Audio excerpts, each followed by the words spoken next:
All right, what is up, everybody out there? Happy New Year to you. We got some excitement going on today here. I'm Chef Billy.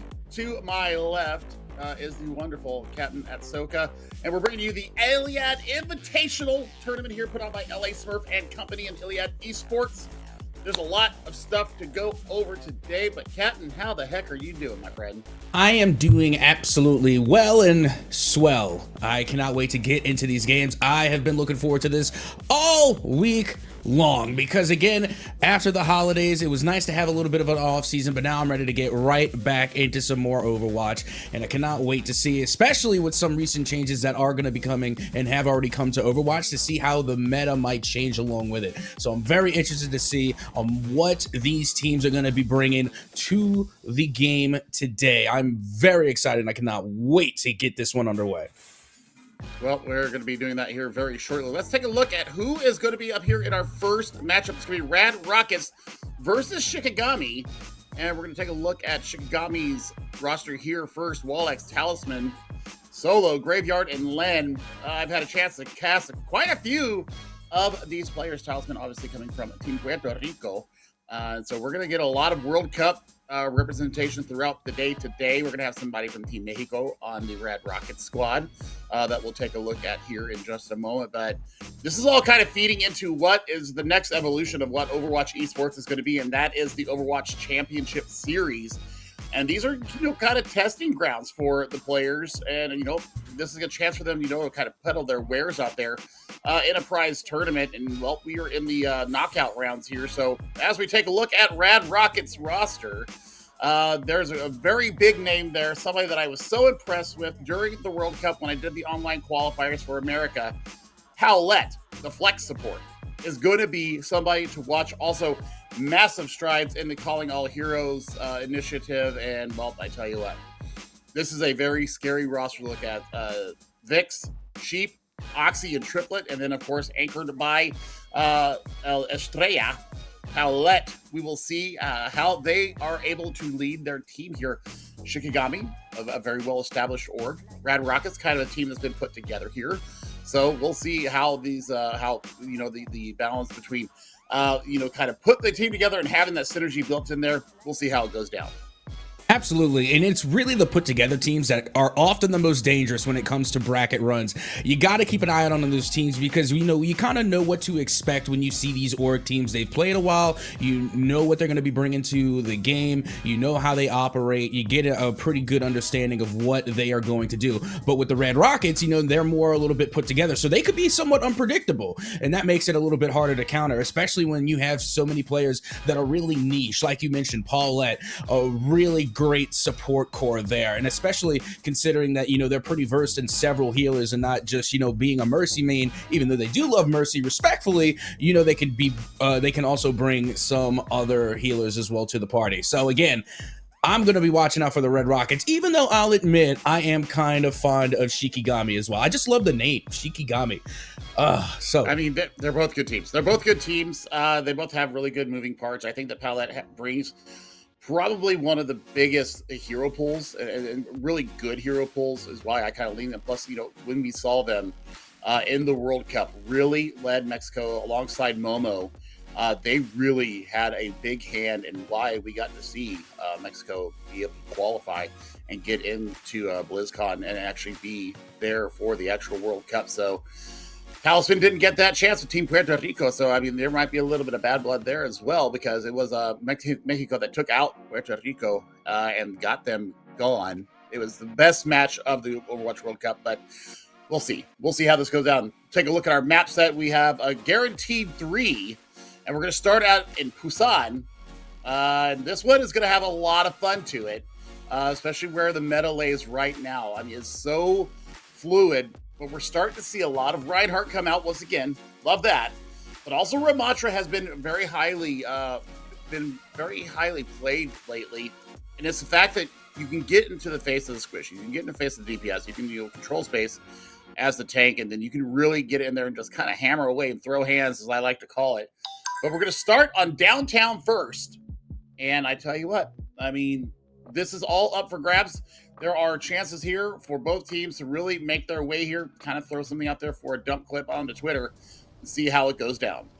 Yeah, I do miss the days of yore back when Ramatra was still broken. You know, those were some good old days. Those were great days, but at the same time, you know, Ramatra's still very fun to play with, and then also a really great tank, and also just a really good counter tank to someone like a Reinhardt. But as we get ready to get underway, you can already see Shikigami on solo are going to be bringing out the Remy, where Red Rockets, they're going to be going with Junker Queen to start things off. And we're looking at the support core here, and I absolutely love what I'm seeing from both sides because it's two of my favorite support cores. Shikigami going to be going with the Lucio, and the Baptiste on the Red Rockets is going to be a triplet. And of course, we're going to have our Kiriko. And honestly, those are like two of my favorite combinations. Lucio for everything. Maybe not everything, but they're still my favorite healer. I think that Lucio is so important right now just to get your team around and be able to disengage. So that's why you run the Lucio right now. So we'll see how it goes down. But I mean, yeah, this is exactly what I was expecting from Red Rockets. The damage is too damn hard. And we are already well in underway. And now you can see, look at Sheep trying to get in on the action. Meanwhile, Solo also trying to avoid as much danger as possible so that way they don't force an early elimination. But you can see the point going completely in the favor of the Red Rockets, making quick work of Shikigami to start things off here in game number 1. It's because of the Genji. The Genji is able to engage, get in there, use a double jump, lots of mobility. The commanding shout keeps you alive. And I mean, there's just so much moving parts of this Red Rockets team. Looking for a pulse to come out here very shortly. Yeah, and you know what? It's really interesting because you can see that they did bring out the Mei, and already it is going to be that Tracer that was able to get rid of them. And then all of a sudden, Alex comes and shuts down the Tracer and is going to follow up with yet another elimination. And I gotta say, they are laying down quite an amount of damage as another elim will go their way. Alex on a chain right now. I mean, the reason why they get it done so well is because of lead on the Lucio. Almost has sound barrier up, getting the team around, making sure that they can burn those kills. Lead even getting in on the kills themselves. That's exactly what you want to see from your Lucio. Absolutely perfect on the speed engage. They're able to clean up the fight very nicely. Now they've got the rush. They've got the sound barrier. They're going to have a annihilation here very shortly. So I think the Red Rockets, if they're going to have any chance of holding here, well, I say that too late. Graveyard already put it out.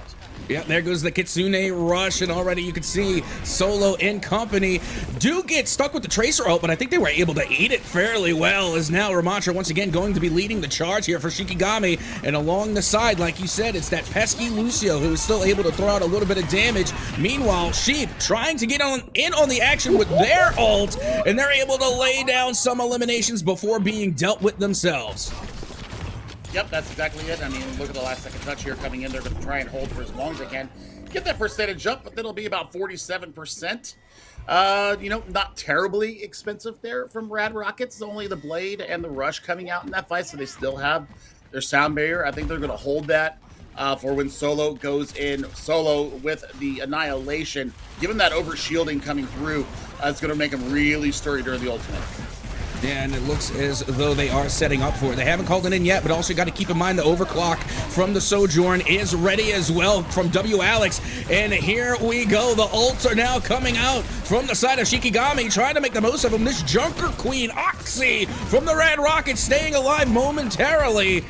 And Solo, once again, going to be following up now in the Nemesis form, does find the elim, gets rid of Oxy and Powellette. And that's going to be a huge take there for Shikigami as they're able to take control yet again. Okay, so Alex just put out an overclock, already has it back up. One fight, built it back up again. That is the beauty of Sojourn. When you start finding the range, you start finding those heads, you build it up fast. Now they're going to have to also be facing against a Dragon Blade from Talisman. Oh, Red Rockets, very scary situation here. Yep, and here it comes. You called it, and so it shall be. Talisman does take out the Genji ult, looking to find some eliminations there. Nearly eliminated themselves as they're trying to go 1v1 against the Junker Queen, and it doesn't go their way. Unfortunate, feels bad. Massive feels bad moment. Now you've got your Lucio back. Len's going to have a sound barrier probably within this fight. So you're looking out for Wallet. Has the only ult online. Palette needs to get this Kitsune rush up in a hurry. Yeah, they definitely are. I mean, you're ticking away now at 99%. We're in OT territory. Here comes W Alex again, trying to come in clutch to hold on to the point. They're going to join the rest of their team on control, and I do believe I hear the Kitsune Rush coming through, and so does the sound barrier, and this should be all that Shikigami need to confirm their win. If they can just find this pesky Lucio, they do. And Rad Rockets trying to make a last-ditch effort just to get on the point. Roddy, they're pulling out the Dragon Blade with very little health. Yeah, stepping off the point. It was just a broken last fight. We saw, you know, Oxy going down a little bit earlier than expected. And I just think that they had to burn so many cooldowns to make sure that they got the touch, that they didn't have the resources to keep their tank up in the middle of that. So, I mean, as we take a look here, Alex really did put this on and just found the bead, as a lot of the snipers would say. They found the bead, they found the niche, and they got it done.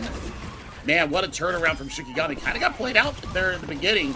They really did marshal their resources. They made some very interesting changes. Talisman swapping 2 heroes to finally, you know, bring the Genji counter. And they get the first map. It was, 100 to 88 or something like that. So now Shikigami looking for them. They're going to bring the Ash out here. So mid to long range shots. And the 6th man in Bob could be a very big factor in this Sanctuary point. Yeah, absolutely. And now take a look at this. Solo gonna be switching off from the Ramatra now onto the Junker Queen to match with Oxy here, and this is gonna be interesting. I love to see a good Junker Queen v Junker Queen matchup. It's very brawly, very scrappy, and it makes for some pretty good highlights, if I do say so myself. But without further ado, we're already getting into it, and we are scrapping on the point as already Oxy looks as though they're nearly about to be eliminated. But my goodness, the heals coming from Rad Rockets. So far, so good. Oh, so speaking about heals, Graveyard just kept Solo in that fight. Now they're going to be able to re-engage on top of it, and that is exactly what they're doing. They're going to take this point very quickly. Yeah, it's unfortunate. Again, it was going so well for the Red Rockets there momentarily, but then the grouping from Shikigami, the ability to really like zero in on one target at a time, so that way whenever you're getting in these engagements, most of the time it's 5v1, and they're just taking each member out from the Red Rockets one at a time. The team synergy coming from Shikigami, nothing short of impressive so far. I mean, here I would honestly either go to an Orisa or even, dare I say it, go to a Winston and get yourself, even though it's a flimsy bubble, still, you're going to have a lot more presence, you're going to have escapability, you're going to have durability, and, you know, and the reset in the primal charge. Oh! Well, here we are getting back into the thick of it here on the control. Possession of control still in the favor of Shikigami. Meanwhile, you got Paulette trying to work from the outside in, laying down the heels. And it is once again that Junker Queen v Junker Queen. And it will be Oxy to take out Solo. And there you have it. Control going to be going the way of the Red Rockets. Very unceremoniously, and you got a little squeak for me on that one. Vix put out a 2K pulse bomb. And, yeah, that's what opens up the fight for them. Ox is able to get on top of them. Now both from both sides. They're going to let loose of them right out the gate. Oh, my goodness. The ult dump off the rip. I mean, we got sound barriers. We got Kitsune Rush. We have the Blade Rush coming from the Genji as all hell is breaking loose here. And the eliminations are going to be going the way of the Rad Rockets, and that is going to be a monstrous team kill. My rampage was better than yours. Yeah. Oxy absolutely cleaned house, just waited through it. They knew they had the overshielding still from the sound barrier, and they were able to take care of it. Now, it's going to be Bob versus Blade, and Vix, they're on the Tracer, already closing in on another pulse bomb. They've been pretty good with them so far. I think it's going to be a late second. Oh my God, yep, there it goes. Yeah, well, you called it. And again, I love your ability to just predict exactly when it's getting ready to get used. It's like as soon as you say it, well, I know what they're thinking. And then all of a sudden, boom, it instantly happens. That's amazing. As you can see, it is going to be the Red Rockets still in control here. Shikigami trying to find some type of avenue to get back on control. But the Red Rockets, they're just going absolutely elimination happy. I mean, they're just literally winning every single exchange so far. Meanwhile, Shikigami trying to find an answer back. But Rad Rockets just not making it easy at all. No, but I mean, we're going to get another round of support ultimates coming through here for Paulette. They do lose triplet, so that is a little bit of a problem here. As we are now on the overtime, yeah, you're going to have to dislodge the Lucio from the top. That happens. Maybe a last-second touch. I don't think so, though. I think we're going to downtown now. And considering how much mobility that we have seen come out from Rad Rockets so far, Captain, I think that they have that little bit of extra oomph in their back pocket, because Sanctuary and downtown, you need to have the mobility, you need to have the flankers. Mecha Base is more brawly, which is why I think that Shikigami wins that. Now it's all going to come down to like a combination of the two downtown. Sheep had a hell of a blade there, had a hell of a round, really confirming kills on the back of the aggression. We'll see how this goes down, though. Yeah, we're going to have another Junker Queen v. Junker Queen battle. I am not hating that whatsoever. Me neither. I was even saying that before we got into it, that again, it makes for some fantastic gameplay. It makes for some really good exchanges, and at the end of the day, we're going to be getting some great highlights no matter what. But at the same time, you can also see that the support core is going to be the same. I mean, honestly, it's nearly a mirror matchup with the exception of the Ashe and the Tracer. Well, and you play the Ashe because you can get yourself to high ground easier. You're also going to have, the crit damage coming from the dynamites, which is going to force, Suzu out from Paulette. So, I mean, that's the reason why you run the Ashe here. Plus, the aim down sight still takes 195, or still does 145 per rip. So, I mean, that almost puts Tracer in the grave. Yeah, I gotta say, I mean, that's one of the things about Ashe that just makes them really dangerous, is not only are they able to get that ADS damage, but also because their rate of fire is pretty high considering the amount of damage that they're able to put out. And then Bob, the ultimate from Ashe, is also just a game changer for the most part. But meanwhile, we are on the point. Red Rocket's gonna take control early, but it looks as though Shikigami might be able to take it back as they are slowly chipping away at the remaining players from the side of the Red Rockets. But no, look at this. The comeback from the Red Rockets, thanks to the sound barrier, are able to hold off the aggression from Shikigami. I mean, you love it. You're watching the positioning right now of Rad Rockets, and they're playing around corners. They're taking it very slow. Anytime that somebody tries to dare to touch the point, especially looking at you, Talisman, they're just absolutely focusing it down, and they're getting all the work done. I mean, that's the perfect recall, even though Vix does go down. Still pulls down a lot of resources. And now you can already hear that Kitsune Rush did get called in from Shikigami. They have ultimates on their side. Now 3 others as they are waiting to call them in. Unfortunately, Alex does get dealt with. Talisman now able to find some eliminations along with Solo. And it looks as though for the first time here, they are able to take control of the point. Now, you're looking at what Rad Rockets, they're an old economy right now. Oxy has not put out, obviously, a Rampage yet. I mean, Solo has been putting the work in. With the scrap gun, and with the axe, and Gracie pulling people in. You've got 4 ultimates going into 2. Yeah, I would spend the blade early. Yeah, I mean, you know what? They most certainly do. And Talisman, again, going on a tear, able to find at least 1 elimination in that mix. But still, as long as you're getting 1 elimination, the ult's not wasted. So again, good use there as they are still trying to accrue some more percentage in their favor to try and equalize here. But at the same time, Rad Rockets still have 2 ults to use as well. And it's only a matter of time before they call them in. And here they come. Here comes Bob and the Blade Rush and the Tracer ult also online. Wow, okay. I mean, they pulled out, 3 ultimates there from 1 blade? I'm okay with that. You pull out the blade, you pull out the Bob, you pull out the sound barrier. So now it's going to be Rampage versus Rampage. And, I mean, the Pulse Bomb could be the kicker on the back of it, as they do equalize and now pass Rad Rockets. Triplet is going to have this beat online as well. This is actually going to be a very scary fight, but without Paulette, you can't really engage. Yeah, they're going to have to wait and maybe try and wait for Paulette to get the respawn in and then go for the full push. As you said, they do have that Junker Queen ult and the Tracer Pulse Bomb at the ready. Meanwhile, you got these Lucios skating up on high, dueling it out with one another, but no, they're going to disengage. And now we are getting into the thick of it yet again, right around the point, as you hear Bob does come out, and so does the sound barrier. And Tracer still with that Pulse Bomb online, just holding it in their pocket. I mean, yeah, it's just smart uses there. I mean, they've already got the flip. They've already got the kills going through. I mean, Solo, nice solo job there in the corner. Had a little bit of help. But still, I mean, we're closing in on 70%. There's the pulse bomb out. No joy there. But I mean, Oxy still has this Rampage online. That's an early rush.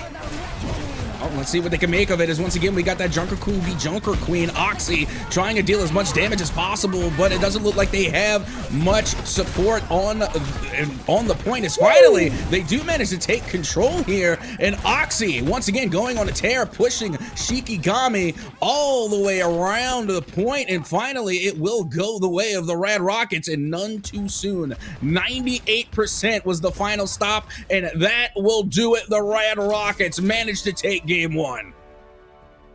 Yeah, I mean, that was a fantastic back and forth action. You know, nobody really clearly comes out ahead other than the final score line there. And yeah, you said it best. Oxy went on a tear a couple of times. Really got it done. I mean, this is the counter Rampage that came through and absolutely just made spaghetti out of the entire team and got it done on the back end. So I mean, that's exactly what you want to see out of these teams. If you take a look at some of the highlights from here in Busan, really, Wallach really showed up massively on the Sojourn. But when they went to the Ash, you know, it wasn't as clear cut. So, yeah, I understand why they do it, just the execution wasn't there. So I'm wondering, and you know, again, I want to pick your analytical brain on it. Do you think that maybe they would have been a bit more successful had they not switched to the Ash and just stuck to the Sojourn? I think that a Soldier could have worked better because you get the auto aim with the tac visor. I think that running a counter tracer would have also been good as well. The Echo is another, you know, kind of space taking, space claiming hero. So I mean, yeah, I think that, you know, especially on downtown, you know, when you saw the usage of the Bob, while you do see the value that Wallets can bring to this, it's still not enough. Like, Bob takes so long to charge. So I think that there was better options there for Wallets, but we'll see. We'll see how it goes around because that's just one map, guaranteed first to 3. So we've got Hybrid coming up next, and we will have the choice coming in. I'm sorry, Escort next. Sorry, I'm used to Hybrid coming in all the time. It is the pick coming in from Shikigami, and they're taking us to Nepal or Tibet. Is it Tibet? No, it's Nepal. The higher area of Nepal in the Shambhala Monastery.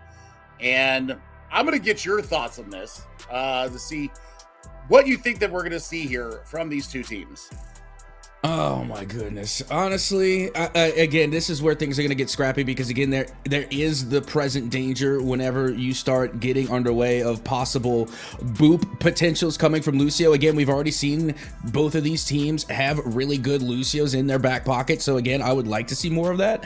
And again, I don't know if you want to try and bring out the Kiriko again and go for the Kitsune rush like both teams are doing in the previous matchup. They both brought Lucio. They both brought the Kiriko. And I don't know if we're going to see that same support core again. Like you had mentioned earlier, Paulette, they are a really good support. They play great heals, and their favorite is also the Mercy. So I'm wondering if we could possibly see a Mercy come out. Also wouldn't be surprised if maybe we even get to see a Life Weaver. I think that would be pretty interesting. So right now, I gotta say, the main thing I'm going to be looking for is really the support core going into this one. Like, we could talk about tanks and DPS, but I think the support core is really going to make a huge difference going into Nepal. Sure. I think May is going to be heavily factored here. Sometimes you will see a team run a Symmetry here as well to be able to, you know, kind of move the tank around in lieu of, you know, a Junker Queen or some tank and DPS with extra mobility. So yeah, there's the May from both sides. I expected that. They're both going to show us the Sojourn here. And it's because of the disruption field. It's because of the long lanes that you have here. And yeah, we're going to get a Ramatra mirror. So, I mean, mirror for both sides except for Graveyard. Maybe looking to get an early anti or an early sleep. See them capitalize upon it and then go back to either a BAP or a Kiriko of their own. Hey, Graveyard was hovering around the Life Weaver. I saw it. They were thinking about it for a minute. So, again, you know, that's something that I do think may make an appearance in this matchup, but I absolutely love Ana. I love BAP. I love them both, and I love a good, what I like to refer to them as anti-healers, just because Ana has the anti-nade. So again, I absolutely love anytime Ana gets to come out, and because clearly they're my favorite player. If I hadn't made it obvious already, Ana is my favorite character in Overwatch. I mean, there's nothing wrong with that. I mean, that's a great pick. As we see now, Shikigami coming out on the attack. Red Rockets are, trying to hold this high ground. They're going to wait for this disruption field. What a wall, though, already. That's good work from their May. Now they need to be able to get back. And take a look at Remy already putting in some decent work here from Solo, trying to get through that ice wall, and they finally do, but they are going to receive a lot of damage for it as well. Solo already back up and into the fight after some pretty good support coming from the BAP and from that Lucio. Solo just going toe-to-toe and currently still slowly but surely moving the payload right along. I mean, but look at what's happened here when you see, Shikigami on the attack here. I mean, Red Rockets, they are already outstripping the healing of Shikigami. So, you take the damage, you trust in your support line, and that's exactly what happens. And now we got Ice Wall for Ice Wall here, just right around the corner, as now the Remys are both going to be throwing hands. Meanwhile, W. Alex with a wonderful shot, able to get an elimination, looking to find another. And again, the Red Rockets just pushing right along, making their way to the forward spawn. Meanwhile, out comes the annihilation from Solo, but they get knocked down and in a hurry. Oxy comes through with a beautiful 3 pieces. W. Alex still trying to take control here for the Red Rockets on the payload. And W. Alex still alive until finally they too are eliminated. Okay, W. Alex, I'm here for it. I'm here for it. They have the aim down. They're feeling their hit scan oats today, and the Len taxi service is going to get everybody back nice and healthy. Big problem right now for Shikigami is that this blizzard is here. They could really kind of stem things off with an early graveyard amp matrix and really reclaim this space around this last quarter as we head into point 2. Yeah, honestly, I'm surprised that we managed to see the Red Rockets just hold Shikigami to somewhat of a standstill around this corner. But, I mean, that's somewhat to be expected. But the way that Shikigami were just pushing on the offense, I didn't think they were going to be stopped anytime soon. Meanwhile, the sound barrier does get called in, and that Lucio still standing is now W. Alex still continuing on a tear. And like we were mentioning earlier, when they play on the Sojourn, they really pop off. That'll get him the first point. But, I mean, almost 75% of that time is off the out. We're going to see Triple try to contest here. Yeah, that was kind of beating right there into the back line. Thank you very much. Triplet, we'll see now as that first point is taken. 3:25 on the clock as they are now approaching the chicane here. Inside the curve, inside the cave. I mean, if they can claim all this space and they can fight 4v5, and really take it to the Red Rockets, I think they have a really good opportunity to maybe start a snowball getting through the interior of this cave. And well, now's as good a time as any, again, just to try and get them stun locked and to try and just put them to a stop here as Annihilation does come through for Oxy. But W. Alex, again, working from the outside in, able to find an elimination. And even though they went for the flank and the gank, it got pointed out and cleared out very quickly. And now, unfortunately for the Red Rockets, they are just sitting in the cave and are getting swarmed by Shikigami. Oh, well, they're turning this around, though. Red Rockets is not done with this. Oh, my God, Alex! Again! W. Alex is on a freaking other level right now. I mean, because that's not bad positioning there from Paulette on the Baptiste. But they find the angle. And now they're going to have, they're going to be able to throw hands here with this Annihilation. They also are going to be facing up against a Blizzard and an Overclock from Red Rockets. 2 minutes just about on the clock. This is a time for Red Rockets to make their stand. It is, and you know what? I really did love that last play from W. Alex because, again, we saw the Red Rockets try to go for the drop, try to go for the flank, and meanwhile, W. Alex says, oh no, you didn't get the drop on me, I got the drop on you, and it was able just to deliver massive damage, finding some cheeky picks in the limbs. Meanwhile, unfortunately, XIV or... What is that, 24 in Roman numerals? Or 14? Again, my Roman numeral knowledge is not good. But meanwhile, you do have May coming in with the ult, finding not 1, not 2, but 3 eliminations in the favor of the Red Rockets. I mean, what a turn there. The sound barrier comes out. The big problem, though, now for Red Rockets is that they don't have this sound barrier to defend against the Talisman Blizzard. or the Annihilation that's coming up. So it's going to be Annihilation via Annihilation. When we deploy these immortality barriers, Palette's going to have to be very, very stingy with where they put it out, and the positioning of where they put it out to get the maximum value out of it.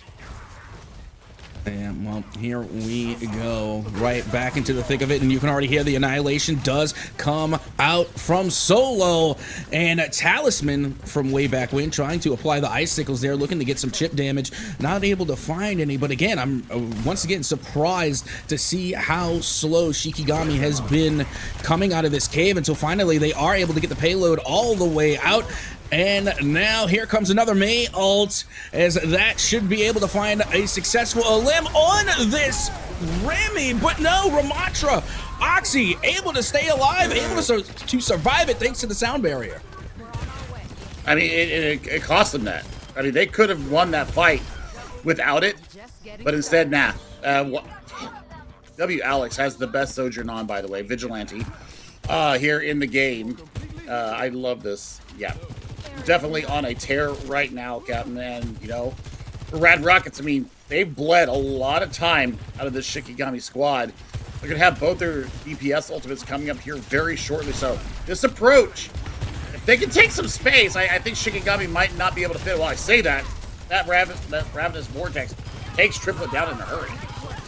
Yeah, now look at the Shikigami at this point just looks like they can't be stopped. I mean, anytime that you're seeing the Red Rockets try and meet them head on, it just doesn't go their way. And I mean, look at the way that one just panned out. That was pretty quick for, these eliminations to come through, especially with the payload rounding that last corner.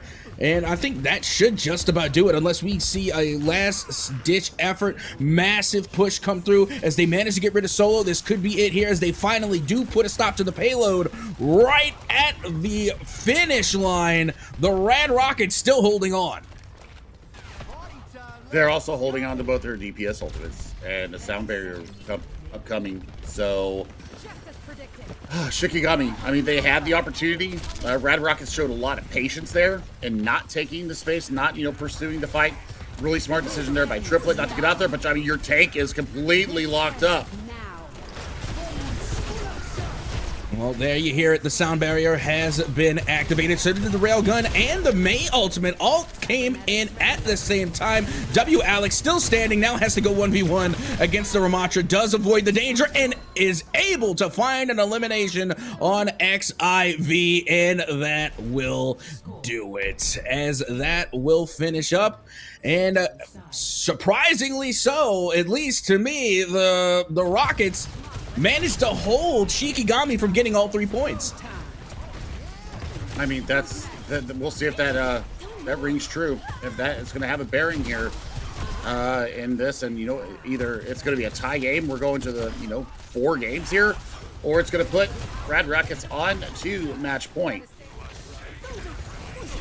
So many great plays coming through here, especially utilizing that Mei, and you had even called it from the get-go. This was a great pickup going into Nepal, and from both sides, no surprise that they both decided to bring the Mei, and that's where a lot of the highlights came through, just by utilizing the Mei ult. And honestly, probably one of the most annoying DPSs to have to deal with is the Mei, and they did not disappoint. Both Talisman and Sheep definitely put on a show, and at the same time, I also did appreciate a lot of that Remy v Remy play, but the thing that stand out to me the most, I gotta say, was W Alex on the Sojourn. They performed so well. They literally saved Shikigami on a couple of those clinch plays, especially in the cave. W Alex came in clutch for Shikigami on several occasions in that last round. I mean, clutch. It's not W Alex, it's Clutch Alex. Let's just go ahead and get there. I mean, we need to see, Vix here on the Sojourn. Oh, no, never mind.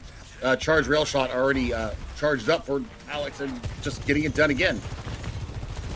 Yeah, and this time they're just going to try and hold them at their spawn. I mean, why not? If you could do it, go for it. Don't even let them gain an inch. Don't give them an inch. They can't take a mile. As already you can see W Alex trying to go right to work, wasting no time going after the Mei. nearly was able to get an elimination onto Sheep, and now Solo once again going right into the opposition, trying to take Oxy down, nearly being able to do so. They're running low on health as the May goes onto the flank on Solo, but Solo managing to stay alive thanks to the heals from the Lucio and the Baptiste. What a play from Shikigami to get the team kill. Graveyard also put in a tremendous amount of work there. Already has their amp matrix ready to go. Here we go. Composition swap coming out from Rad Rockets. Other than Triplet, everybody has changed. We're going for mobility here, my friend.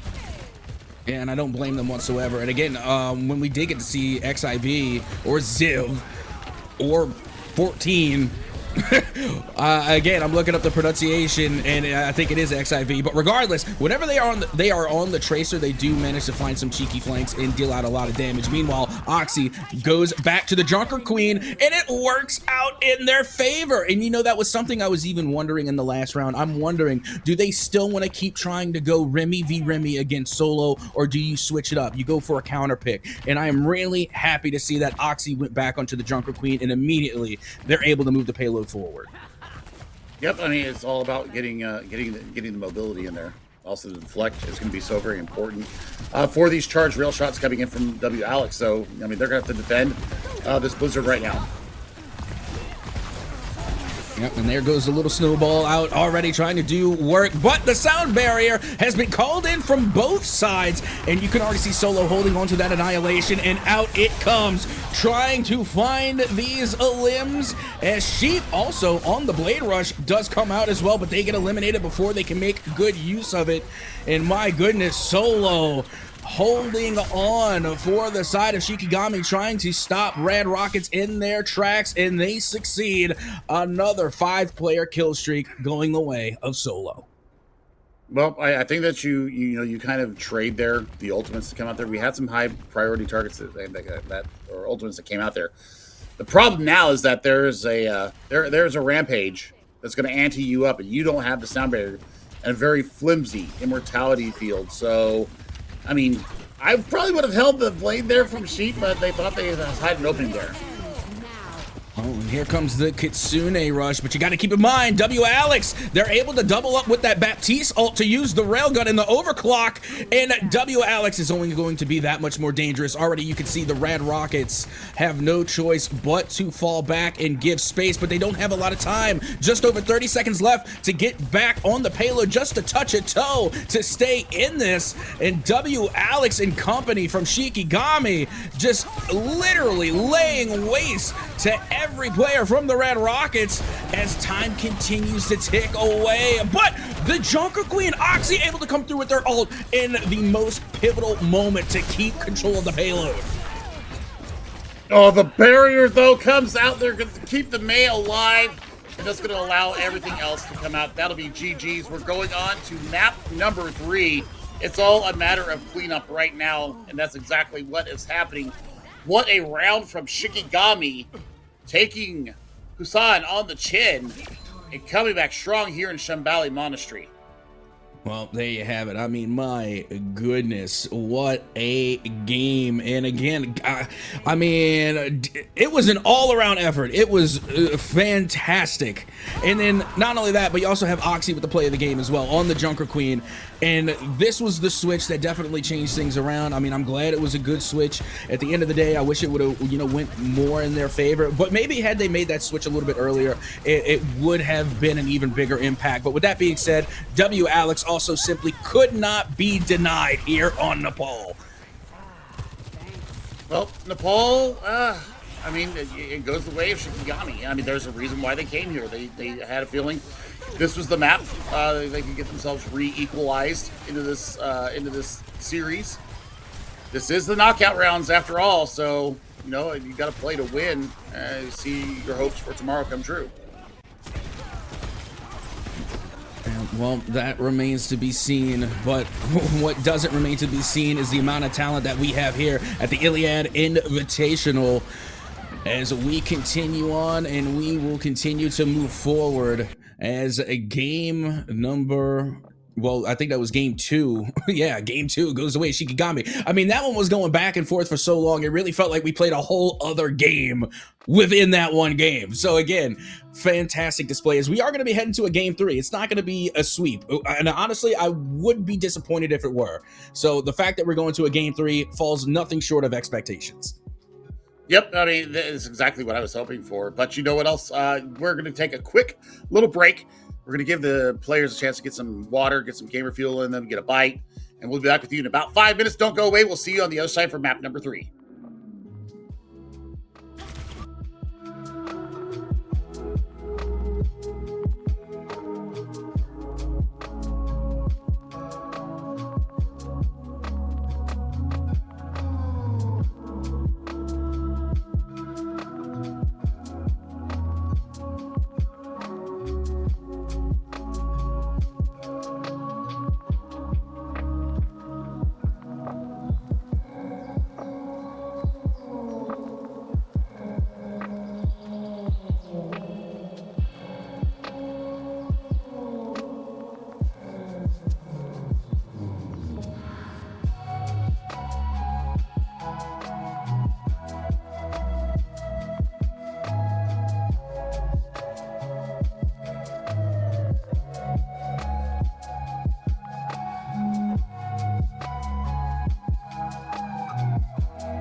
happen all the time. So again, don't want to cast this curse Shikigami, but that's what my expectations are going into this next one. I mean, Seraph also does play very well for a Sojourn, but I think that the reason why we're going here, because it was Rad Rocket's map choice, is the fact that you can run a Symmetra. You can also have a lot of fun with Vix on the Tracer. Tracer works incredibly well here because you do have to throw yourself at the point to flip it over. Remember, it does tick up faster as well, so I think that's another reason why you need to have that speed. The mobility, everything that we saw them do so well way back in Busan, they kind of got smacked around there in Nepal and now here in India. I would expect to see Genji Tracer, maybe a Genji and maybe a Tracer and a Sojourn. Sheep, I don't think we'll see the Maze come out here, just because you do need to be able to get around quite well. Yep, we'll see Genji Tracer from Rad Rockets. We'll see the Sojourn Genji from Shikigami. Graveyard showing something a little bit different here, though, and I think that's going to be to try and help take care of Len, even though Len doesn't really need the help. We saw how bloodthirsty they are. Getting that Inspire up, keeping that constant healing up, I think that's what it's going to be. So make sure that you guys are following along here with ILIAD_OW on Twitter, and put your tweets out, putting the hashtag ILIAD Invitational out there. If you got anything good, we might throw it up here on the screen and let everybody else see what we're seeing. Yeah, I was about to say, I actually retweeted your tweet with the hashtag ILIAD Invitational as well. But I also put hashtag Baldhead Gang, if that's okay. Like, you know, Baldhead Gang, Chef and Captain, cook it in the booth.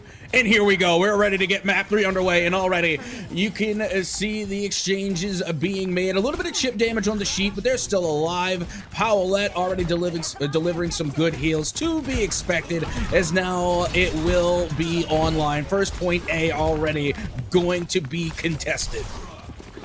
I mean, this is the hardest point of all of them to really take. It's because you're doing all in the neutral. Solo very low, but oh my god, Vix gets murked out by Len in the back line. Yeah, they need to be able to cap. I mean, Red has capped it so far.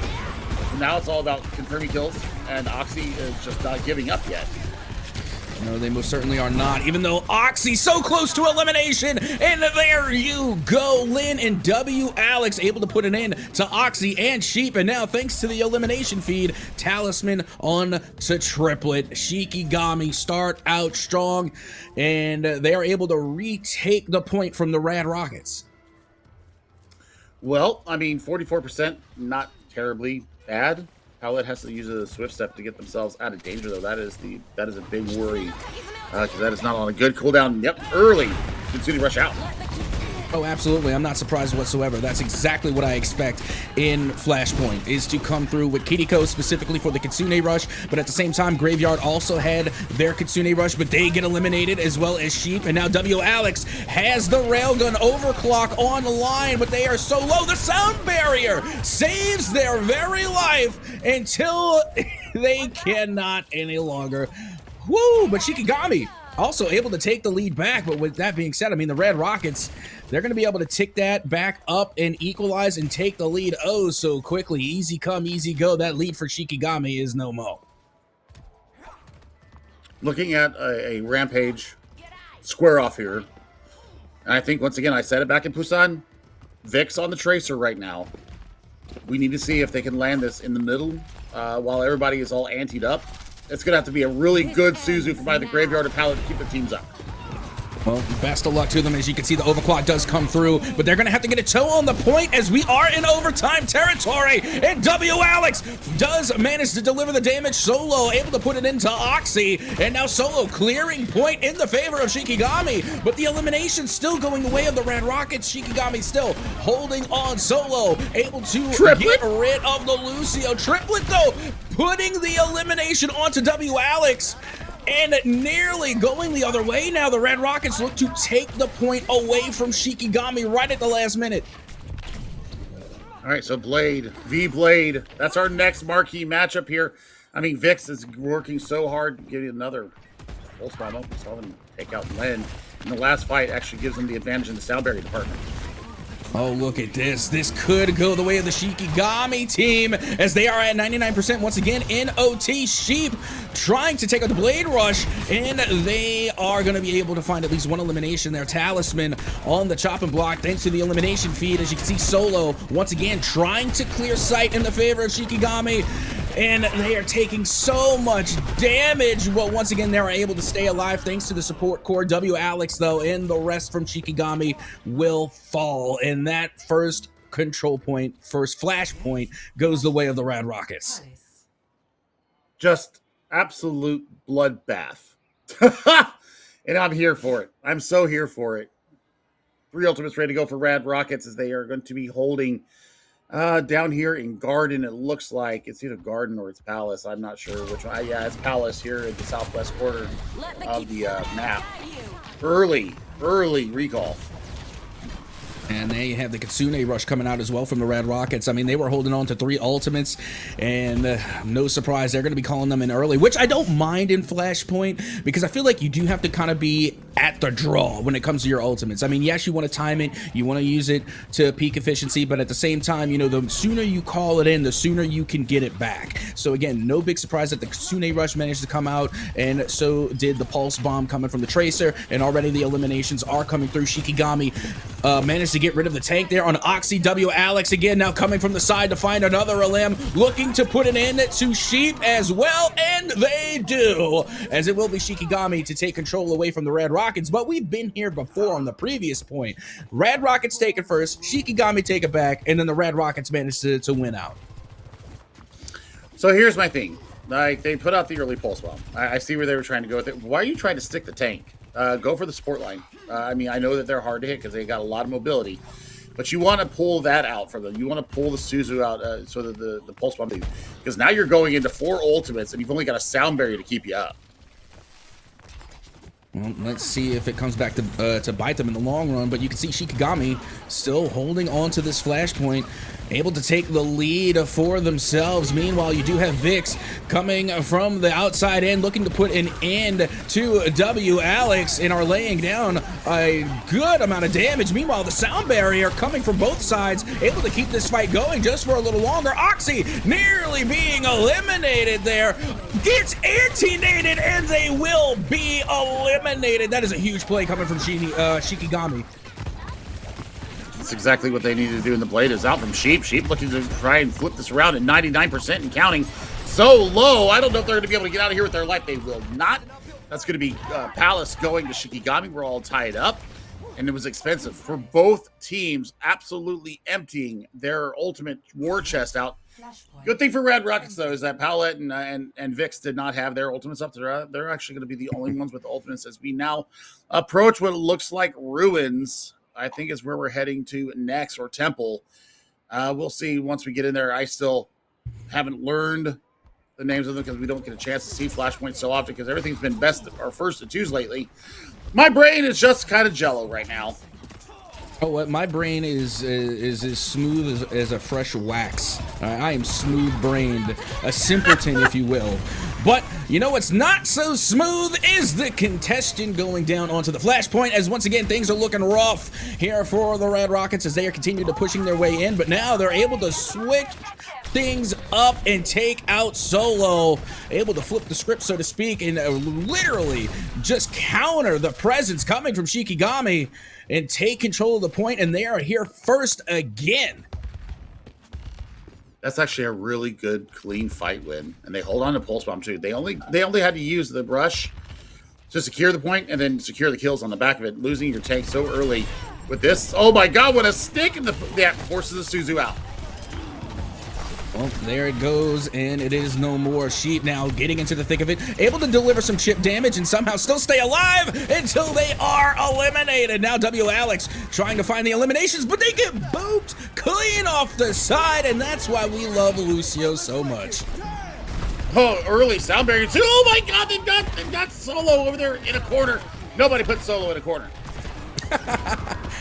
Except apparently triplet. But regardless, they're going to be going right back at it again. This Lucio not only being able to lay down the heals, but they're also getting the eliminations, cheekily so. But now Solo, I think, has had enough of this pesky Lucio, able to clear them off the point, and now the Reckoning comes out, and that should be an elimination, and there it is, able to get rid of at least Powellette, but still not able to get rid of Triplet, and Shikigami struggling to take point back into their favor, and I want to say they reset on that. That looked like it was intentional to jump off. I want to say that was intentional. Yeah, they C9'd. Okay, just making sure. Off the point. Yeah, they rampaged off the point. Weren't able to get back in touch. So, I mean, yeah, you reset yourself. It gives yourself a little bit easier of a chance to go. As we now head to Garden, you know, you've got the sound barrier ready to go for Shikigami. Another W Alex overclock ready to go. I mean, there's so many tools here for Rad Rockets. I think they take a neutral fight here and then go in on top of it. I say that Pallet just says, nah, I got your rush, Ben. And the sound barrier also comes out from the side of Shikigami, but overclock is at the ready. But W Alex gets eliminated before they can use it, and Sheep able to clear away some of the opponents on the side of the Shikigami, but they will be eliminated by Solo, and now Solo on the hunt and on the prowl, able to find another. They get a nice two-piece to clear sight, and now Shikigami, for the first time in map 3, are able to take a flashpoint first. They invest 3 ultimates in that fight and lose? Nani this? How do you do that? Where's the focus fire? I mean, you pull the blade in the middle of a gaggle of people and nobody dies. That was a hell of a sound barrier coming up from land. Well, look at W Alex, able to find a crispy two-piece, nearly making it a third, and here it comes, and there it goes. That is 3 back-to-back elims for W Alex off of a great ult using the overclock, and now Shikigami starting to pull things back in their favor. Hold the phone. The Red Rockets are able to answer back, but they don't have enough in the player count, and that will do it. Shikigami looking really, really strong on that last play as they are nearly able to capture this flashpoint and tie things back up at 2 apiece. I mean, we're going to head to Ruins or Temple for the last point. There's no, yeah, I mean, anything you can get out is absolutely jelly right now. Well, you already heard multiple ultimates be activated here, the sound barrier being one of them. Oxy was able to use their ultimate as well. Solo still holding on to their Reckoning as they get eliminated. No, Solo still holding strong. I swore they got flanked just now. Blink and you miss it. Now Triplet in the danger will be eliminated. No, Triplet's still standing. How are they still alive? Solo still holding on as well, trying to keep this point in OT, but the Rad Rockets managed to take it back at 99%. Triplet just went the off. You know exactly what I mean. Just popped off as hard as you could pop off. There's no reason why Shikigami loses that. I did not understand it. We've had 2 spaghetti fights there. The one to initially take for Shikigami, and then the Shikigami not being able to close it out. It was expensive for both sides. Now it's a sound barrier versus a blade and a rush. I mean, Rad Rockets could close this out and put themselves at the match point. They most certainly can, and honestly, I thought Triplet was doomed. So many times I thought they were going to be eliminated, but somehow they stayed alive. I don't know how they did it. I wish we would have got their POV because that was insane. Regardless, so we're getting right back into the action. The Kitsune Rush does come out from Paulette, and Sheep trying to chip away the damage from the outside in. Shikigami still standing solo, about half of their HP. As you can see, Graveyard able to lay down the heals, keep their teammates alive, and now their Kitsune Rush is at the ready, but so is the sound barrier from Triplet, and there it is. Meanwhile, you do have Vix, who does have their ultimate ready to go, as we are once again in OT, 99 to 99%, and W Alex coming in clutch again. Clutch Alex with the 2-piece, and now Solo comes in to win out in OT for Shikigami. Now we are at 2-2 flashpoint. Temple up next. Such an enclosed space. Lots of little nooks and crannies and little side alleys to get yourself onto the point. This is going to be a field day for Vix on the Tracer. Pulse Bomb at the ready. And Solo outstripped Oxy in the Rampage generation. It's going to come down to this Kitsune Rush and the Pulse Bomb, I do believe, my friend. And then W Alex has their ult again. You know, you called them Clutch Alex on Nepal, and I think that's the most appropriate name all day. I mean, that flashpoint looked like it was going to be stolen away by the Red Rockets, but W Alex somehow managed to come away with that two-piece with the help of Solo. I think W Alex and Solo, like their team chemistry, like that dynamic duo is just so good, and especially when you have such a great support core coming from Lynn and Graveyard. I mean, they just make a very well-rounded team, but still, they have to get past the Rad Rockets if they want to continue to take this game away, as they manage to get and take the flashpoint first. 4 ultimates going to be online for Shikigami to defend. This point, it ticks up 66% faster than normal. Let's going to have it one hell of a rush here. They got to make sure everybody is able to use it. Don't panic. That's the big thing for me right now, is don't panic. Oh, that's great. And Talisman is able to use their ult as well. Inside of the Kitsune Rush, goes straight into the opposition, able to deal out some damage. As you can see, the Reckoning did come out from Solo, and they paid for it with their lives. They were eliminated, and that push from Rad Rockets was successful. A very strong rebuttal coming from the Rad Rockets to take the point to their favor. I mean, 2 ultimates for 2 ultimates. Yeah, you'll take that trade all day long. Now you're looking at, you know, the Blade, Pulse, the Beat. Double support ultimates ready to go for Shikigami, and you know, with W Alex getting taken out early in that fight, they don't have this overclock ready to go again. And there goes the stick, and you know what? That's a beautiful trade. I mean, wouldn't have it any other way. That one was nice. It was, I don't know. That one might end up on the highlight reel. Regardless, you do see Talisman going right back to work here, finding not 1 but 2 back-to-back eliminations, and now Talisman putting on a show as they're able to clear sight in the favor of Shikigami, and that could very well be it with the rate that they are able to gain percentages. If they can just hold off this last push, they're going to take the dub, and they're going to steal this one away from the Rad Rockets. It would be a steal. It would be a steal. Considering that the Ultimate Economy coming into that fight, there's no reason why Rad Rocket should have lost that. I mean, it's going to come down to a last-second touch at best.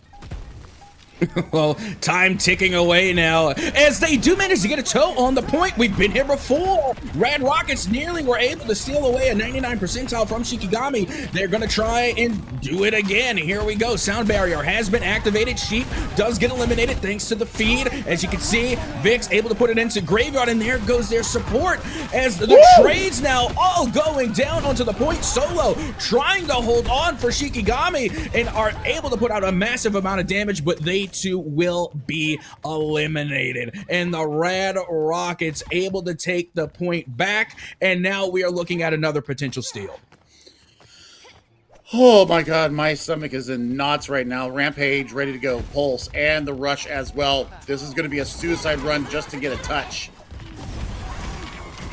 Well, you hear the Kitsune Rush has been called out, and look at the ult economy coming from the Rad Rockets. There's no reason they shouldn't be able to hold on to this, and they do. The Rad Rockets able to get their second win on the board, and they will put themselves on the match point.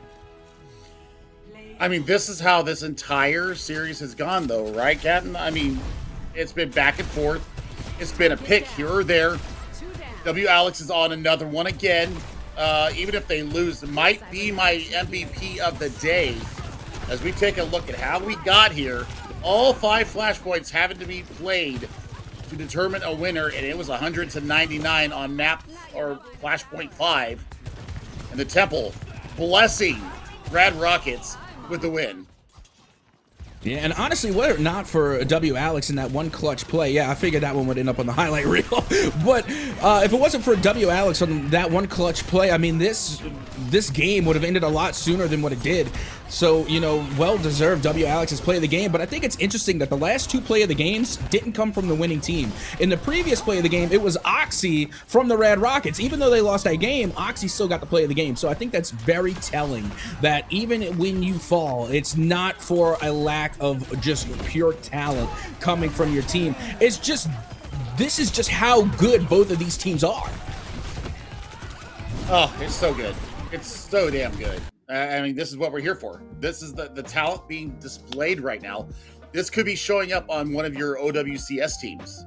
Everybody's eligible, regardless of your rank. So they're getting their clips together. They're getting their roles together. They're like, for us, for casters, they're getting their highlight reels ready to go to be able to peddle their wares out on the open market. And man, I mean, we're being treated. This is just the first game of the brackets here. And we are being absolutely treated to a spectacle on the screen. Map number 4 is incoming. Rad Rockets are on match point, and we are heading to Hybrid, and we're heading to Numbani. Numbani Omae wo Shindaido as we get ready to head into the next matchup. And my goodness, I mean, I'm not going to call it either way here because, again, I did just cast a curse Shikigami, right? Captain Caster's curse is very much real. My bad. But in my defense, they almost took it. They almost stole the game away. So, again, it was very close. It came down to the wire. So, for, just for, the benefit of both teams, I'm not going to make a prediction going into this one. I don't want to cast this curse again. So, again, really excited to see how this one goes down on Numbani, because if Shikigami do manage to pull it out, we're going the distance. We're going all the way to a game 5. And I'm here for it. I'm absolutely here for it. I mean, I've had a lot of opportunities to cast Shikigami in the past through Calling All Heroes, through certain community tournaments. Seeing them play this well right now is making my heart happy. I'm not going to lie. And seeing, familiar faces like Palette, also, just kind of dominating the back line right now. Absolutely having a fantastic day as well. This is what we come here for. This is why we play the game. Overwatch League is gone. We all have to acknowledge that. Contenders is gone. We have to acknowledge that as well. So this is where our game lies now. And you know what? I'm for it. I think this will be a much more grassroots approach. Thanks to LA Smurf and ILIAD Esports for putting on this invitational. This is the second one I've done. And I mean, I was impressed the first time. I'm even more impressed this time. We got our good friend Hippie doing the 6s and 7s in the back, making us look good. The observing is top notch as well. Make sure that you are following us on Twitter, ILIAD_OW, and all those tweets. You better be tweeting out there. I'm going to come find you and smack you. Hashtag ILIAD Invitational. Don't make me put you in the kitchen. I'll do it. And don't make the mistake I made. ILIAD only has one L in it. I had to go back and change it just to make sure you get it correctly. Hashtag ILIAD Invitational. As now we get ready to get map 4 underway. It is match point for the Rad Rockets. If they manage to win out here, they will win all and move forward in the ILIAD Invitational. But without further ado, we are getting underway, and it looks as though we have a pretty interesting composition coming from both sides, as this is probably the most diverse I think I've seen both of these teams out so far. We do see the same support core with the tanks, but at the same time, you can see that the DPS are going to be bringing, Alex is going to be bringing out the Hanzo, and to me, that's going to be really interesting, because there's nothing I love more than some good old snipes, whether it's from the Widowmaker or from a bow and arrow of Hanzo. I just love the sniper heroes. Well, I mean, they've already given over 1 tick here. And I mean, I don't think they've got any. I don't think Talisman has any cooldowns. Yeah, they need to pursue that Tracer and get him out of there. But I think that the Echo versus the Hanzo here. So I mean, mobility for both characters. There's better burst from Sheep, but there's the one-shot potential of W Alex on the Hanzo. Plus, I think the ultimate really does create a lot of space for a Winston. And I mean, look at right now, Captain. I mean, look at Palette versus Graveyard. Both almost identical in their ult charge. There are 2 heroes in Overwatch that remind me of mosquitoes, and Rad Rockets is using both of them. Tracer and Echo. The 2 players that just remind me of mosquitoes. They zip back and forth. They just deal a lot of poke damage, and when you try and swat them away, they just disappear. They're gone. Meanwhile, you do see that Sheep on the Echo making the most of it, able to copy the Winston with that ult, and not only that, but use the Primal Rage as well. Is now Talisman able to deal out the damage again, slowly but surely trying to eat away at the rest of the Rad Rockets as they try to put an end to this Winston. They do have their ult ready, but that Primal Rage just backing everyone off of the point and off of the payload. Oh my god, it does it, and does its job very well. It's expensive for both teams. That's going to be the first point taken. You know, some decent time was taken off. Palette's going to go down here to him. Oh, I say that!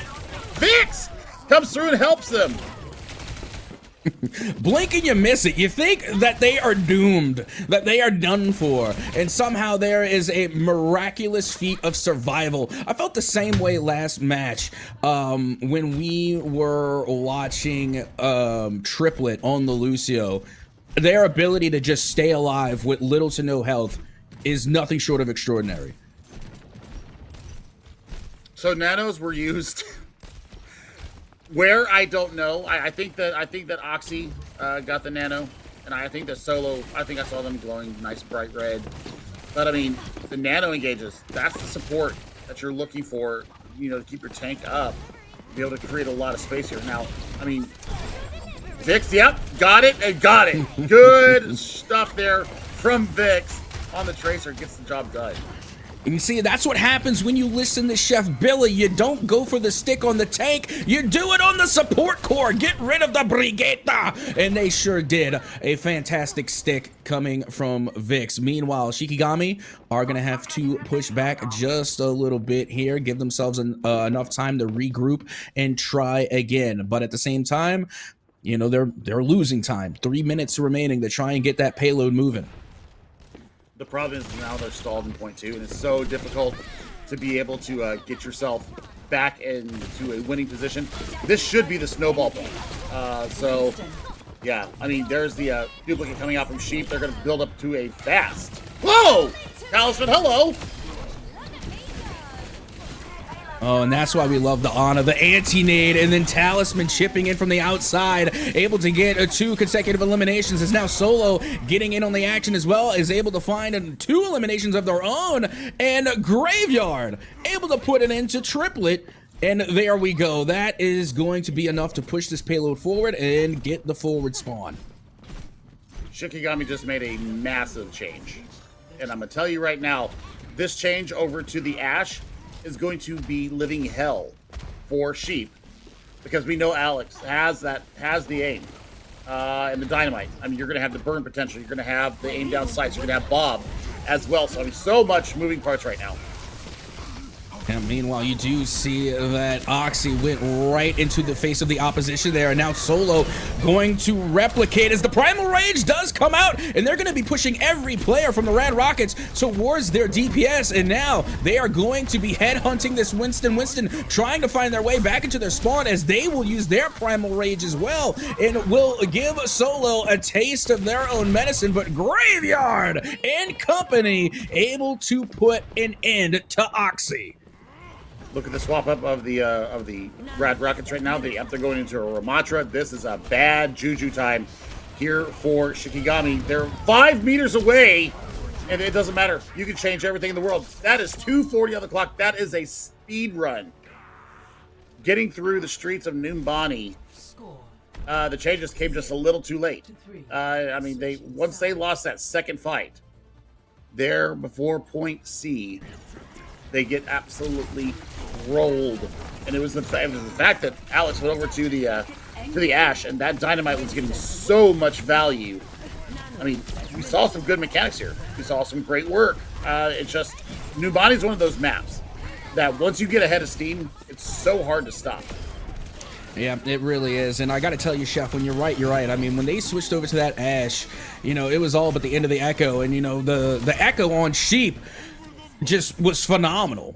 Or rather, Sheep on Echo. They were playing so well, and again, being able to use the duplicate right at the opportune time was such a nuisance for Shikigami time and time again. But when they made the switch, they were able to put an end to him. But now you can see Shikigami are going to be going with their initial lineup. W Alex is coming back in with the Hanzo, and thanks to Hippie on Twitter, certified Hippie production on the ILIAD Invitational. My goodness, that is a beautiful setup. I'm jealous.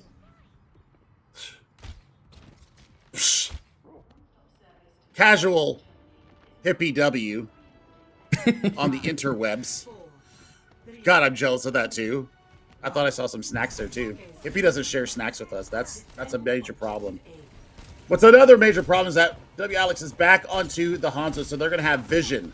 They're going to have bubble burst potential as well. And let's see what they can make of it.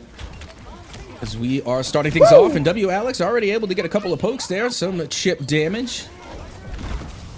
And now here comes Oxy. But, Oxy, whenever they push forward like this without their support, they eat a lot of damage. And you don't want to push that against Alex, who can deal out massive damage very quickly with the Hanzo, as they are able to find an limb there and get rid of the support that was Triplet. Paulette's still alive, but, for the first bout, that one goes to Shikigami.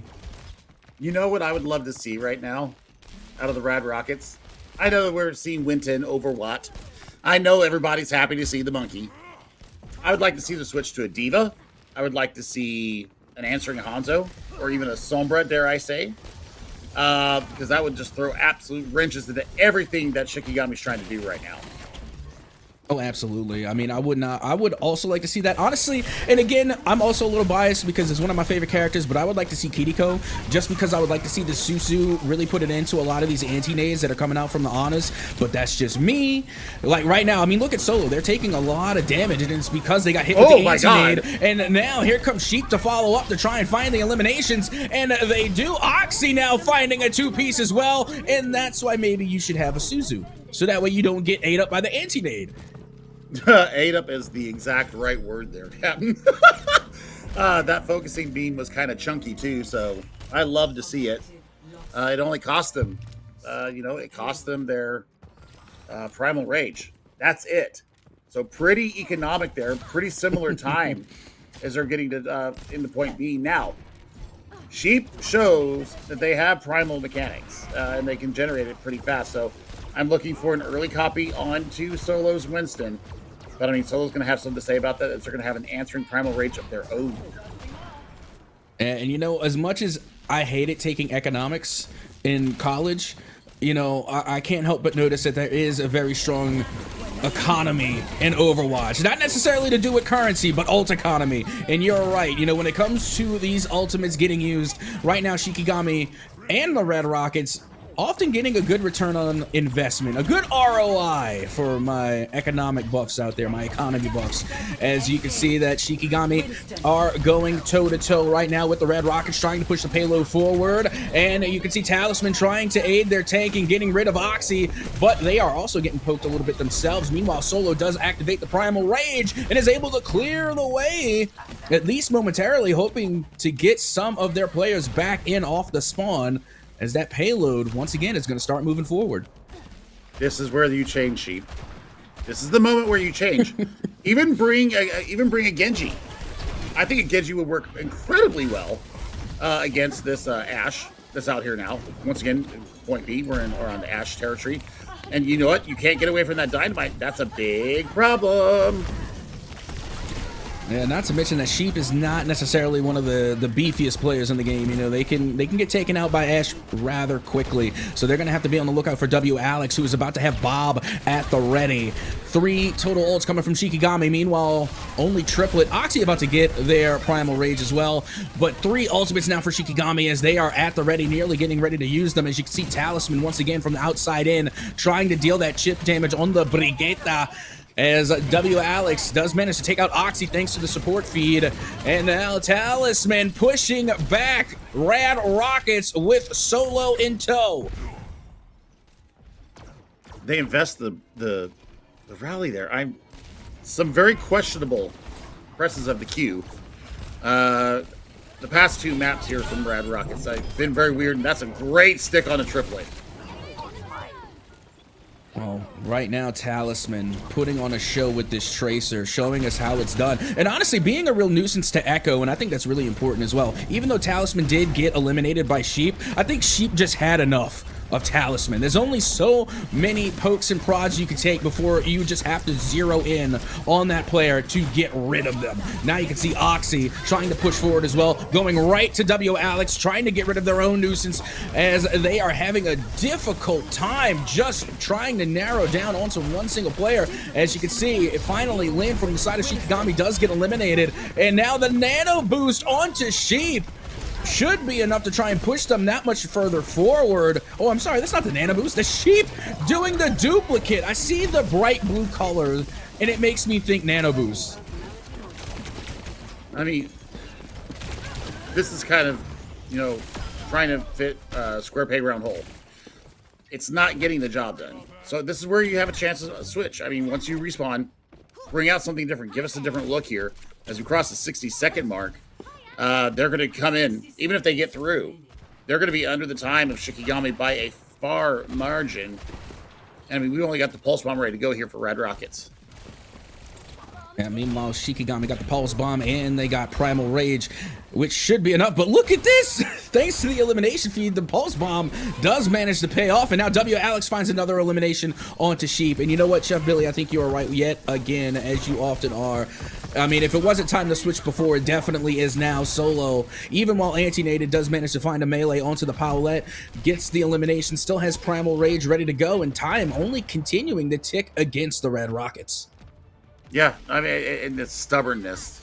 You have a plan. Okay, cool. What's your plan B? Okay, cool. What's your plan C? This is something that I think that a lot of young teams really do need to be, you know, kind of thinking of when they go into these matches. Is what is their second plan? What is their third plan? And I mean, they're going to go ahead and lose this out here. They may get a touch. Yeah, they do proc the overtime. I mean, it's going to be throwing yourself a point. That's about it. Yeah, well, here comes the Primal Rage, hopefully coming out to seal the deal for Shikigami as they are just trying to clear the point and clear the payload. And also, WAlex has Bob at the ready, and here they come as now Ash continuing to deal with the damage with their utility and just trying to clear the point here in OT, because as soon as you get all touches off the payload, that's it, it's game. But Oxy now using their own Primal Rage as they get hit with an anti-nade.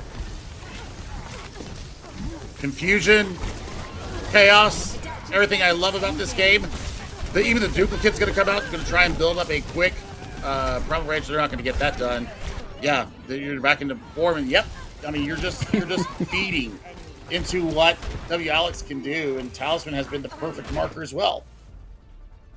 Oh, well, there you have it. Shikigami, as some may have predicted, are going to be sending this to a Game 5. Not so much it was going to go either way, but the fact that these two teams are so evenly matched that we are going to go to a Game 5. And the play of the game, once again, not to the winning team. Okay. I mean, map choice matters. I mean, it's showing itself once again here as we take a look at some action here from the fourth map of our first game here at the ILIAD Invitational Knockouts. And I mean, Sheep was getting it done early, but, you know, then it just didn't work. There was changes, there was adaptations. Exactly what you want to see a team do, and, you know, the synergy that Shikigami has shown here.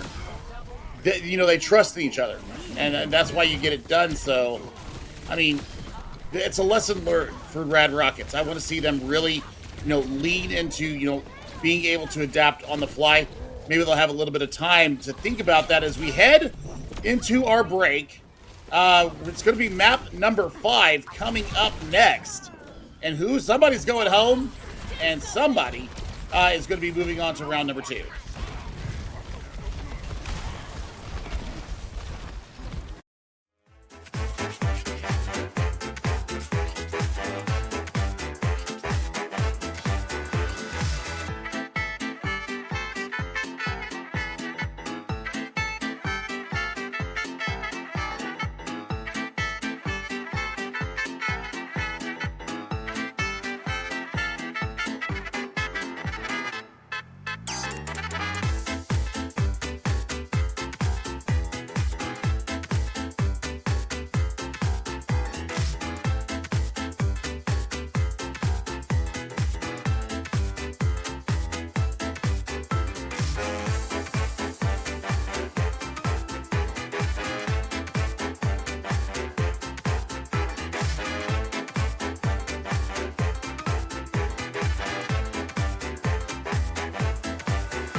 Well, it is map number 5. We are absolutely on the edge of our seats here. Rad Rockets put together team. Shikigami, the known quantity. Somebody's getting knocked out. Captain Ahsoka, Chef Billy, bringing you all the action here. Our next map is going to be Push, and we're headed to my former homeland. We're going to Canada and New Queen Street. Okay, now I'm not as upset now because I actually like New Queen Street when it comes to Push. Now, Push is a little iffy for me because, again, it's not my favorite game mode, but if I am going to play Push, it is going to be on this map. And you know what, couldn't be happier. I'm ready to get this one underway, and I'm excited to see how this one goes because, again, Push is not even somewhat, it is different from the rest of the game modes that, you know, we have been playing so far, and it has been a real back and forth. And to end things off here on the map 5, there's really no way to predict this. There's no way to know which way this one's gonna go, just because both of these teams have been performing so well. Well, we'll see how this is going to go down. I mean, for me, it's a coin flip right now. It's going to come down to, I think, to Vix versus W Alex, because they've been really getting the majority of the kills for their teams. I think that Oxy and Solo has been intriguing in the tank matchup, and I think these two backlines have just been throwing haymakers at each other, and we'll see how this goes down. Well, here we go. Let's get ready to get this one underway. And once again, my favorite support core coming out, which is the Lucio and the Kiriko. I just love them both as healers. My two favorite healers. That's Cap, because again, I already said An is my favorite character. But regardless, we are getting underway. And look at this from the outside in. Paulette able to put it into Graveyard to start things off. And now the eliminations are underway, most of which going the way of Shikigami. Look at this to start things off. And Shikigami already getting scrappy here in Toronto as they managed to get the bot first. We call that a bait. Palette gets the early kill on the Graveyard with a headshot, and then they just get baited. They get overconfident, and they end up getting just completely rickrolled up there in the high ground. And now this is all free push here for Shikigami. And I mean, if you're looking for some kind of metrics right now, I mean, Talisman almost 50% towards a blade. They're trying to push in. W Alex is going to be able to hold court with the Viper and the Dynamite. And now, once again, we are under the view of W Alex on the Ash, and we know how devastating that they can be, especially when they are hitting, which is usually all the time, as they manage to find yet another shot off right there. The Dynamite also on target as they continue to deal damage from the outside in, and now looking for Vix, who are trying to find the damage there and get rid of that Ash.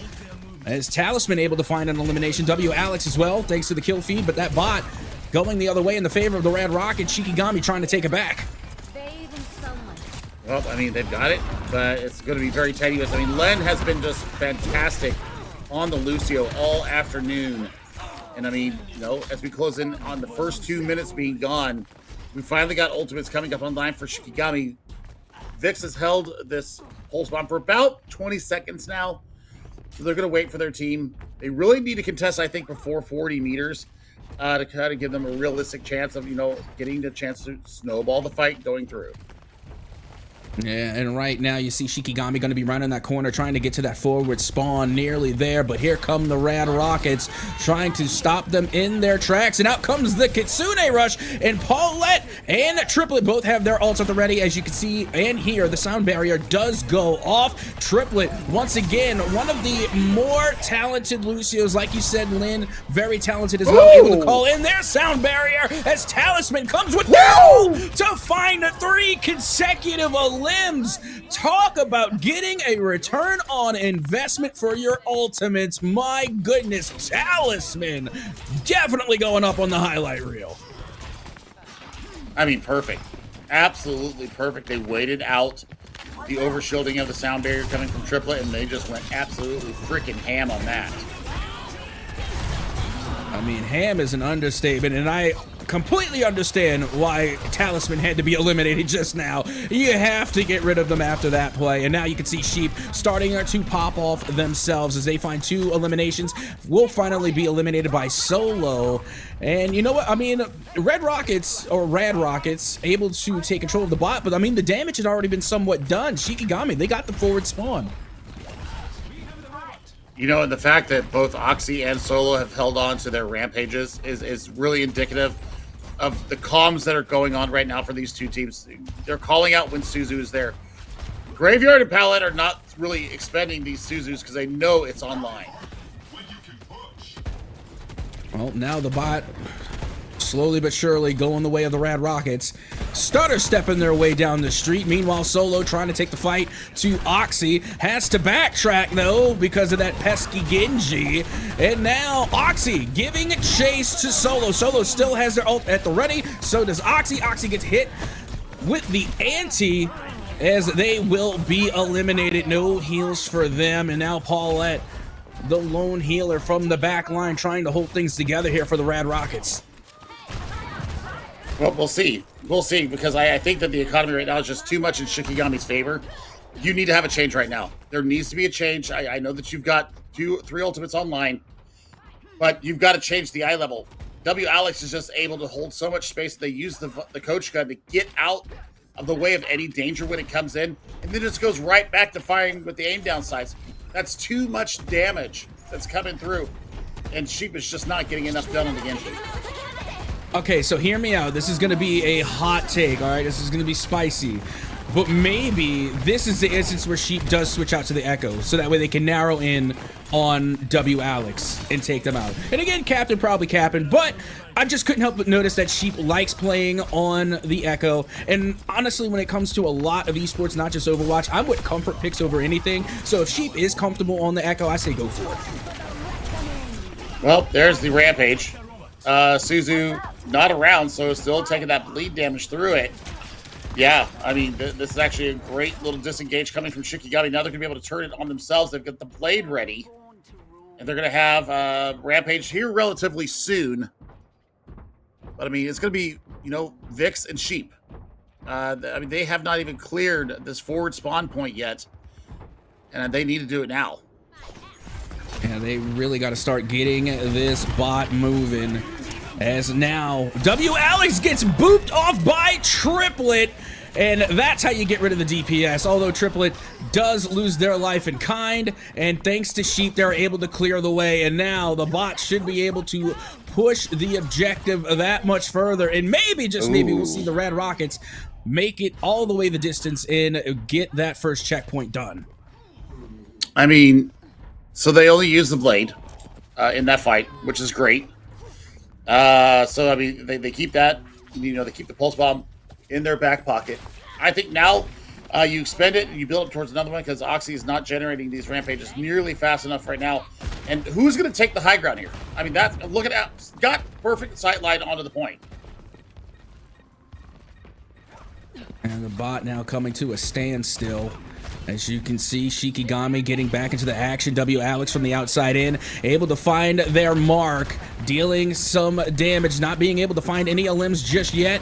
They also get brought down halfway, and now Vix, like you had mentioned, is going to have to step up here, but they are in the middle of a bout with the Genji, as now Oxy will be eliminated. Solo with a 2-piece talisman, thanks to the elimination feed, finds another, and Solo with an impressive 3K, able to steal the bot away from the Rad Rockets. Please make a change here. Rad Rockets. I mean, W. Alex is just owning. I mean, I know that it's Solo and Talisman showing up into the feed, but it's the positioning of W. Alex that is allowing them to get so much work done. Well, now you can hear the ultimates coming out from Solo, and they make the most of it. Oxy nearly eliminated as they're able to get rid of Paulette, and now Oxy goes down. Solo once again popping up for Shikigami as they're still holding on. What a beautiful Suzu coming in from Graveyard. And great support core from Shikigami to keep Solo alive. They were literally an inch from death. Well, GG's. Once we hit this 100. No, seriously, once we hit this 100-meter mark, it's GG's because you're under 2 minutes. You've shown that you cannot deal with W. Alex on the high ground, and Oxy and Solo are just going to keep butting heads. So, I mean, it's just going to be a matter of attrition right now. This is why I love Chef Billy. Calls it like he sees it. You're not going to hear no fluff, not going to put no sugar coating on anything. Calls it like it is. And you know what? Once again, the chef is right. It's GG's. Under 2 minutes, 123 meters. The bot is right around the corner. Here comes the reckoning.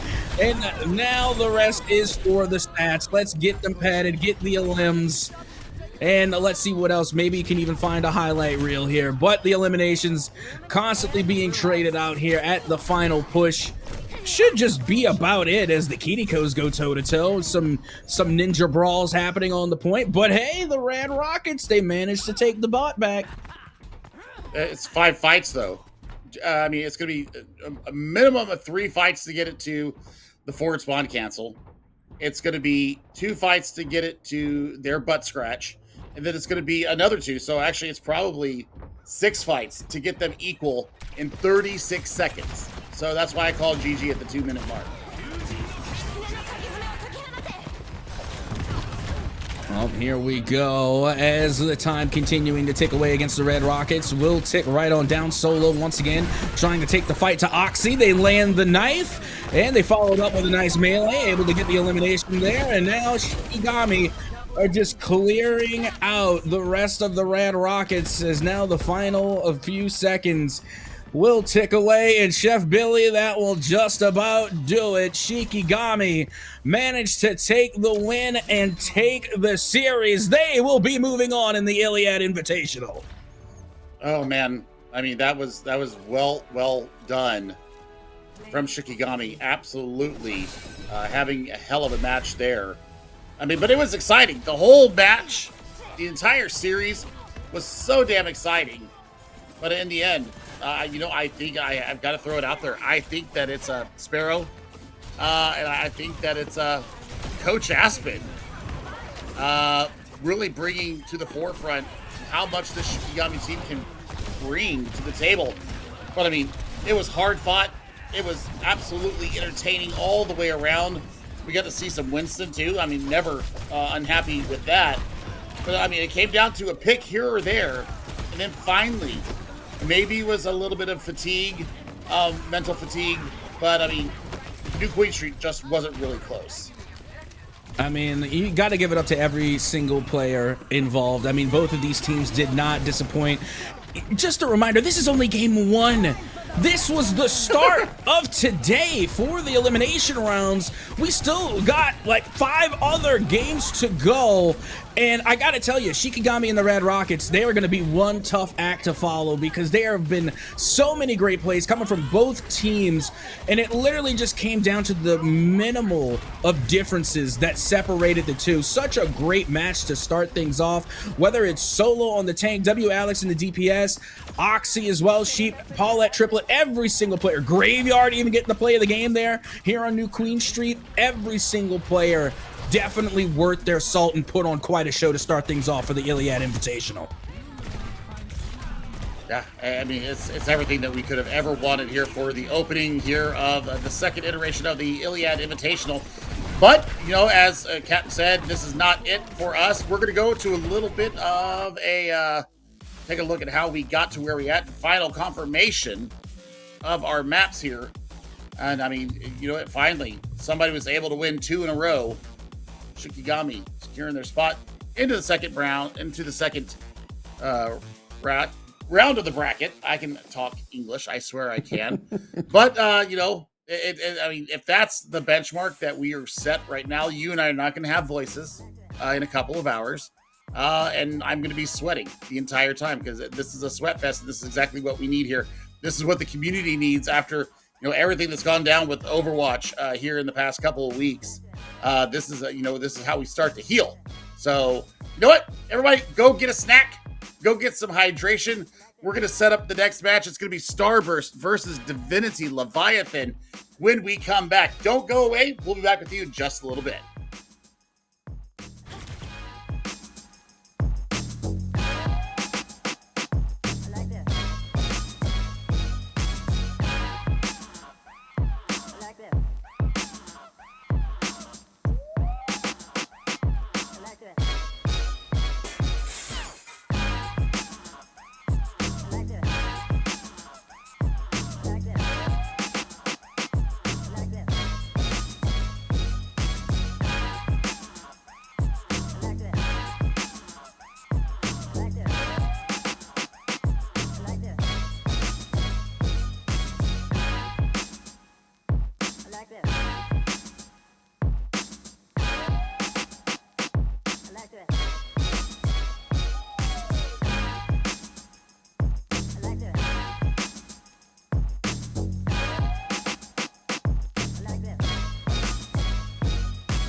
All right, everybody, back for game number 2. And this one, well, this one could be a little bit different than our first game out the gate. Chef Billy, Captain Natsoka, back with you here for game number 2. And it's going to be Starburst versus Divinity Leviathan. And, well, I mean, let's just get down to business here, shall we, Captain? Taking a look at Starburst's roster here. There's a whole bunch of names here that if you don't know who these people are, you have been living under a rock if you were an Overwatch player. Led by Infected. Had a chance to cast him last weekend in the Carry to College event that they ended up winning. Haven, Taejong, Neutral, and Deco. These are contenders players. Some of them were just on the cusp of being in contenders, and we got some collegiate talent here as well. So I mean, this is a squad that needs to be feared. This is one of my picks to win the entire thing, just based upon how much Infected has matured in the past 2.5 years that I have been casting the young man, graduating this year, I believe, from high school. I'm getting so much older than I already was.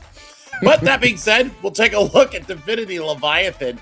And while not as impressive on paper, I keep telling people, especially in these invitational tournaments, synergy sometimes can outweigh what you see previous results from. So, I have seen Top 1 Guns player play before. I believe I've seen Monotone as well in some community tournaments. So, we shall see what we shall see, but just on paper, this might be fast. You know what? It very well could be. And you know what? It's to no one's discredit by any means. Like we had mentioned earlier, Shikigami just put on, in the Red Rockets respectively, both just put on one heck of a show. So no matter what, it was going to be a tough act to follow, no matter who it was. But yeah, we're going to be seeing this one pop off. And, I really do have a lot of respect for the collegiate scene as well as, the high school scene. But, with that being said, the fact that Infected is such a young player and is already, making a name for themselves, especially now that they're getting ready to graduate high school. So they're going to be like a first round draft pick for college scouts for sure. And again, I'm very active in the collegiate esports space, so I look forward to seeing how they progress in the future and seeing them in the collegiate leagues. So again, I'm really excited to see not just Infected, but all of these players. Again, we have a lot of great young talent out there, and already they're competing at this level. And to me, it's just not only impressive, just insane to think about. Maybe when Chef and I were in high school, we didn't even have this type of thing. So once again, big shout out just for ILIAD, just for having events like the ILIAD Invitational. It's great to see such young talent out here. Yeah, I mean, it happened for the implosion of the Overwatch League too. So I mean, ILIAD has been putting this out there. Big shout outs to LA Smurf once again for coordinating this and doing all the behind the scenes work. It's a lot of work that they got to do. And it just flows so very nicely. Thanks again to Unfeatured and his beautiful static screens showing us all the beautiful scenes and all the observing as well. And Hippie, of course, pushing the buttons behind the scene to make us look good. So, map set. Same as last time. Control, Escort, Flashpoint, then Hybrid and Push if we need to get there again. I don't know if we're going to get past Flashpoint here, to be quite honest. But what I can tell you is that we're starting up on Nepal. And other than Sanctum, this should be a pretty brawl-centric map. I love Chef's predictions because Chef has the recipes. I'm telling you, they call it like they sees it, and they're hardly wrong. Chef is cooking on the desk, no doubt, as we get ready to head into our first matchup on Nepal. And again, speaking of Chef, I need to hear the recipe going into this one. What is the composition going to be made up of as we get ready to get our first match underway? I mean, it should be Infected coming out on the Ramatra. We should see. It depends on if they want to run the Tracer here. You can run the Mei here. You definitely have to have a Lucio no matter what. I like seeing the Kiriko on these 2 points, on this and Village. I like the Baptiste more on Sanctum. But, I mean, Infected has a hell of a Reinhardt, too. So, Ox is going to have a very, very difficult time up against one of the best tanks in NA. going to be very interesting to see how Ox kind of weathers the storm. Well, here we go. We're going to be starting things off, and like you had mentioned, Infected is going to be breaking out the Rhine early here, as Ox is going to be on the Remy, and we are wasting no time. As you can see, Starburst already on the point first, just trying to hold off Leviathan as they try and work their way in. And I got to tell you, Reinhardt is one of my favorite characters as well, along with Ana. I guess maybe there's a coincidence in that. But with that being said, Infected already swinging away here, as they do have Taejong and company as well. Trying to work from the outside in and just really taking control of the point, even with the rest of the Leviathan team there and competing and contesting. Starburst still managed to take the point first. So you're lacking a little bit of damage here while you're running the Symmetra. And you have the mobility in there, but you're lacking a lot of killing power. I say that as the beam is up to number 3 and just looking for frying targets now. Oh my god, you're gone. You're gone, bye-bye. Absolutely melted. I love Symmetra, by the way. Again, also a fantastic DPS. Again, just having the sentry turrets can just make or break any team. And right now, they are absolutely breaking the Leviathan squad. Push them all the way back to their spawn. And now Starburst getting a very early lead here to start things off in map 1.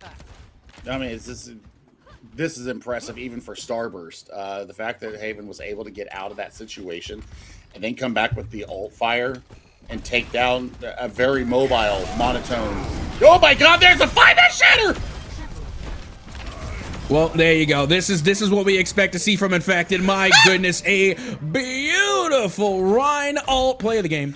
It's got to be, right? There's no other play that can top that one. I don't think. I mean, the Earth Shatter was on point. It was perfect. Literally swinging for the fences. Every single player from Leviathan got caught in that. Oh, my heart. Infected, you mad lad. I'm so very happy right now as we get back into the action here. That is a blizzard. That is a app matrix. That is scary, scary, scary indeed. And that's going to be a fight win. 90% and counting. Yeah, it's all but done so here. Yeah, and you know what? I love the matchup between Taejong and Deco, just because, like, if there ever was a counter to Lucio, it would be Mei, right? I mean, you got the speedy healer getting halted, frozen in place, and it's just the perfect counter. I love it. Regardless, we all know that one's gonna definitely go the way of Starburst after a fantastic start here. Just for map number 1, my goodness, Starburst put on a show. Yeah. I mean, it leads from the front to back here. For any team that Infected is on, Infected is one of the most vocal people that you will ever meet. I've heard the comms. I've seen the comms on when we've had cameras on site. Kid is just built different, all right? And I mean, OWCS, any team would be happy to have said tank player on the team, because he not only plays the Reinhardt, he can play all the tanks to a very, very high skill level. So, I mean, look at that. Just taking Ox to task. It's done. And again, wasting literally no time here. Granted that Starburst did lose their Symmetra in the crossfire, but still, I mean, look at what they're getting in return. Return on investment. They lose Haven, but they were managing to take everyone else from Divinity Leviathan, and now they're already going to be starting off on the point. Should be able to take it no problem. And now Leviathan have to try and come back off the spawn, as now points will go the way of Starburst.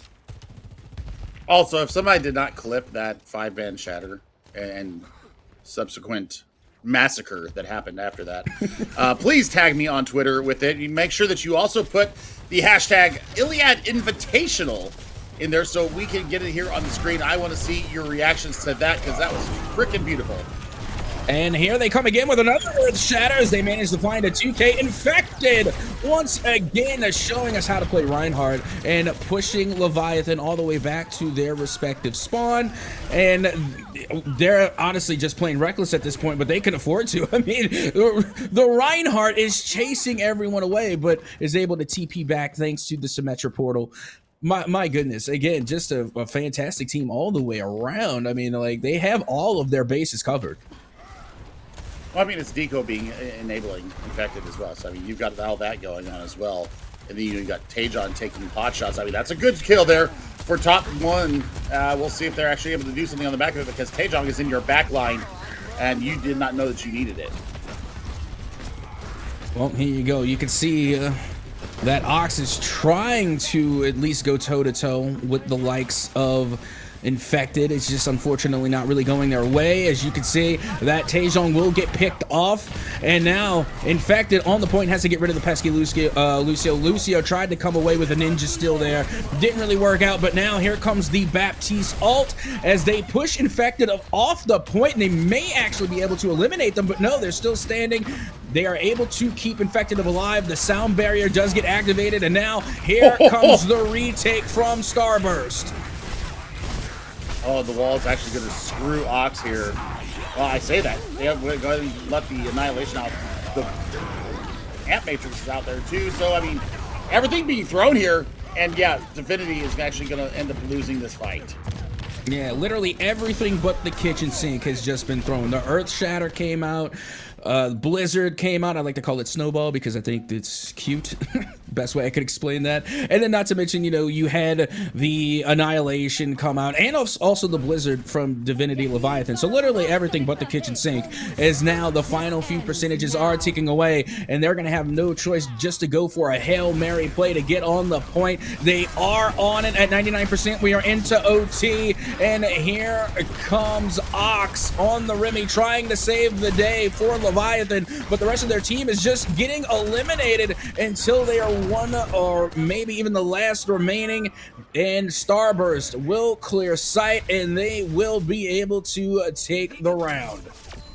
Yep, I mean, pretty much how I expected it to go down. I'm actually kind of surprised they got any capture percentage at all. But I mean, you know, it forced the attention away from where Infected and the company were trying to go. Yeah, if it wasn't Infected here, I was going to call a serious miscarriage of justice. Yeah, if we even called it when the play happened, I was like, this is play the game. It has to be. There's no other play that can happen that would surpass that one. And sure enough, and like Chef Billy had said, if anybody had clipped that, please post it on Twitter with the hashtag ILIAD Invitational. We want to see your post. We definitely need to get this clip around because it was a beaut. I mean, if somebody asked, where have we seen this before? We saw it a couple weekends ago in the CGL's GOATS tournament, where Infected landed a 6-man shatter as part of TBD. The GOATS tournament there was... It harkened back to a better time of Overwatch, I have to say. I miss 6v6 still. But as it stands, that's game number 1 here to Starburst, and Escort is going to be up next. It'll be Leviathan's choice. We'll see how they go down there. I am hoping that they try something different. They don't take us somewhere expected. I would love to see like a Dorado. Dorado would be a lot of fun to see here. As far as the Escort map would go, I don't want to see Shambali again. It's kind of boring for me because it's kind of, you're kind of stuck into one certain thing there. I honestly, I would love to see them force Infected onto. Well, okay. I wanted to see him force Infected onto maybe a Sigma. But I mean, I know a Sigma is good too, but nope, we do have our map choice in from Divinity Leviathan, and it's going to be Shambali Monastery. Just the point that I didn't want to see. You know, it's your fault. You cast a curse to that. You had to say it. It's like, as long as we don't go to Shambali Monastery, you were going to be happy. And you know what? You put it out into the universe, and it came right back at you. Well, now I have to be salty chef here, and I'll have to deal with my feelings. I'll be fine. No, it's still gonna be. You know, we're gonna wash, rinse, repeat for the next 2 maps. It's gonna be up to Divinity Leviathan to somehow punish Infected and his aggressive ways, because that is how Infected plays. And as long as the team understands that, as long as you keep Infected up, you're basically gonna win most fights. This is going to be a mental barrier that Leviathan have to cross. So, I mean, we stay on the same side. So, Starburst is going to know how far they're going to have to go. I would not be surprised. I'm going to throw it out there right now. I would not be surprised if we saw Infected try to do his best LH Cloudy impression and hold them at spawn and touch the spawn door.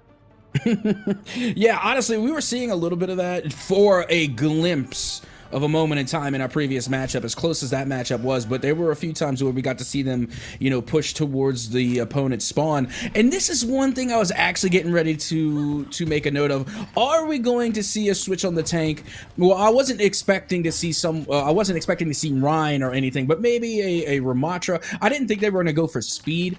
I didn't think they were going to try and come out with the Junker Queen, but at the same time, you know, it is going to, I think it's going to work out with Infected in the way they play, because they are very aggressive, and there's really like no better aggressive tank than Junker Queen. I mean, yes, you can go with the Monkey, you know, you can bring out the Winston, they're able to get into the face of the opposition, but Junker Queen, I think, is just going to be a I mean, I'm trying to be as polite as I can. I think that Infected on the Junker Queen is just going to lay waste to Divinity Leviathan.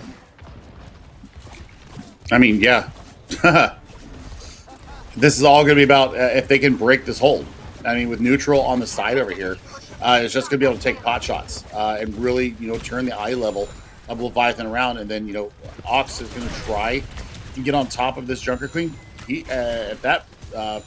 If the Nemesis form isn't ready, if the little flimsy shield isn't ready, he's going to be pulled into Starburst, and Starburst is just going to flay him alive.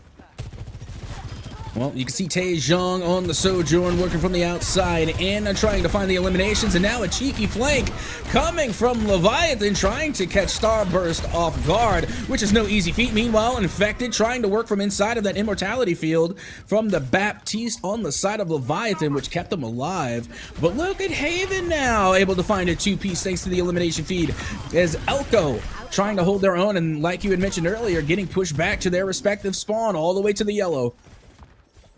Yep, I mean, this is exactly what I expected. I mean, just the mechanical skill alone of this Starburst team is scary, right? But now you throw in power of friendship, you throw in there lots of good comms at a high level. Yeah, this fight's going to be done before it's over. Well, I say that, Infected's actually gone. Yeah, Infected may be gone, but oh my god, Taejong is still here, coming away with a massive two-piece and a 3K, by the way, on that last team kill, which woulda, shoulda, coulda been a team kill. It wasn't, but, you know, it felt like one just watching it. And now, Leviathan, they do have two ults at the ready for both of their supports, but meanwhile, so does Starburst. They have the Kitsune Rush and the Sound Barrier at the ready, as Taejong will be the next one on the chopping block to be eliminated. And now the payload finally moving forward, as the Kitsune Rush will come out from neutral. Oh my god, that's an Orisa completely having their way in there. 148 on the clock. That is one ultimate to win that fight. I say that, they actually put out the Blizzard as well, so I mean, for the Leviathan right now, the good thing is that they're going to have 4 ultimates in this fight. The bad thing is that Infected can eat the Blizzard. They've got the Sound Barrier to counteract pretty much everything else. Well, I mean, the payload is moving very slowly but surely. I mean, they managed to move it a few feet there, a couple of meters. Nothing wrong with that whatsoever. As you can see, the Blizzard does go out. And Ilko will be eliminated from inside of the Blizzard by none other than Taejong. Infected now finds a two-piece thanks to the elimination feed. And just like that, there's going to be another big team wipe coming from Starburst. So Taejong just swapped Hanzo. Is already 66% towards Dragon Strike. Infected in one fight, got the Terra Surge up, and god, that is just absolutely wrong. Taejong is on one right now and having very much fun. Thank you so much, Happy. Well, Taejong, now, like you had mentioned on the Hanzo, able to land their shots and find 2 assists. Haven also getting the eliminations for those assists. Gotta love a team that can share the sugar and just get assists and eliminations and, you know, spread it around. You'll love to see it. And now you can see Leviathan have 4 ults at the ready. Yeah, but this is going to be a Dragon Strike from behind. Oh, no, wait, nope, there it is. Okay. Right when the Sound Barrier gets called in, Out comes the Dragon Strike, and it looks like it did land. It was able to deal a good amount of damage and literally just pretty much just erased what the sound barrier brought. And with literally no time wasted from Starburst, they managed to take the first round. That's 30.69 meters total over 4 minutes. And, I mean, this was a very Iliad of woes for Divinity Leviathan, as they just got absolutely smacked there by Taejong and company. Taejong saying, "Nanun Taejong itida." I am Taejong. Have fun, and really put it out there. I mean, just perfect positioning and the willingness to go forward. This is just a mechanical diff. There's not much else to say. I mean, the difference in levels here is just a little bit too much for Leviathan to be able to kind of overcome. So we'll see how Starburst decides to take this 30.69 meters in 4 minutes. I think it'll take one fight, and it should be adios to this map. But I mean, anything could happen. Leviathan could make a very stalwart impression here. Top one should be able to might be able to find a pick here or there, and really make them work for it. Well, in the defense of Divinity Leviathan, all of my matches look like this. This is how like every single one of my matches go. I get held up at the spawn, we lose, wash, rinse, repeat as we get ready to head. What should be a pretty interesting and maybe even a very quick bout, as you got Haven now on the Echo trying to rain damage from up on high. Does get pointed out by the May and will be eliminated. Helko being able to get that elimination early, and now Taejong on the Genji, able to follow up with some damage, finds in a limb, but also gets traded out in that regard. Divinity Leviathan showing some pretty strong defense to start things out here.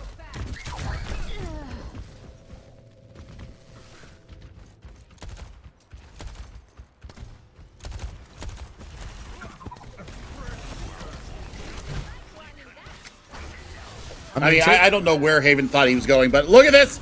Infected all the Doomfist. Yeah, it's over. It's over. I mean, the Divinity Leviathan, they were putting up quite the fight to start things out, but like you had mentioned, once Infected switched to the Doomfist, yeah, that's pretty much all she wrote. I don't even think they can make it back in time to stop the payload. I mean, it's literally a race at this point, and meanwhile, Infected and like 2 others are just chasing the rest of Leviathan, and that'll just about do it. I mean, pretty cut and dry. Starburst able to take another win and put themselves onto match point. I mean, good stuff for them.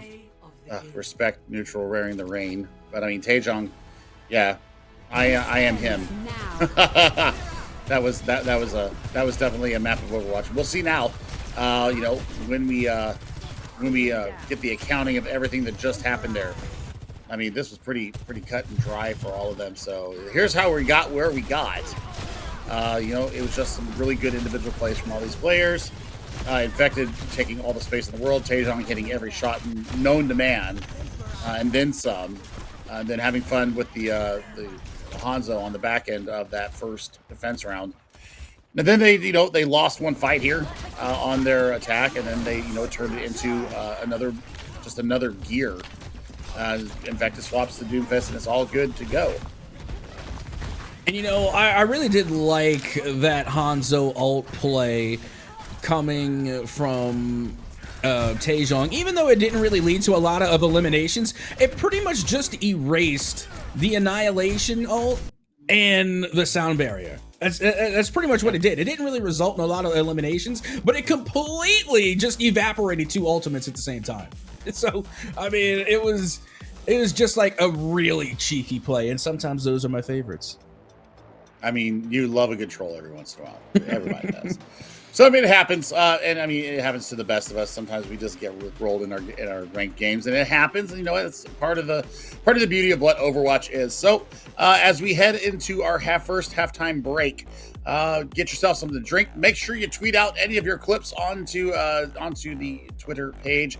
Make sure you put the hashtag ILIAD Invitational into it so we can see it here and call it out on screen. Otherwise, we'll see you back in about 5 minutes.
Oh, what is up, everybody? We back. Map number 3, Flashpoint, is upcoming. And it's been pretty much one-way traffic here so far. Chef Billy, Captain Soka, bringing you all the action here in game number 2 of our knockout rounds. And, well, the maps are here. Flashpoint is going to be up next. And I don't see that we have... Well, there it is. New Junk City. We're heading to Junker Queen's home for the next map, probably the last map here. And Captain, we've got some hijinks going on. Yep, that we do. And also, Chef Billy, let's talk about a little bit of Overwatch lore, because New Junk City, if I'm not mistaken, isn't just the home of Junker Queen, but also Roadhog and Junkrat, right? Yes. All right, let's go. I aced the Overwatch lore test of New Junk City. But with that being said, I am very excited to get this one underway. Again, Flashpoint is just one of those game modes that are just so bare knuckle Overwatch. Like, that's where you get into the nitty gritty. That's where you get so much good action in Flashpoint. It's just so much fun. It's actually probably my favorite newer game mode that has been added to Overwatch. And you know what? I'm not expecting a big change up here. I think this is going to be Starburst's bread and butter as we get ready to head into this next one. Oh, but we haven't even talked about hijinks yet. As we take a look at the swaps that are happening. Infected is pulling something that he pulled this weekend. Going to the DPS role. Taejong is now going to be the tank. So I would expect to see Infected come out either on a Tracer or a Reaper. I don't remember if there was anything else. I think there was an Infected May at one point. So we shall see how this is going to go down as we head into New Junk City. We'll see what these two have up their sleeve. There is a little bit of trolling going on, but hey, I mean, if you got the mechanical skill that they do, why not have a little bit of fun? I mean, you can't really argue with that. I mean, they've been playing fairly well. They can afford to do so. I mean, they have a 2-0 lead. So even if they did follow this map, it wouldn't, be the end-all, be-all for them. They clearly have more than enough points to continue on. So again, yeah, I mean, like you said, you got the lead. You might as well have some fun with it if you can. And I think they're getting ready to do just that as we get ready to get New Junk City underway here for Flashpoint. And to start things off, yep, the Taejong is going to be on the Roadhog. So that's great. But look at this, Chef Billy. We got Infected on the Genji, Neutral on the Lifeweaver, Deco on the Lucio, Haven still undecided. Meanwhile, on the side of Leviathan, you got Top Gun on the Ashe, Elko on the Genji, Ox on the Junker Queen, Flame on the Lucio, and Monotone on the Kiriko. And Haven's going to be bringing out Junkrat. I love it.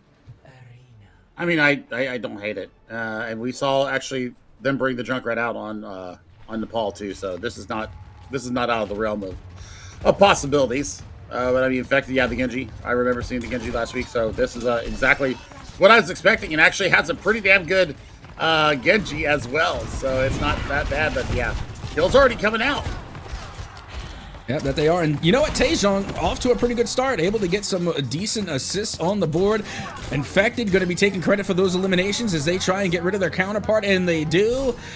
With the help from Neutral, able to get rid of Elko. And now, once again, Infected going right back to work here, keeping the likes of Leviathan at bay as they are taking this first Flashpoint. I really want to see what Top Gun is trying to accomplish here with the Ashe. You can poke from mid-range here. The rotation's got to be clean. Yeah, you're kind of fainting a couple people that way. So, I mean, you're looking for a little bit of a pincher attack here. But, I mean, if they decide to speed engage on top of this is going to be a very fast fight. Well, Ox now trying to go toe-to-toe here with Taejong. I nearly said Infected. Going toe-to-toe with Taejong, who is now on the tank after the switch. Is Haven able to get a nice elimination, and now following it up with some more damage, and now everybody from Starburst is getting a piece of the action. Taejong, Infected, and Haven all pulling away with an elimination. And we're at 75% in counting, so I mean, it's going to come down to a touch if you can even get one. And Infected is going to have a Blade online. Yep, following up with the Kitsune Rush coming in from neutral. And now at 95%, and out comes the Genji out on Infected. They managed to get one elimination before being eliminated, as now we are in overtime territory, but should be no problem for Starburst, as they will take the first Flashpoint. I mean, we've got already Taejong up with the Rampage and the Sound Barrier at their back. Pyre's going to be upcoming with that too, and yeah, Elko just can't get anything done. Haven has their number, and yeah, you do get the trade out for that, but you still...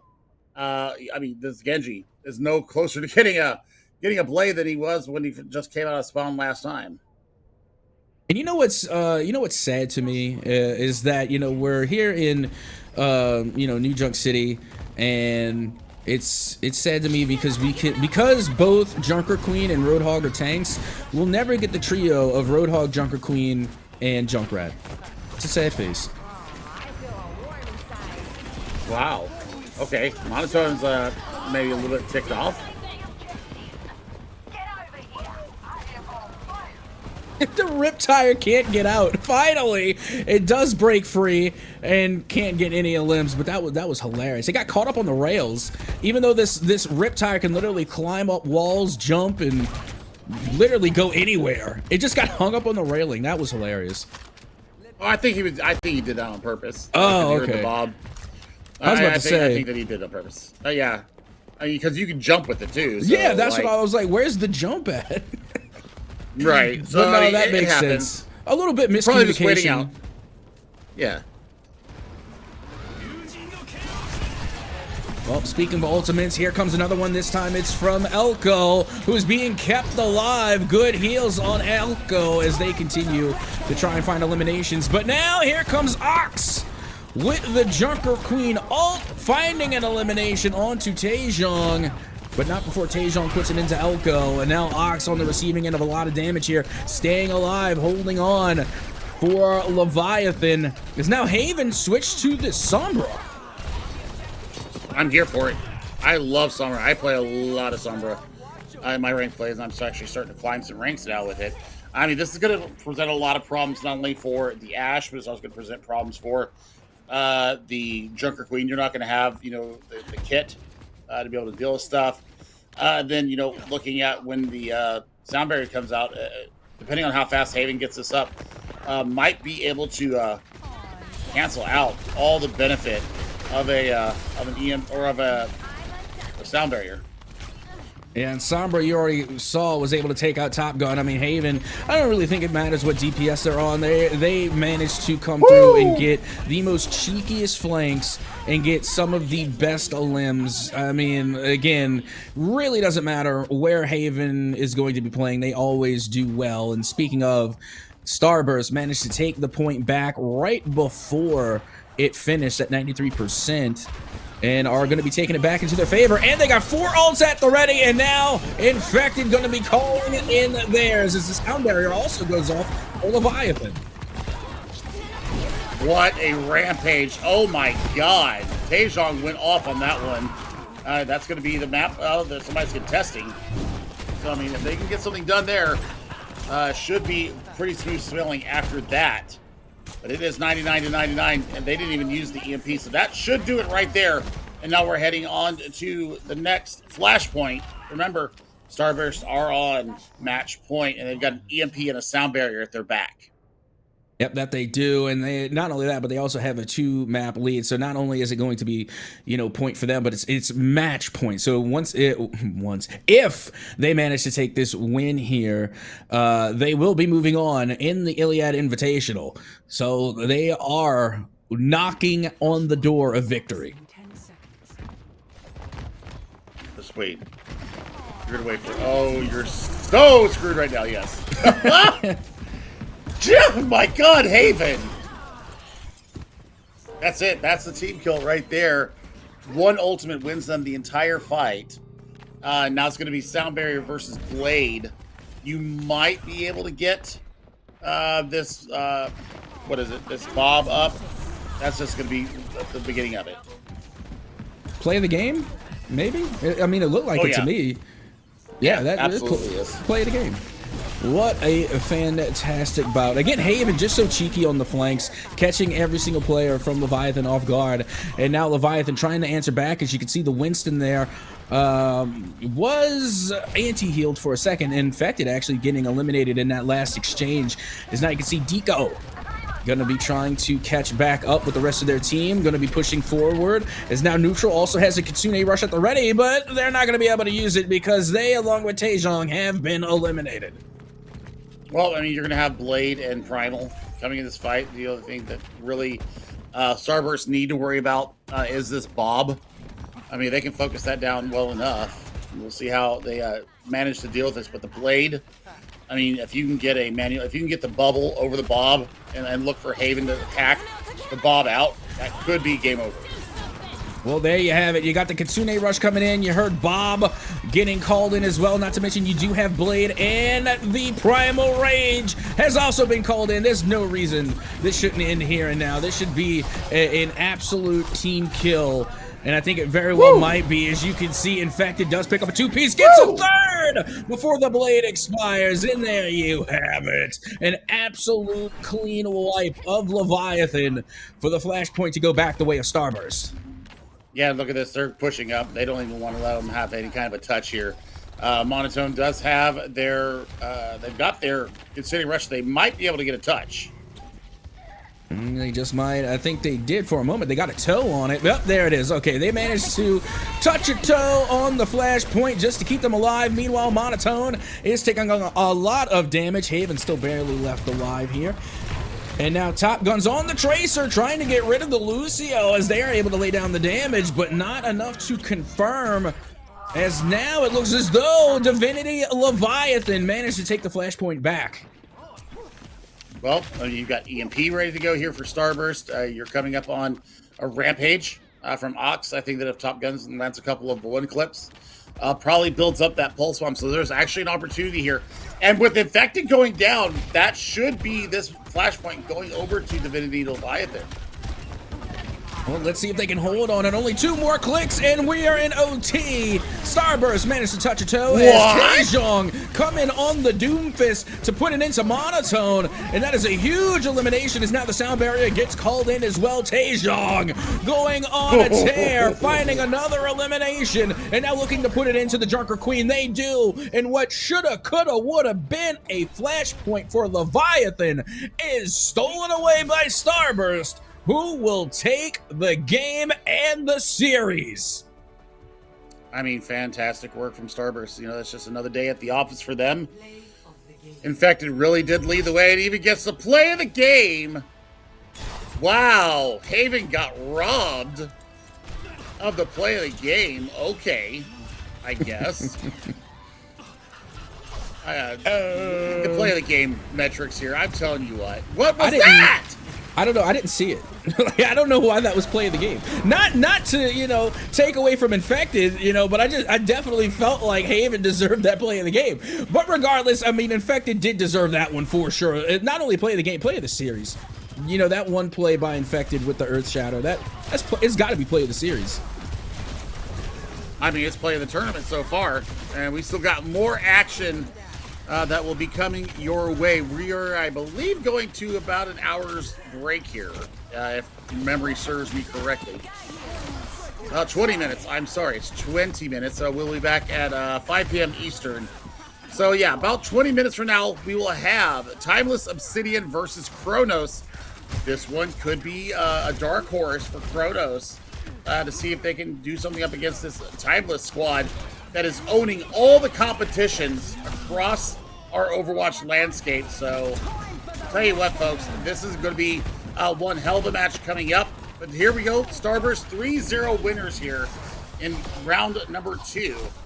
Infected with the play of the game, but I still think Haven got screwed. So, we will see you guys in about 20-ish minutes. You know what? It'll be a wonderful time, so get yourself something to drink, get yourself a snack, take your puppy dogs out to walk if they need to go, and we'll see you back around the top of the hour.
All right, everybody. Back for the last pairing of the night for myself and Captain Netsuka. Back here with you. Timeless Obsidian versus Kronos. Well, I mean, we've had the nail biter. We've had the stomp. Now, are we doing the whole pendulum thing where we're going back and forth? Are we going to have a normal series here? Captain Netsuka, your thoughts? Well, I mean, the first game went all the way to game 5, right? And then the second game was done in 3. So maybe this one ends in 4, you know, so that way we could check every box, you know what I mean? So maybe this one ends in 4. Who knows? This one could also go the full distance, but I doubt we're going to see a sweep. Yeah, I would agree with that. I think that, you know, as we take a look at the rosters, we'll start off with Timeless Obsidian coming up first. And, well, there's somebody that I know very well from my days back in console, back in the console gaming league where I got my start casting, and I was actually a competitor there as well. Hopeful, also known as Lionel, content creator for Timeless, is actually playing here and is a hit scan god. Let me just tell you right now, that is something that this other team is going to be very, very cognizant of, because Hopeful don't miss very much. So we'll see how the Crota squad is going to deal with that. But Hopeful Dynasty, another longtime journeyman player here in the Tier 2 scene. Luca from Mordor, Unread, and Skier to round out the Timeless Obsidian roster. Now we'll take a look at Kronos.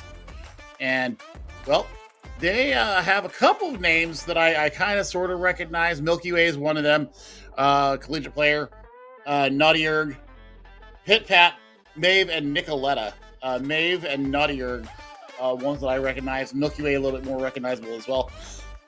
I think we're going to run into a bit of a problem here for Kronos, is that we've got Kronos here, and then we've got Timeless. And Timeless has been playing with the team that has won Flash Ops. They have won Calling All Heroes. They've got so much in the depth in the pool of talent. I can only imagine what Timeless org scrims are like. It's got to be like a gladiatorial pit for people to just get slaughtered in. So, I mean, if steel sharpens steel, then this might be a little bit of one-way traffic for Obsidian. I'm kind of calling it, you know, maybe a 3-1 here for Timeless Obsidian, but we'll see how Kronos comes out the gate and see if they have any jitters in their system. Well, like we had already said earlier, you know, we got the game 5, we got up to 3 games, the 3-0 sweep. All that's left is for the 3-1. You know, that's really all there's left to it. So who knows? Maybe Chef Billy's predictions will come true. We will see. But with that being said, let's get ready to take a look at where will we be heading first between these two teams. And it looks as though we are going to be heading to Oasis to start things off on Control. So, Chef Billy, what are your expectations going into this game 1? You've already said that you have somewhat of an inkling of a Timeless Obsidian. You said that you have seen them before. What do you expect for them to bring to the table? I mean, precision, synergy. Those are two big things that I really expect out of the gate. So we'll see how it goes down. Looks like we're going to start on Gardens. If I'm taking a look at our preview screen, right? So look, there's 3 separate control maps, obviously. So the outlier here is University. It is a very brawl-centric map. It kind of feeds all into the one point. And, you know, for Gardens, there's 2 things that you have to be aware of. You need to make sure that you can claim high ground there in Gardens itself. And then be able to catch rotations. Those are the 2 big things that I look for. A truly successful team here, especially Gardens, to be able to do. Same thing with City Center, even though City Center has a little extra special zhuzh to it, as it were. But Kronos on your right, they'll be in the red. Timeless Obsidian are going to be in the blue. Yes, and, well, we'll see how these 2 teams get themselves underway. But we're looking at Luca coming out on the ball. Absolutely can play the space game with that. I'll be completely honest. This is my least favorite character in Overwatch. I absolutely hate the Wrecking Ball. Not because they're bad or anything. They're really good. It's just like they're so irritating. Oh, they're rage-inducing.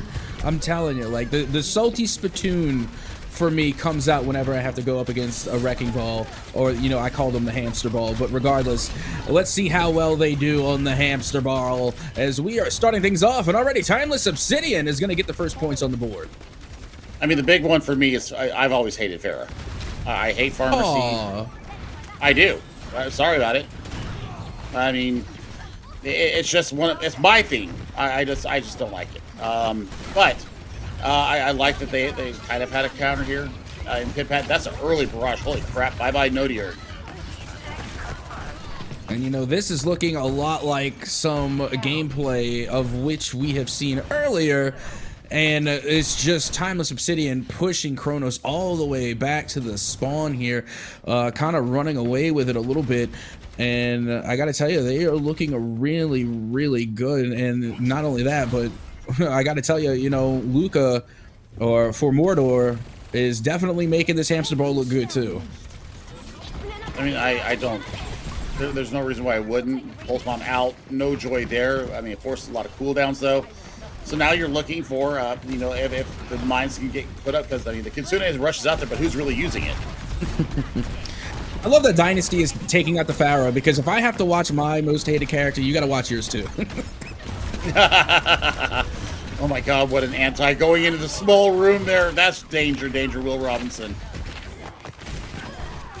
All right, now Timeless Obsidian looking a lot like Starburst, that we just got to watch, and they were kind of running away with it pretty one-sidedly, and now it looks as like Timeless Obsidian is going to be doing the same thing. So they are performing very well to start things off here, and again, they have a really good composition, and I, for one, like Farah. I think Farah is fun, also because I have an affinity for any character that can boop, and as we know, Farah does have some boop potential. Man. She does. She can boop. That's all I got. There you go. Look, how about some Farah highlights for you with some raining fire coming from Farah as they are able to chalk up some eliminations there. And now we're into OT territory as the meter is still there, and it looks as though Kronos nearly able to take control of the point here, but unfortunately they will not be able to do so. Timeless Obsidian get the first point on the board. Okay. I mean, that was definitely something, and I mean, it's all about the mobility and the escapability of this Timeless Obsidian squad. I mean, the barrages were beautiful. Hopeful on the side, just taking care of business as needed. Then it's all just a jigsaw puzzle, and they're just able to just rotate and get out of the way. I mean, Unread, we barely talked about Skier and Unread, other than the massive antis that were coming out from Skier. Kronos didn't have an answer. So we see some changes coming up here. Hopeful over to the... Yeah, I like that a lot. Bringing out the Soldier 76. Still going to be running this Farah here. This is this is going to be a lot more close quarter. So Pit-Pat might be able to get a lot more work done. And I see Milky Way breaking out the Junker Queen, which, we have seen a lot of great Junker Queen play today.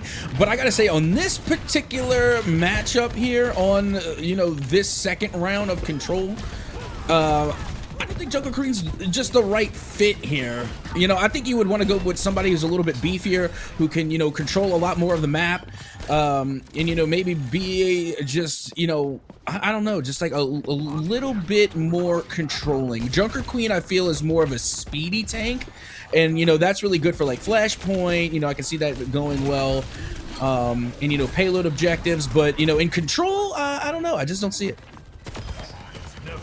I mean, this is all Obsidian all day, every day. I mean, there's just nothing that really Kronos can do. It's not about, swapping up the personnel. It's about being able to run around and be able to match the pacing that we're seeing out of Timeless Obsidian. I mean, really, the only weak link that I see for this team is Skier that plays Grandma. And, I mean, even then, you're looking at the peel coming from Hopeful. You're seeing the biotic fields coming down for that gamer. So, I mean, we'll see how it goes down. You just call Anna Grandma? Everybody calls that Anna Grandma. Oh, come no, well, I mean, true, but I mean, you put some respect on her name. Anna is a goat. Like, she is, like, amazing. Again, I'm biased. It's my favorite character. But still, though. So, wait, so if she's grandma, does that make Reinhardt grandpa? I mean, one would say so, yes. Okay. All right, I can take that. That's fair. Oh, man, and now I mean, it's always been the way. Yeah, they're putting the nano boost on for Mordor or Mord for Mord, as they are able to find some more eliminations there. And I got to tell you, you know, the heals are going well right now. And you know, this is a composition that has been around for a while now, where you know you have the Mercy and they're just gonna pocket heal the Pharah all the live long day. Meanwhile, you do have Luca on the hamster ball, who's just able to wreak havoc all on their own. I think Skier got tired of being focused down as the only immobile person, so now you bring out the Cutico. So now you got Swift Step, you got Wall Climb, you got enough in the tank. This is going to be a fantastic ult coming in from Mr. Hopeful, and the res is out too. So, and again, you know, just for a little bit more friendly banter, they call Ana Grandma. Has anybody decided to, instead of call her Ana, call her Nana? No. Because that's what some people call their grandma. I've never heard it personally. We've always called her Granny or Grandma. Poor Ana. It's just how it is. I don't make the rules here.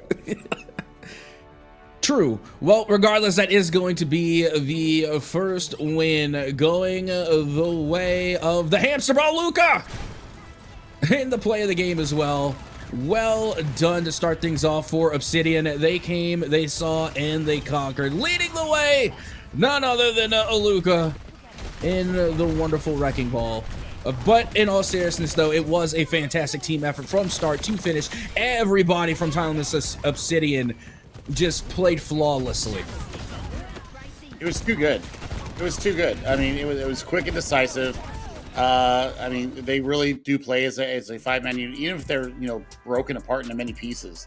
The comms have got to be good because you see the peel coming back when somebody's in duress. You saw the peel coming through. So I think that this, once again, I think it's going to be a synergy difference. And I think that might also be an organizational difference because Timeless has some serious hitters in the Overwatch space. And, you know, if you're able to practice in that realm, you can't help but get better because of being in that environment. I think that's going to be a buff that nobody knew that they needed, but is actually coming to fruition here for Timeless, as it's going to be Escort coming up next, Captain. We have seen Shambhala Monastery twice now. I hope we don't see it for a third time. Why would you even say it? Every time you say it, you put it out there in the universe. And oh no, it can't be. Say it ain't so. Chef Billy caster cursed himself twice. We're going to Shambhala Monastery, and you have no one but yourself to blame. I'm out. No. Okay. I mean, this could be fast. It could be where Cronus turns himself around here. You never know what's going to happen. It is any given day in Overwatch that something spectacular could happen. I think for the tank department, I think that we need to see their tank, Milky Way, get a lot more aggressive, and also, you know, take a note of what Luca was running. I would also, you know, offer up the same advice to Pit Patton and Nodier. You know who really works well against Ball?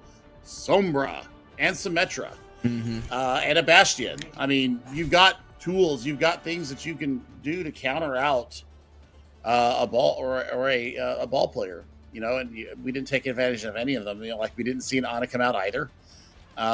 So, you know, I mean, it looks like for the defensive side, it looks like Maeve is going to become a third DPS here with the ILIAD. And I mean, they're looking for pure damage here and Milky Way onto the Sigma. You said you wanted to see one. Well, here you go. It's not so much that I wanted to. It was just like I was wondering if Sigma would make an appearance. Like, I mean, I did want to see Sigma in a way, but I just wasn't expecting it, you know, today, or right now rather. But with that being said, you know, just to go back to, you know, Milky Way, trying to go toe to toe with Luca here, I think on this map and with the matchup against the Hamster Ball, I think an Orisa would have been a pretty good pickup as well. Well, that is unfortunate news for Kronos, as they lose one of their main source of heals, and they're one of their main sources of damage. This is going from bad to worse very quickly. And once again, Luca just being an absolute nuisance. Meanwhile, thanks to the elimination feed, we saw that Dynasty and Hopeful were able to team up to take down the tank and the Ashe. They got rid of Sigma and Ashe in one fell swoop. Honestly, it was the whole team in one fell swoop. In one fell swoop of a hamster ball, no less.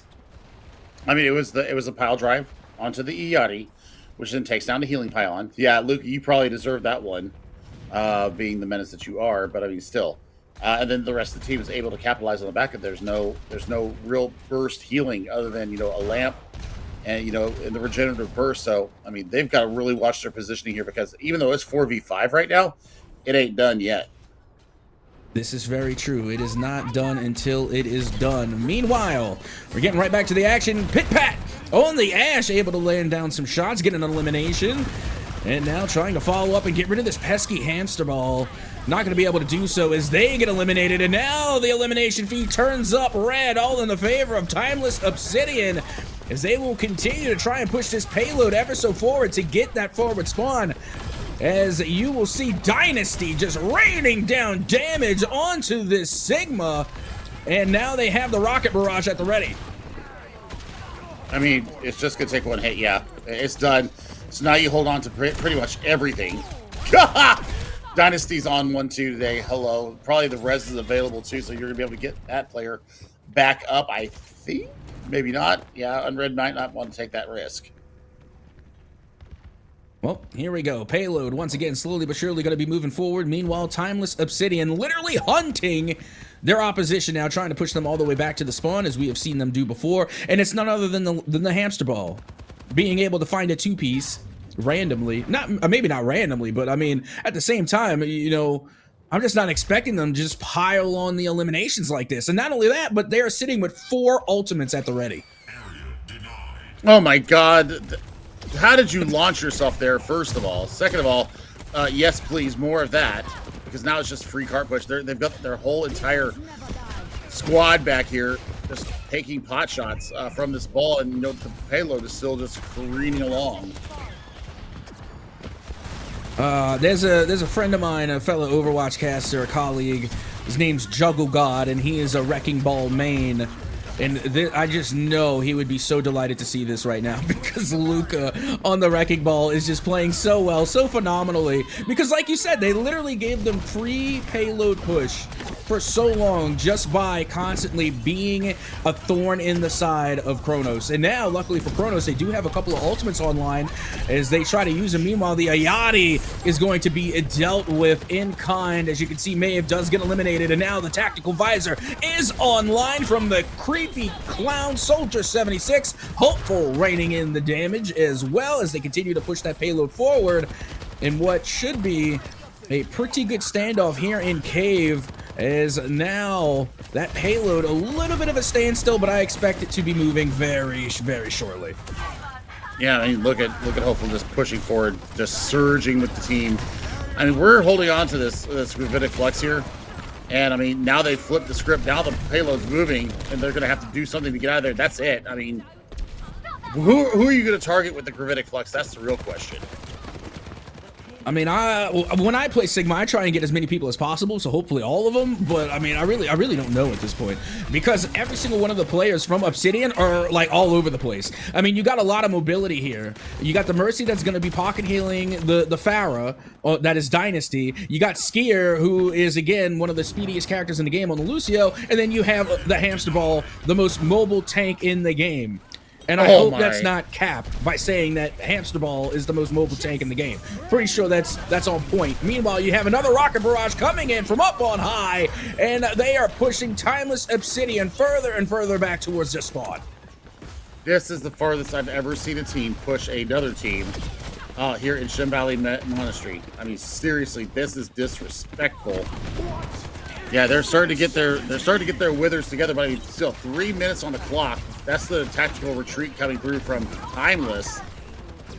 I guess the Flux came out. I didn't see where it went, but yeah, this will be cleaned up on aisle 5.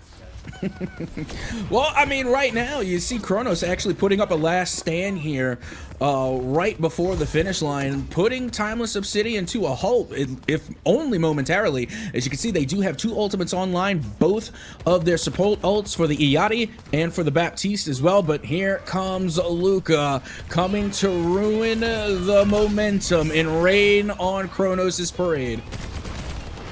Hopeful it has their attack visor as well, and should be, getting the work done.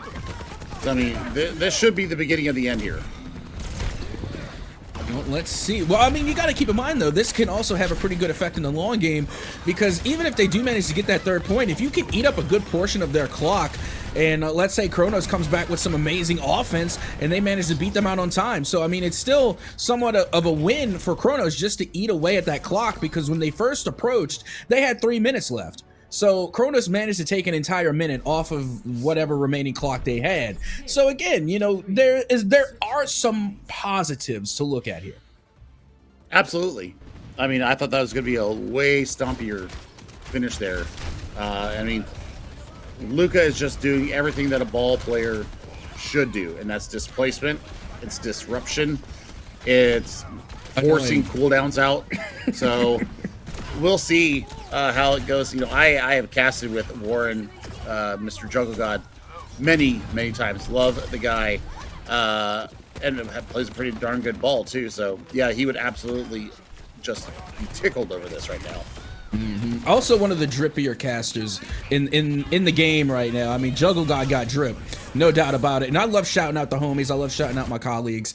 And it's really interesting to see that we're all friends in these these esports circles. So you'll love to see it. But regardless of getting into the next round here, and Kronos have to make a run to get all 3 points here on Monastery, and they have to get through Timeless Obsidian to do it. And now take a look at this. You got Unread from Obsidian switching over to the Life Weaver, as well as Nicoletta going out on the Life Weaver, and we got some Kirikos as well, and a Cassidy. It's actually the first time we've seen Cassidy and Roadhog out all day. I mean, so Milky Way might be feeling that they are not getting enough heals, or they're going to try, and solo down one of these players. Luca's way too slippery for that, especially with the adaptive shielding. Can take a ton of damage. And they can actually, get themselves back out of danger. So we're not completely done yet here. Nope. And you know what? I got to ask you, again, we're watching the hamster ball play. Clearly, they're very mobile. Do you think, like, the Roadhog hook could try and, pull that hamster ball into one place? Or do you think it would be better to try and slow them down with a May? Yes to both. I don't think that you focus the tank with the Roadhog, though. I think that you're looking for one of the supports, which we've seen land on Skier, but with the Susan being able to get out, they were able to avoid that. But this is exactly what they need to do. They need to look at the back line. They need to look at the DPS, because Luca is just pretty much untouchable with the tech that they use. Well, here we go. I mean, I got to say right now, Kronos looking pretty good as they are moving that payload forward, and they did not waste too much time in their spawn. I mean, we've seen Timeless Obsidian push their opponents back to the spawn time and time again. However, going into, this first round of Kronos' attack, they were unable to keep them at their spawn. So I got to say, this is looking like a better Kronos than what we have seen earlier. Well, I mean, you can take a lot of the attention off the tank right now because of the breather, because you got Pigpen now as well. So I mean, you've got an extra ability into Roadhog's kit that can start to weigh people down. Well, I mean, that's a great hook on Luca, but still, the resources are there, and we're still at a stalemate now. Now we're at 210, so almost half the time is off this clock. They need to be really working to get themselves in and out of these fights and get the progress going. Oh yeah, my God. I'm really wasn't sure what the approach from Maeve was on that. Like they just kind of like jumped in, went for a gank with a Kiriko. I'm not sure what the thought process was there on that, but meanwhile you do have Milky Way trying to get a pick on the Hanzo, but the Hanzo just eats it all. Again, the support core coming out from Timeless Obsidian has just been great. I mean, you constantly have the life pulls coming from the Life Weaver, and now Kiriko also has their Kitsune Rush available. You got 2 support ults. Meanwhile, Kronos has 5 ults at the ready. I'm wondering when they're gonna come out. Finally, we do see the whole hog, but to what avail? As it does look as though that the Wrecking Ball will get away unscathed. Well, Unread is gone, so that's actually good. Maeve putting the skull emoji in there. Now the Deadeye is ready to go here for Pit Pat. I still don't know where you're going with it, especially with Skier on one. Well, now the ultimates have finally been called in, but to little to no avail. As you can see, the payload has barely moved, if at all. And now we got Skier trying to go 1v1 with this Kiriko. They barely manage to stay alive. They fall back, and they run smack dab into the Roadhog, but we're saved by the Life Weaver. And now it's really just a matter of time. You only got 40 seconds to try and get to that checkpoint. Skier's playing on the knife's edge here. I mean, you're looking for, Luca to get something done. It's actually been Dynasty and Skier putting out a lot of this damage and getting a lot of these eliminations here in their defense. I mean, this is crazy crap coming out from Timeless Obsidian. Oh, and once again, you can see they do get yanked, but again, Luca is just so quick and so mechanical with the hamster ball. Even when they do get yanked, they just manage to get away every single time. And now Dynasty, thanks to the elimination feed, is able to get one onto Pit Pat. And now here comes Hopeful with the tack visor, laying down all the damage and finally able to put it into Milky Way. And that should just about do it. No time left. OT is over. Timeless Obsidian now go up 2-0 in the series. Well, my earlier prediction may have to go bye-bye. This might be another 3 Overwatch episode, but I don't know if Luca should be getting this one. I think that Dynasty really did put on a performance on the Pharah, and then deflecting the Captive Sun there on point 3 to make sure that they got all 3 points. But as it stands, I thought the Pharah was good. As a team, I mean, they're playing about as cohesive as you can expect, and Luca, don't take no sass from nobody. Oh, absolutely. And this is one of the only times that we've actually seen Mercy come out, and I gotta tell you, they're playing extraordinarily well. Again, having the Mercy Pharah combo is, just a composition as old as Overwatch itself, and it just goes so well. And sometimes you gotta pretty much just go back to the basics. We have seen plenty of support compositions today, but being able to see that Mercy come out again, and Mercy and Lucio go really well. Mercy and Ana also go really well. I mean, it's an oldie, but it's a goodie. It's a good support core, and it still works to this day. And right now, Timeless Obsidian using it to a T. Yep. Timeless Obsidian now, they are on match point. We'll have our Flashpoint map coming up here very shortly. Make sure that you guys are following on Twitter. It's ILIAD_OW. Make sure that any tweets you put out there has the hashtag ILIAD Invitational under it. And, well, we'll see what map we're going to be going to up next. Right after this break, don't go away. We'll have more Overwatch with you in just a few minutes.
All right, for the last time today, Captain Soka, Chef Billy with you here at the ILIAD Invitational day number 2. We are in the knockout rounds. And I tell you what, it has been some pretty good Overwatch to start the day with. Now we're kind of into roll territory as we approach our third map here in game number 3 between Timeless Obsidian and Kronos. We are heading to a very familiar site, Captain Soka. Yep, that we are. We are going to be going to New Junk City for Flashpoint to possibly end things off, at least for this series. Again, Timeless Obsidian have just been looking flawless as they managed to take Oasis 2-0, and then they took Shambali Monastery 3-0, and are looking to close out the day with a 3-0 sweep. But only time will tell if they're going to be able to do so. For all we know, Kronos could make a comeback happen. It is possible. Anything is possible. Anything is possible. I want to preface that as well.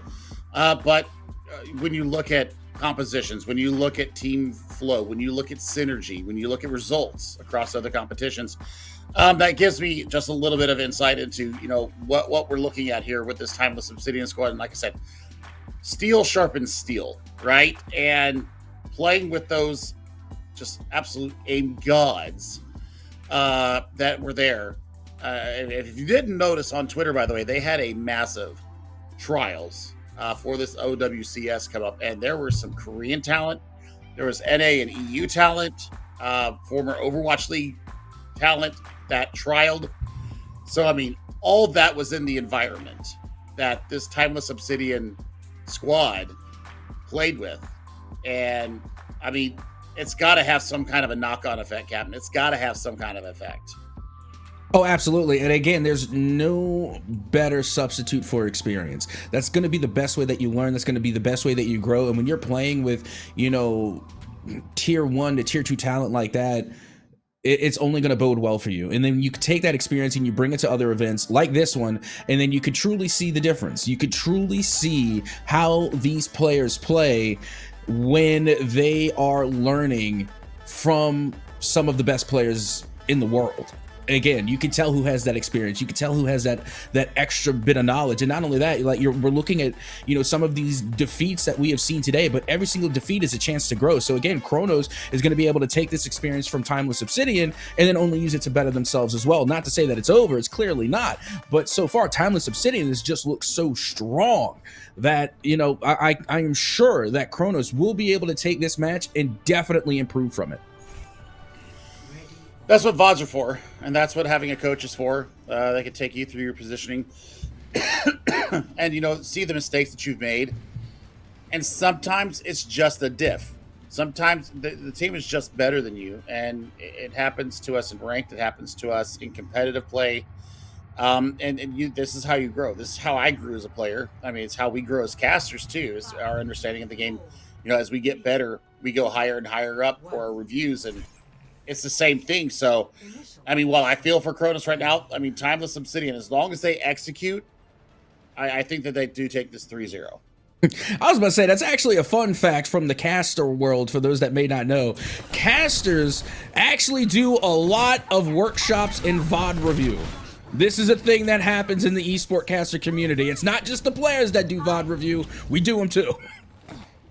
Yep, it's how we get better. It's how we understand the game. It's how we, it's part of our craft. It's how we were able to bring these stories to you. It's how we have, the massive backlog of information that we learned. It looks like we do have the Sombra that has come out. I highly approve of this. It's exactly what they needed.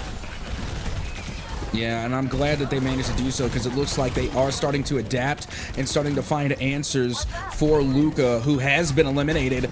And Milky Way leading the charge there along with the Sombra, but now they have to get past that shield of the Brigitta, but it doesn't look like they're going to be able to do so. They will get eliminated. And with that being said, Chef, another thing I want to bring up is, the Brigitta. I know there's other pronunciations, and I know probably the proper one is Brigitte, but I just think Brigitte sounds very Viking. I think it sounds awesome. So that's why I put emphasis on the pronunciation. Even though it might be wrong, I just think it sounds cool. I mean, I give you full marks for trying. Brigitte is the right way. Okay, Brigitte. I like Brigitte. Brigitte, Okay, yeah, Brigitte. it's very Swedish. It's very Swedish. I mean, give me smorgasbord, give me noms, give me Swedish meatballs. I love it. What I also love is the fact that Kronos is kind of having the time here and is putting a lot of pressure on their name. Put some respect on my name, Pat says. They've got the point and they've got a pulse bomb at their name here.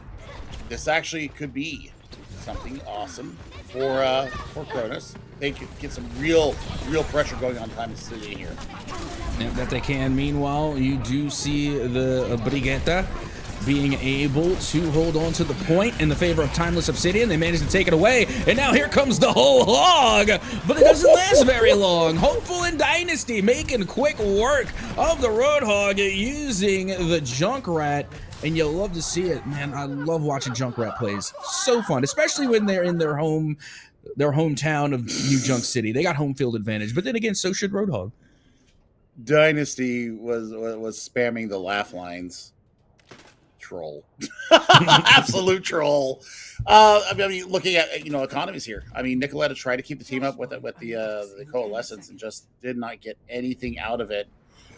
Some questionable Q presses there from Kronos. I think if you hold on, let them have the point, and then you have the coalescence available for the next fight, holds you in better stead. So I mean, you're going up against both DPS ultimates here from Obsidian. This is going to be a scary push for Kronos. Well, here it comes. You can already hear that the attack visor has been activated coming from Hopeful, and they're able to find 2 eliminations. Now looking for a third as the Kitsune Rush, I don't know why I tripped up on that, did come through as well, but now Milky Way and Maeve able to find 2 back-to-back. As the Roadhog from Kronos able to find some eliminations, but not before Timeless Obsidian got quite a few ticks on there. They are sitting now above 40%. It's all going to be about how do they approach the point here. And I think the Pit Pat on the Tracer has provided enough nuisance value that it's making them give room for pause. This tire could be huge, though. Well, I mean, it's huge in the sense that it got rid of the tank, so, that's a dub right there. I mean, just getting rid of the Roadhog. So, yeah, pretty huge. On the Rip Tire is now on red, coming through, wreaking havoc, puts an end to Pit Pat. As they're able to find an elimination, and they are also laying down the heels as well. Hopeful finds another one on the Farah, thanks to the elimination feed, and now this is all ticking their way. 5 more ticks, counting down, and that will just about do it. Timeless Obsidian managed to take the flashpoint. Well, now we are headed, it looks like, to Bomb Flats. You've got the mines online. Luca is being absolutely harassed, finally, by this Sombra player. Nodier, absolutely the right way to go. I love this, that you are giving them something to think about. But Unread has their rally online. I mean, Nodier has actually kind of stripped and met what we saw coming from Unread on the Brigitte. So it's going to be a EMP'd rally coming up here very shortly. Well, here we go. Let's see if they can try and make a comeback here. But no, Timeless Obsidian are going to be the first one on the flashpoint to try and take it. Meanwhile, no one noticed that Luca was just laying down damage behind them, literally eating away Milky Way's health. Luckily, they got some heals behind them. They're able to get their health back, and now they are in the action here as they are trying to hold off the aggression coming from Timeless Obsidian. As here comes the Rocket Barrage in that alleyway. That choke point has been cleared out. And now the Kitsune Rush coming back into action here for Timeless Obsidian, and really it's just a scramble for Kronos right now. Yeah, this is going from bad to worse. I mean, Luca might go down here, but Dynasty is just having a field day pot-shotting the poor Roadhog, and, well, somebody's got to touch the point at some point. Sombra's kind of over there, probably to give some kind of beacon that, hey, I'm here, I'm ready to go. Now, Pit Pat, like you said, does have that nuisance factor, and it has been, useful, but unfortunately they haven't been able to capitalize on it. And Timeless Obsidian, once again, being able to take another flashpoint. And now we do have OT. Kronos did manage to get a toe onto the flashpoint, and they're actually going to take it. All right. I mean, good flip there from them. They've got some tools at their back to hold it as well. The Pulse Bomb Roadhog, they'll probably hold the Kitsune Rush for when Milky Way gets this up, but that tire is everything they needed. Well, there you have it. They managed to get rid of the Kiriko, and now they are clearing the site. I mean, we saw Kronos take it, and I think Timeless Obsidian took that personally because they came right on back with a vengeance, taking control and just clearing out Kronos. And now Timeless Obsidian looking to take the point back and end things here and now, but you can see that Roadhog over there, Milky Way, constantly just tapping a toe onto the point, keeping it in the favor of Kronos as they slowly but steady make a comeback. If Maeve goes down here, it's pretty much done. Yeah, I mean, now they got to get on the point. The whole hog is out, so that's going to actually create a lot of space. And, I mean, no ultimates. Unread is hanging on by a thread. Well, now here we go again. The Sombra hack hits Luca, and that should be an elimination. But once again, the pesky Hamster Ball manages to get away. Also, Hopeful gets eliminated as well. As now we are in OT 99-99 as the Wrecking Ball ult does come out, trying to clear sight here. And look at the yank from Milky Way. Oh my! Exactly what you wanted from them out there. And I mean, you've got the sound barrier out there ready to go. The kills might come through here. I don't know. This might actually be a point for Kronos. They're turning it in their favor. I mean, here comes the Rockin' Barrage from up on high. Hopeful back into the mix, but they are taking a lot of damage. Have to drop back. We are still in OT. This has got to be the longest overtime today. Still stuck at 99% for both teams. As you can see, the sound barrier does go out for the side of Kronos, but there it goes. And the hack from Sombra, the EMP, manages to make short work of Luca, and that is the first flashpoint going the way of Kronos. And they've still got tools. So, I mean, hold the presses here. We might have a bit of a snowball here. Opportunity for Kronos as they approach now. Looks like we're going into, looks like Refinery is where we're at next. So, I mean, we'll have the Kitsune Rush available, Timeless Obsidian, but Skier swapping over to the Ana. Going to be looking to either sleep the Hog or maybe run the anti on him so he can't get the breather help. Why not both? Run both. But regardless, you know, I think right now, you know, if Kronos manages to get another flashpoint and tie us back up at 2-2, I think it might be time to switch from the Wrecking Ball. I think right now Kronos managed to adapt, react, and have found the answer to Lucas's Wrecking Ball because they've been managing to find the eliminations on them time and time again, and then even have learned to work around it to where they're not zeroing in on the Wrecking Ball too often, not allowing for that disruption, and instead are going after the support core, and especially with Milky Way being able to yank and gank a lot of the DPS as well. So I think, you know, Kronos finally have found an answer to the composition that Timeless Obsidian has brought with Lucas mainly on the Wrecking Ball. Yep, I wholeheartedly agree with you. I think that's spot on.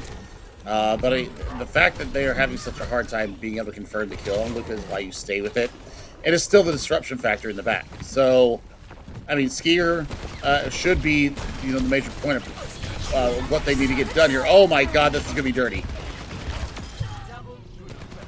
Oh my, well, you were right. I mean, Kitsune Rush with attack visor on top.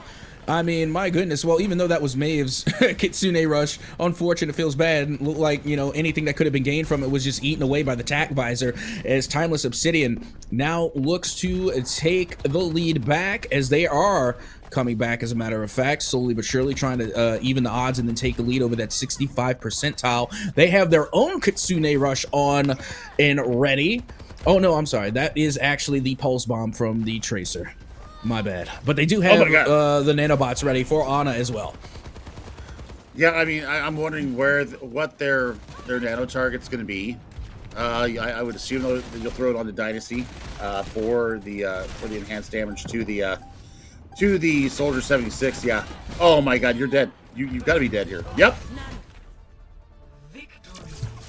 Well, there you have it. That is a big old GG as Timeless Obsidian will take the third flashpoint, will take the win, and will be moving on here in the ILIAD Invitational with Maeve with your play of the game.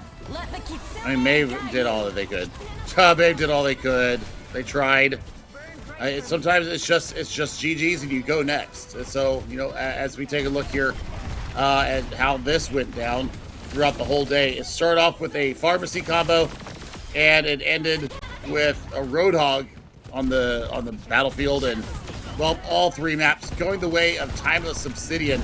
This team is one of my favorites, along with Starburst, and now you see why. Synergy, focus, and just getting the job done. Things that you say, just get it done for head, just click heads. It's not that easy. I mean, and Kronos really was starting to adapt to this unorthodox play from Timeless Obsidian, but just not enough time for them to get back in the series.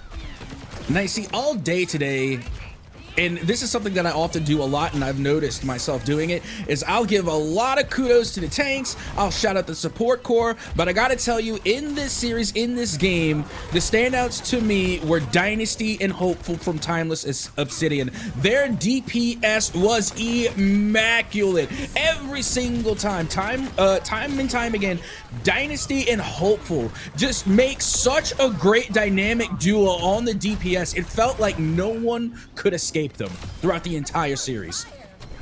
I mean, this is what we play for. This is what we play for, and we play everything down. I mean, they started making Luke the focus, and that's why they got so much value onto the back of it. But still, I mean, they really did put one hell of a performance out there, and I'm pleased. I'm happy with how this went down today. I mean, we got really a crush of a match to start the entire day out between our combatants. And I tell you what, like, Rad Rockets is going to live in my head for a while. That Rad Rocket Shikigami battle was just over the top. And, Starburst and Timeless Obsidian getting their expected results. Still, it's a day of Overwatch, but it's not done just yet. We've got Unchanged Cast and Time to Light coming in behind us to finish out the night.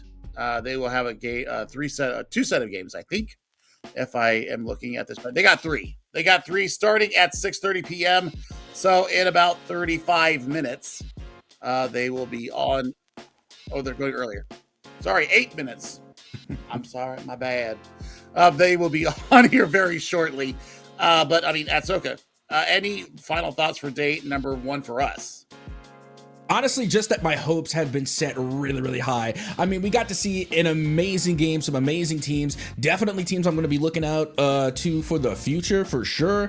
And as we get into day 2, these matches are about to pop off, whether it's, Shikigami, Timeless Obsidian, whether it's Starburst, I cannot wait to see these teams clash against one another. Granted that, we might not see it today, but again, I'm just looking forward to tomorrow, because tomorrow's games are going to hit so hard. And this has just been really exciting. And honestly, this tournament is exactly what I needed coming off of a long break during the holidays.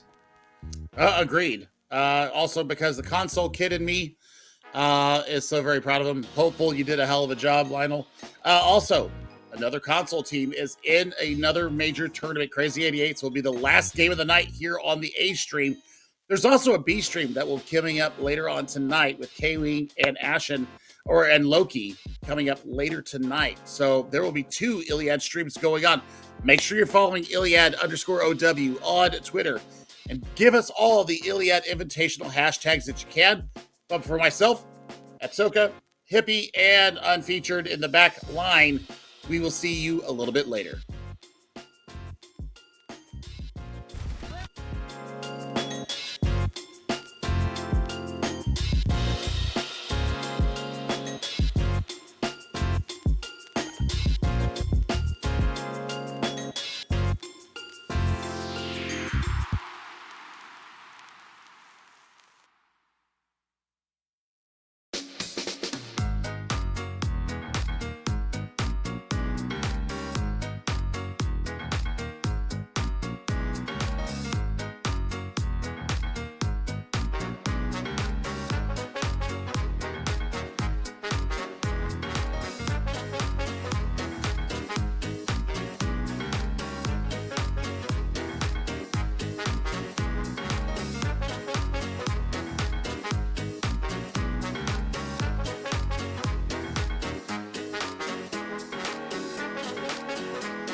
this.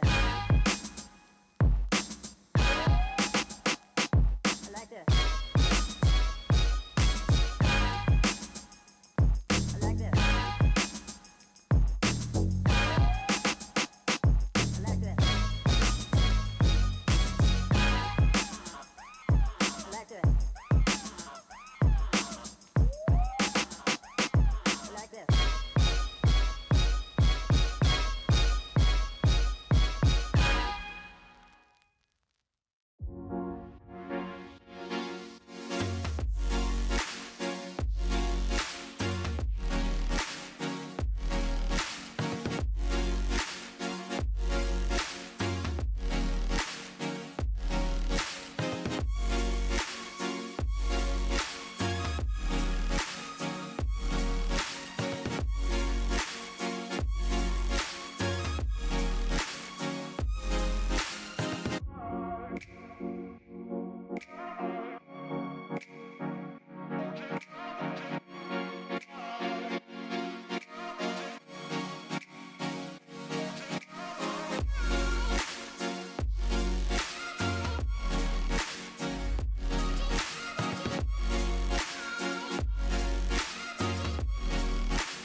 Nobody is safe here as we move back into our knockout rounds. The round of 16 continues. I'm Time to Light. Joined alongside me here is Unchanged for the continuation of our coverage of the Iliad Invitational. It's our second day of play as well, Unchanged. I gotta say, a couple more teams. We got 6 in front of us through 3 best of 5s, first 3s.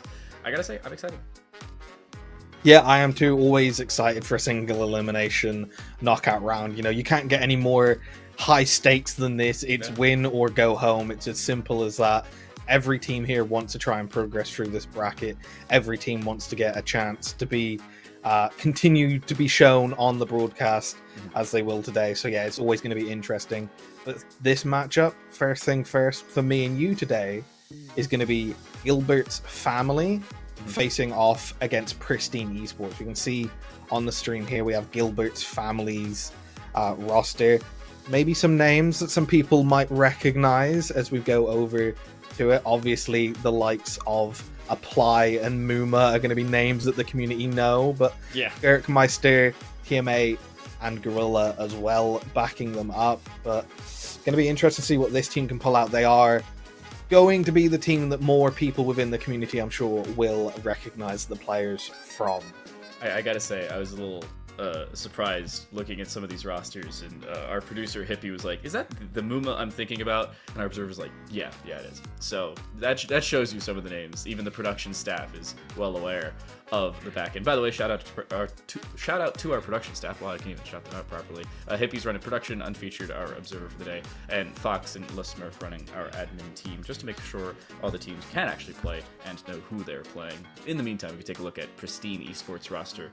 And I gotta say, this roster, we'll say a little bit more out there. We have 2 different players named after apes of some kind. Monkey Happy, I still think is amazing, and Gorilla back on Gilbert's family. Is there like a trend I missed? Did I forget to read the memo? Winston is the beloved of the Overwatch community at the moment. So why is we've been Monkey having Happy's cats logo named not after him? Winston. That's the question. Why is Monkey Happy? I don't know if we have a Winston. In all fairness, it's just something default. But Ryan is still. There we go. It's Winston. Let's go. I bet you any money he doesn't play Winston. No way. Probably not. It's we haven't seen a lot of Winston. I mean, he is still the predominant dive tank along with the likes of Ball, but yeah, it's not played as much. But yeah, everyone loves Winston at the moment. We've seen some things pop up. They're always some fun comps. But yeah, Pristine Esports with their roster sledge, Kaori, Monkey Happy, Snottyfinger, and that, as you said, will be interesting to see. These 2 teams did, however, something that it was probably not expected to have happened, is these 2 teams already played each other yesterday in our group stage. Playing for seeding, it ended up being a 3-0 to Gilbert's family. But can Pristine Esports get their revenge when it actually matters? You know, seeding, not quite so important. You can maybe take a break. It was the last game of their group stages that they played each other in as well, so maybe they felt like they'd already done well enough previously. But now it's important. Now it matters. Now every single map counts. Dan, tell us what we're going to start off with for these maps. We can take a look over at our maps. It is loser picks, so no full map set is determined at the beginning of the series. We'll start off with Nepal, Escort, Flashpoint, Hybrid, and Push in that order, but Nepal is the only 100% and determined map to kick off this series. I do have to say, considering it was seeding yesterday, take that with a grain of salt. It's entirely possible Pristine just wasn't available for the game, realized, hey, we were making it anyway, we don't have to worry about playing that. It's also entirely likely that they were thinking, oh, well, maybe if we just play it and don't perform as well, try and find some background, maybe that background that they find will be the difference maker. But we'll head into Nepal as our first map of the day, or at least our first map, you and I's first map of the day. I believe overall this is map number 12 in totality for the stream. We've gotten 1 3-2, the other 2 have been 3-0s, unfortunately. Yeah, lots of sweeps, as is to be expected in the earlier stages. You know, the quality of some of the teams in this competition are just insane. We have legitimate former contenders teams, former contenders players squadding up together at the moment and facing off against some of the more, you know, the tier 3, tier 4 casual tournament style teams. So I'm sure it's still a fun experience for them to get to play against some players with names that they've recognized, people they've been watching within the community for so long. But it's this early stage is where it's just starting to heat up. As we progress through to the later stages tomorrow in particular, we'll start seeing some more of the heavy hitters truly facing off against each other, and then it will get exciting. But for now, we just have a matchup to see how on form some of these players are. What can they carry into tomorrow? What surprises can we maybe see as to who comes up as an underdog? So, in some of our background, we have the teams, through most tournaments like this, fill out some background information. You know, how to pronounce their name, pronouns, their main role, their favorite hero, some extra info if they happen to want to provide it. For instance, Monkey Happy has the extra info listed as Troll Happy, and Snotty Finger is actually Fraud Finger, which is hilarious. But I think more importantly, it also lists some of their favorite heroes, and some of their favorite heroes don't always apply to the most meta heroes, and we'll see that as things continue. Monkey Happy, ironically enough, their favorite hero is JQ, not Winston, which I think is a dang shame. But as we walk in, we also don't see the Pharah as the favorite hero of Kaori, yet they're coming out of the gate swinging with it, and they've got the Pharmacy Pockets, so decent start early. If they can find the Zarya, who surprisingly bubbles away from that, and teammate just walks in and finds two? Okay, well this is going away. Easily so for Gilbert's family. Yeah, Lucio, a good hero for cleaning up those picks just like that, and Apply coming in as well as Soleus drops off the map there. But yeah, just a nice clean engage. The Pharmacy not quite getting the value that Kaori was probably hoping for, and they now swap over to the more standard Sojourn. So this is going to be more of like a Brawl mirror matchup here. We're not going to be seeing anything crazy. These two teams are just going to be facing each other head on for the rest of this matchup here. Swaps across the board for Prestige Sports Kaori. You got Sledge onto the Mei, and goodbye Kaori on a very daring decision to pick up the Sojourn. Flank being set up here. Keep an eye on Apply as they walk in. They'll get bubbled, they'll go for more. They cannot find the finish on the Lucio, but they have the help onto Snotty Finger, and things are just not easy by any means for Pristine. Down to one, Monkey Happy left alone. Not a heck of a lot you could do here, 1 versus 5, and yeah, everybody's gonna have to reset for Pristine again. Yeah, used to seeing the likes of Muma and Apply popping off in the competitive ladder, but the synergy seems to be online for them today. Nice bubble timing, as you said there, as soon as Apply goes in, and allowing that Tracer to stay engaged for a bit longer, create a bit more of a nuisance and setup. And again, it's teammate finding his way into the kill feed on the Lucio, but now we'll see the rotation setup. Ults online, only Apply and Muma really looking to be having them for this fight. It will be interesting to see if Pristine can do anything to counter that pulse bomb.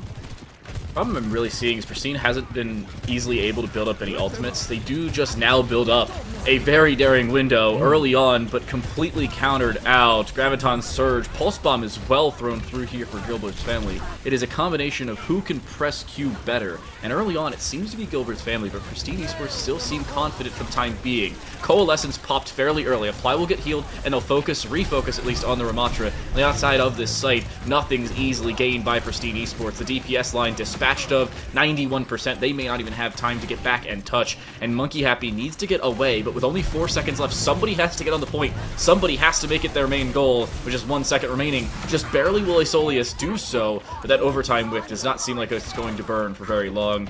Lucio going to be found. Tunneled, they will get a beat off, and with some help they'll survive, but not for very long. The opposing beat will most likely close things, and the Blizzard will just delay the inevitable. Isaya's teammate drops, so too does Muma, and this round now far from over. Just the Tracer, who somehow will indeed close it. Apply gets a little bit of help from Gorilla, and Gilbert's family go up 1-0. Yeah, Gerkmeister actually with a pretty clutch Junkrat trap at the end there. Just caught Monkey Happy right as he was about to try and get that last touch, just completely denied it. With a kind of soft counter to a Doomfist is a Junkrat. That trap can kind of come out of nowhere at times as you're trying to hit those high flying movement abilities of the Doomfist. But yeah, pretty confident looking first point take there for Gilbert's family, hitting 100-0 on the percentage. But it, like you said, really the pacing, they were just Pristine was just behind the entire time. Once they had to swap the entirety of their comps after first fight, they were just a little bit behind on trying to rack those ults up. Gilbert's family were able to commit 3 into a fight where Pristine only had 1, and from there it just kind of snowballed. Ball switch for Muma. They'll go off the Zarya, surprisingly enough. And I gotta say, Monkey Happy back on the Diva. We saw this for all of about 15 seconds to start off round 1. Not my favorite decision, but Kirkmeister on towards a now dead Junkrat early. Good start for Pristine, but it's immediately traded, and losing a Kiriko arguably significantly worse than losing a Junkrat. And there goes Mercy, and you have no healing. Okay. Apply proving that Tracer isn't only a close range hero, can take the Flyers out with enough support from the rest of the team, like I said, Muma following up with the kills. Monkey Happy, though, isn't going to let this fight be over. They probably should here with the rest of their team being down. Do we see the eventual tactical retreat? Looking to maybe try and just poke something out and build their ult, but ults, something we said a big deal last time, it's actually Pristine Esports, with Sledge being quite high on the pulse bomb. Apply is tracking them now, but it's going to be both pulse bombs online first in this next fight. Does Muma get the memo that you don't have that much damage from that distance? Oh my gosh, just going straight up and trying to find what they can. Apply will redirect back the other way and survive just barely, Snottyfinga healing themselves up. But the Mercy very lucky to be alive. And surprisingly, Pristine Esports only finding 1 kill into Gurkmeister after they actually cap the point, but they cap the point regardless. Apply's camping on a attempted health pack. They'll actually die to Kaori, who tunneled them down. And Pristine Esports, all in this process, are still building up percentage, and I don't think Muma's going to survive all that much longer. They should be tunneled down, somehow still living and getting out of life. Okay. More than okay for Pristine. Yeah, the advantage of a bull, I guess, does have insane mobility to get out of the fight, but wasn't quite enough to engage for them, as you said, and now we see a swap actually coming out from Apply over onto the Soldier. Doesn't want to leave Kaori and Asolius on that pharmacy alone for too much longer, and I think that's going to be a pretty good pick here as this fight now starts. Miss Pulse Bomb and Mines on the point. That may very well end it before it's even started. Pristine Esports in the process have already gotten 40%. They actually find 2 follow-ups. The DPS line dispatched of, as Gilbert's family cannot stick around. Coalescence again used. Gorilla again finds payload with it. Make it 2. Should find the D-Mech on the Diva and does just that. And you basically have aim hacks when you have the secondary fire of Gorilla. More than good enough. Gilbert's family will recap. It took them a little bit and a few Qs, but it's more than okay. Yeah, they had to invest heavily into that. A hero swap and multiple ultimates online, as you said. Looking to try and farm Gorilla back up on that Coalescence. But 3 ults online for the side of Pristine Esports. This could be something major to try and flip this fight. If they can get a single pick with these to engage and seeing the Kitsune rush, that means this fight is officially in. They're just walking straight through. Asolius is hacked. The switch, surprisingly, for Gurkmeister onto the Sombra, understanding they were not finding as much payload with the Junkrat as they needed to, but the tunnel down of Asolius, goodbye Mercy, and with that, goodbye Kaori. They will drop both of the Pharmacy combo. It's actually Apply to find both technical kills. They'll have some help from the ball, but it may not matter at the end of the day. Now up to 70%, count it even further, as they'll probably get up to 80 before we're even near the next contestant. Yeah, and no ults come out of the Pristine Esports side other than that Kitsune that opened it, and they didn't really get much value out of it. There was no one really playing around the Kitsune rush, and now Gilbert's family do have their ults online. Early use there from Muma with the minefield, but the rest of their team will be looking to try and follow it up with. Already won. Asolius down. Goodbye Sledge as well. No Pulse Bomb available. And it doesn't matter if you have the available Barrage. Point blank range, you're going to do more damage to yourself than you do to the ball. Nobody even touches in time. Valiant effort by Monkey Happy, but just not quick enough with the boosters. The mech falls short, as does the squad. Gilbert's family 2-0 on Nepal to open up the round. Yeah, looking clean. The team that 3-0'd, looking to try and get another 3-0 here today. And it was, like you said, it just seemed nice to be pretty comfortable. Very nice tracking from Apply. I mean, people have been watching their stream for a reason. It's for the aim like that. They are a known high-ranked ladder DPS player, and they're proving that being a ranked player doesn't mean you can't also put some payday in on a tournament game. And yeah, the rest of the team was just following it well. I mean, we saw a load of Teammate and Gorilla, the 2 supports, in the kill feed. They just seem to be, almost never under pressure, and they're just able to freely move around on the Lucio and Moira and just finish off the damage that Muma and the rest of the team are putting out, and it's just permanently supports in the kill feed. Anyone that wanted to try and complain that they're not OP, I guess is going to have a bit more of a tough time after seeing that matchup. But yeah, will be interesting to see what Pristine Sports opt to go for in the second map, because that seemed like a very convincing victory for the side of Gilbert's family. And it was two different points of movement as well. It was who can be quicker on the draw in a lot of these different fights. I want to point number one to both compositions, at least towards the middle part of that round. Actually, both sides of it. We'll start with the earlier side of Gilbert's family. They ran Legs, Sombra, Ball for some reason, which ended up working near perfectly against a Pharah and Mercy of all. And then you're running Lucio Moira, who can get out of dodge as quickly as you need. They switched the Sombra from the Junkrat, and it still worked. On the other side, Pristine also running movement. Pharmacy Combo, Tracer, Diva, and Kiriko. Basically, everybody had a get-a-jail-free card in some way, shape, or form, and yet it almost entirely went the way of Gilbert's family because they just hit the ultimates they needed, and at the end of the day, hit their shots. Yeah, it really was as simple as that. Like you said, it was just finding those first picks pretty much always went for the side of Gilbert's family. And in Overwatch 2, there's only 5 members per team now. You lose one of those, and it's going to be pretty hard to get back into a lot of these fights, especially against players as experienced as the likes of Muma and Apply. You know, no one, we cannot forget that Muma, former Overwatch League player, you know, their tenure there might not have gone quite the way that they expected it to be, but that's someone that's been playing Overwatch for a very long time at a very high level. Yeah. So they're going to know how to capitalize on any mistakes, any advantage you give them, they will try to punish. Mm-hmm. And with the way the rest of their team's following up behind them, as we said, Teammate and Gorilla are the ones getting the kills because they just know the rest of their team is going to set them up well, and they don't need to play afraid. They don't need to worry about anything. They are just all out. Let's try and see if we can get this kill first. And it's, like you said, as far as that pacing is concerned, it certainly worked for them on that first map. Well, we can see our second map, figure out where we're headed to in this series. I told you it's loser's pick. Pristine Esports will pick Watchpoint Gibraltar. I saw this 3 times in the last couple days, and every single time it went in very drastically different ways. Either A, you have a team open up extremely well, finish, and then somehow forget how to play defense. Or B, the same squad cannot open up well, doesn't even get first cap, and yet they still end up winning on the defense and full holding even more than they get full health. It's a very weird 6 1/2 dozen the other kind of map where nobody seems to have an advantage at any point. It leaves a lot to be desired for some squads, and I have to say, I love when there are teams that just look like they have no business winning it, and then they end up winning it out of nowhere.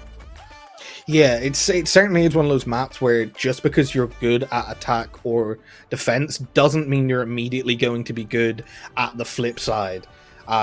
You can have the perfect tempo on knowing how to counter dive on the defense, absolutely shut the other team down, but then just not quite be able to break the other team's defense down because you're the team that then has to find where they're at, and you have to choose the engage timing. It's completely different playstyles. It's as they used to say in the coaching world, on a defense you choose where you fight, as the attack you choose when you fight. But this map, it can really go either way because both teams are normally running dive, so a dive defense can even be the ones that decide when they want to engage. They can just run away from you and say, hey, I'm not fighting, and then all of a sudden pounce, counter dive onto your backline, and everyone is dead. Heck of a lot of cooldowns thrown, and goodbye Monkey Happy. Seems like the Battle of Doomfist is early on gone Muma's way. There was a reason they were in the Overwatch League. However, having to escape quickly, they don't have the power block, and just like that, they're gone as well. Both tanks dying early, but Monkey Happy will already be back, and Muma has to go back to a much longer spawn, and Snotty Finga finds 3 in the process. Hold the phone. What is happening for Pristine Esports out the gate? Yeah, everything seems to be going their way. The Kiriko shots, those kunai are landing, that's for sure. Kaori as well, putting out damage on this Echo, and now Gergmeister fighting for his life in the room does get Monkey Happy, but the supports come in to finish up that kill, and the Junkrat not able to tank it out for long enough. Monkey Happy dead again, but will be back quickly on the Doomfist. But yeah, it fell apart once Muma was not quite able to disengage as cleanly as I'm sure they'd like. And teammate trading back now, Dan. Some more kunai of their own. What is that shot from teammate? And now they have an opportunity to just play around the rest of their support squad. Nice Suzu, just to keep them safe for the time being, and they've got a heck of a lot of help now, and Doomfist should not survive this one. Focusing Beam is off cooldown, but Apply decides not to use it. They go from hit scan in one round, now to the Echo in the follow-up, and they are just hunting down the Tracer, knowing where that recall is. Should say goodbye. Somehow the Tracer will survive, but won't have any further impact for the next few seconds. Yeah, just outside of the beam range, but it does mean the rest of the team needs to set up. Man, Gertmeister is just a pure menace on this Junkrat, denying off angles, just the spam, not allowing the rest of Pristine Esports to set up. And now we see Gorilla going crazy in the backline on that Moira, looking to get that kill that they've been doing previously. Coalescence misses. So, too, does the Pulse Bomb beforehand. Sledge playing Ring Around the Rosie actually finds Muma and the elimination thereof. The Coalescence still hunting them down. Here comes the Riptire, trying to protect their team and also play some level of aggression at the same time. Power Block, will the bait work? No, not quickly enough, and Monkey Happy even uses a Meteor Strike to re-aggress. Talk about a return to sender. Gertmeister gets what they were sending and gets what's coming to him at the end of the day. They should be able to cap here. Surprising usage of that replication. I don't know if this is going to work out well for Apply. Just cannot build up that ultimate quickly enough, and they'll quickly be dispatched of. Pristine Esports will cap first, and not in a terrible time as well.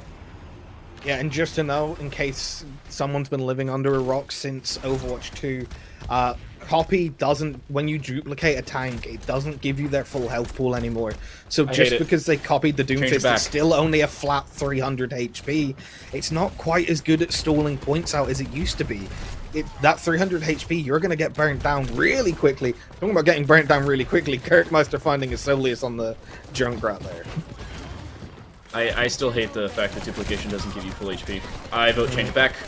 Nice tracking from Apply. They'll do damage, but nothing lethal at the end of the day. Stun, somehow still living. Puts down, the healing station, and will still follow up with some more damage. But the Doomfist just getting over-healed by the rest of the squad. Should be able to get out of there alive. They'll now focus on the Tracer. Good target prioritization. They now have some assistants to work with, playing dodgems it seems, and though winning that fight as well. Wow, that's an insane masterclass from Apply.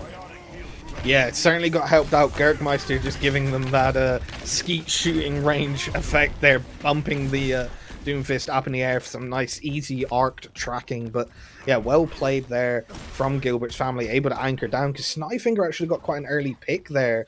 As the Kiriko, we said earlier, that 140 damage headshot from the kunai can certainly prove lethal, but wasn't quite enough. The picks were traded out pretty quickly, and it was immediately a 4v4 that Gilbert's family took advantage of. And now we see Gertmeister on the flank again, Dan. This Junkrat is dangerous. Kitsune, and yet another duplication, this time the Soldier. That one doesn't matter on the health pool, you're still just as squishy as you would be otherwise. The Kaori can build up that visor much quicker if they can stay alive in the process. Unfortunately, they will not be able to, ironically enough, dying to a trap from Junkrat. That one's gotta hurt. Meteor Strike won't find anything, will just allow you to get out alive, and even then, you're not surviving all that healthily. And we see Muma on the Winston, not Monkey Happy. What is this backwards world? Yeah, not quite the living up to the name, but the Doomfist has been proven to be a bit of a menace at the moment. If they can actually get another clean engage, it'll be interesting, but it's Muma. As I was about to say, having the Primal Rage can go aggressive, and the Juggles are there looking to get the kills. Does find the Tracer as well. 2 for Muma, looking to try and get free, but Apply kill stealing in that chase up with the Soldier. I believe we need a rebrand. It is Monkey Angry, not Monkey Happy. And the Primal works well. Muma, I love this aggression. You have some support around you as well. You're not putting yourself out of position. And more importantly, you're playing in front of the doors that you lost earlier. Resurrection available here for Gorilla. They'll get it off and have some support with the Valkyrie engaged. Riptire just the same. It is a press Q fest once more, but an even better time Suzu completely nullified as Gertmeister must be punching their desk after that one. Yeah, an ability that every DPS player or every player other than the support hates. The Suzu absolutely just denying an ultimate ability on its own, but Gertmeister does still find that kill on to Soleus. Gee, Apply gets ran down by Monkey Happy. Kaori, who is now swapped over onto the Genji, having to try and find something, but his teammate in the back hitting them with the kunai, stabbing Genji in the back, as has happened in the lore. Now we see a bit more of a chaotic fight, but both of these teams are just kind of brawling for this high ground. No one seems to have much security at the moment. Look at the time. 22 seconds left. This is more than reasonable to be held by Gilbert's family, and that follow-up onto both Sledge and Snotty Finger will make that even more likely. Diva point blank, that DM's not going to keep you alive forever, but it will keep you alive for the time being. They do not get demeched. If they get demeched, round's probably over. They may have been able to use the mech to explode and regenerate itself, but it's just not going to be at the end of the day. And a Mercy buffed soldier is a dangerous prospect from up above, especially one nearly as good as Apply. Again, Visor available. Duplication not so much here for Sledge, and everybody's going to be pressing Q for the defensive side. Primal, Kitsune Rush. They're about to have Riptire for the 4th time in this round, but they don't end up living long enough for it. Here comes the Visor inside of the Kitsune Rush, a dangerous prospect to say the very least, and one that ends up lethal. Pristine Esports gets team killed at the end. 70 meters is the line to cross as round 1 completes. Yeah, you mentioned at the end there, though, Gerkmeister dying just before they got the Rip Tire, the 4th one of that round. But they did get a kill in dying, the Martyrdom finding the kill that they needed, which seemed to be enough to just slow down. That was just a crazy shot from teammate. I mean, the fact that Kiriko can do that much damage, 140, no damage fall-off headshot is just scary for anyone. If you're slowly flying in a nice predictable arc, a good projectile player will take advantage of it. It's scary. These are just good plays, and it's really, that first point, it looked like Pristine Esports were going to absolutely maul Gilbert's family, but second point, we saw some hero changes, we saw the anchoring, and it just generally just play a bit differently that second point. And really, yeah, Gilbert's family just locked it down on top of that spaceship, and man, the kills came in. You see a bit of chaos from Apply at the end, hitting that visor, knowing they don't really need to aim, as the game will do it for them in the middle of that Kitsune Rush, just to deny anyone who did try and touch. And now, well, now Pristine Esports have to try and hold. Realistically, with how far they push, you don't really want to let Gilbert's Esports get onto second point, because they could potentially just try and like backcap you through that second point. You only got about halfway. So will be Pristine Esports on the defense now, trying to hold this first point, still opting for the Echo combat with Kaori actually on the Torb. So it's Sledge now on the Echo for Pristine. They're still bringing the Echo, but Apply doing the same becomes a little bit of a dangerous prospect if somebody can get Dova and you're running that Junkrat Echo combination again. This time with a Brig. I love the swap on the primary support player. You also still have that availability of tunneling with your Mercy. A lot of variability still on the board for Gilbert's family. The one problem that does get there is if you don't have that other primary support with running the Mercy Brig combo, you don't have as much primary healing on your Diva, so keep that in mind maybe for later. But the Torb, I don't know how I feel about the Torb here. You're not really doing a heck of a lot other than maybe against an Echo, and ironically enough, the Echo dispatches of you. Yeah, I feel like maybe they were expecting a Tracer pick and they were hoping to deny the flank, but ultimately, as you said, it doesn't work out. The turret's immediately down, no swap. I guess they favor it, but Muma doesn't seem to be playing too scared with that lack of healing that was mentioned earlier, and Apply with a pocket does look to be playing aggressively. And they've got 80 seconds more. Think about this, 80 seconds more. It was 4 minutes on the time bank for Pristine Esports. It's 5 minutes 20 for Gilbert's family. That is a massive difference, and already you're seeing a near full team kill, or at least forced disengage for Pristine Esports. Gilbert's family's just not having the space to work with. The Gerkmeister Widow, I don't think has found a kill, but apparently it hasn't had to. Explosion through does nothing, it'll just regenerate the mech, and just like that, more space? And they're already at 35 meters. Yeah, it's going to be very hard to hold from this defensive spot, especially with a Widow harassing your team like Gerkmeister is right now. It doesn't need to be getting picks, can just be putting pressure on and then allowing the rest of their team to know that they are there. Apply doesn't have the copy, but it's a copy from Sledge that comes out first to open this fight up. Oh, focusing beam misses though, somehow doesn't find the full elim, and they'll get slept in the meantime. Dangerous prospect now for Gilbert's family. They haven't overextended, but an Ana now dedicated. They'll find the sleep. They'll actually find the bio nade from behind. Lethal onto Kaori. A follow-up with the focusing beam does not find the D.Va, so for the time being, Pristine Esports is still in this. 14 meters the difference between us and a 2-0, but it's not over just yet. D.Va still low, still being focused, but still luckily having supports in the backline. Apply in the meantime finds 2 from that same very backline, and Stadifinga is gone early once more. Be careful if you are this Mercy, you are not long for this world. And that D.Va, you can only stick around for so long when you have absolutely no help around you. 2 meters, 1 meter, it's over. Gilbert's family, back-to-back maps, and up 2-0, a reverse sweep now required to send them home. Yeah, and it's exactly what you said earlier, where it looked like one team was dominant. I mean, that first point push seemed about as good as you could get initially from Pristine Esports, but then they get held up just before they're able to capture second point. The anchor and the plays come in from Gilbert's family. They lock it down just there, don't let them progress any further. And then as far as the offense for Gilbert's family was concerned, I mean, they pretty much steamrolled. That was as quick of a capture as you could pretty much get while not having many people on the objective, because they were just all out getting kills. And you see the plays here that made it possible. I mean, Pristine Esports had some good moments. Kaori and the rest of that team were getting kills, but ultimately Gilbert's family were just finding more, and it was opening picks like that onto Kaori from the damage boosted Echo just blew them apart.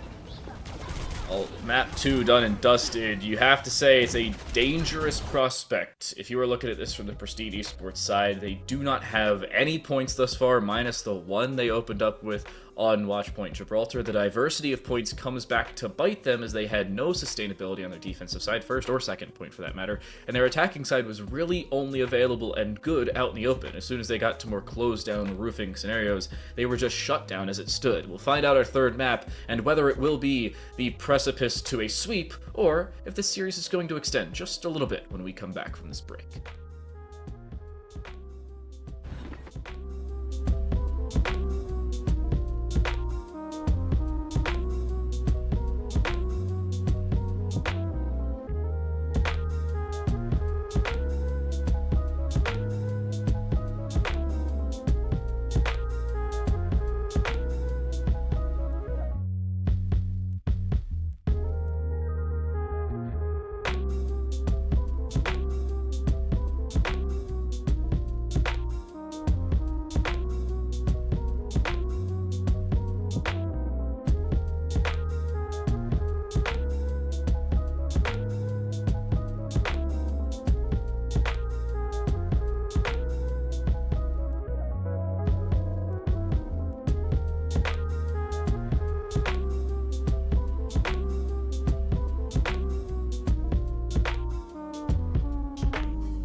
Seems like the Overwatch League talent is indeed the diff.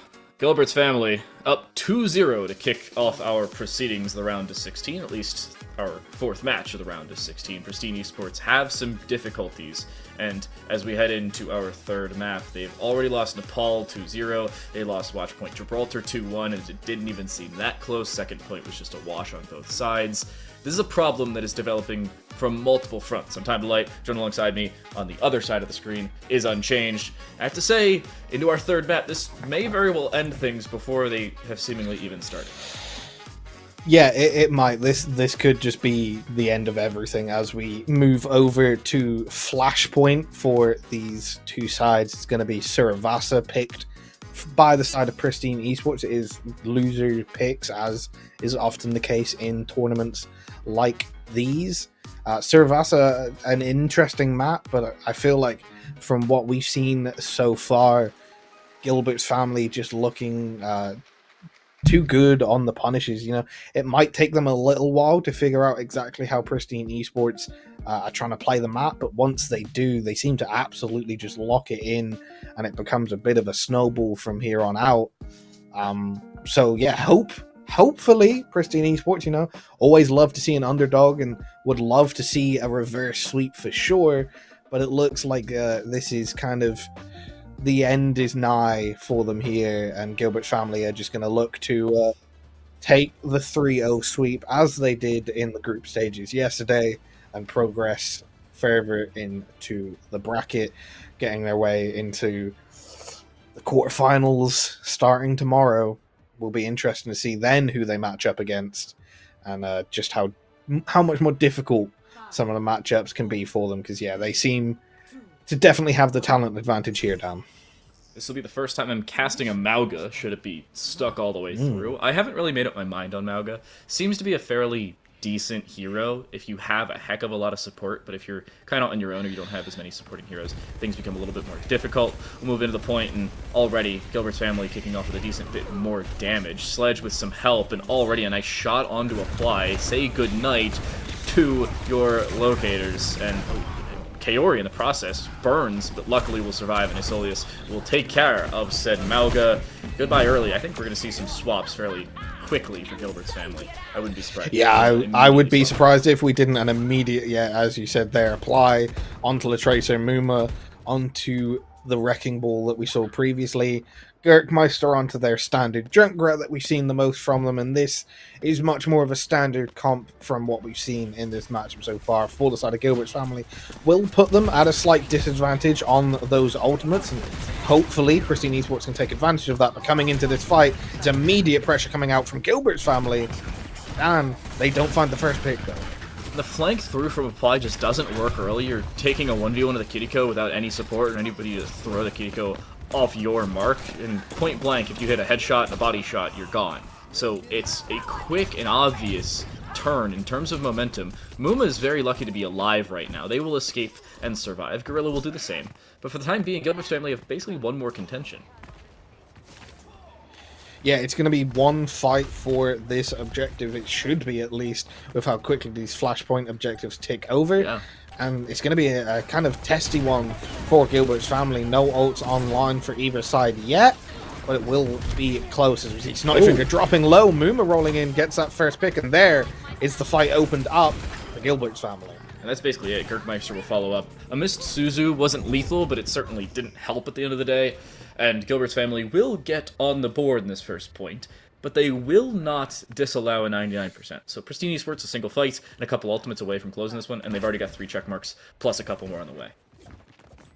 Yeah, Gilbert's family getting very close to some ultimates of their own. Low applies, just ticks over. Muma gets theirs with that slam. Gorilla very close as well. Will be interesting to see which ult gets used first, and it's Snottyfinger opening the fight with the Kitsune rush. The rest of the team is going to be rushing straight onto point and looking to play aggressively off the back of this here. The tire, how does it work? That's the question. You still have that pulse bomb should it be required, but the tire doesn't even seem like it's going to be needed. It'll find 2 consolation frags at the end, but it will not matter. Both of the support line would have been dead anyway. 60%, again, one fight territory on the other side now for Gilbert's family.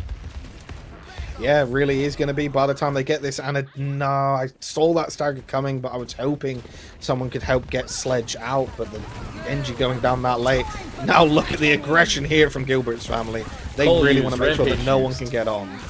Rampage helps to find 2, though. Monkey Happy follows up, and that beat should very well close things, barring some divine intervention to help Gilbert's family. A 3v5 here is not going to be the easiest thing in the world. Cap should come through, just barely does. The overtime wick now ticking the other way around. Something to keep an eye on if you are Gilbert's family. Slash misses, and now it's just ring around the rosy for the ball. Kaori gets help with a Suzu, does more damage over top of it, and Muma's not going to survive that one if they stick around. This should be the first point going the way of Pristine Esports, and it will. This is their first technical lead of the day. Yeah, the first definitive lead they've had, and it looked like a pretty good one. I mean, some clean fights there. They won the fights generally where they were investing ultimates in, so that's always something that's good to see. They do have a bit of a dry blade and a pulse bomb to open this next fight up. Could they pull that out just before teammate gets their beat online? That will be the interesting thing to see.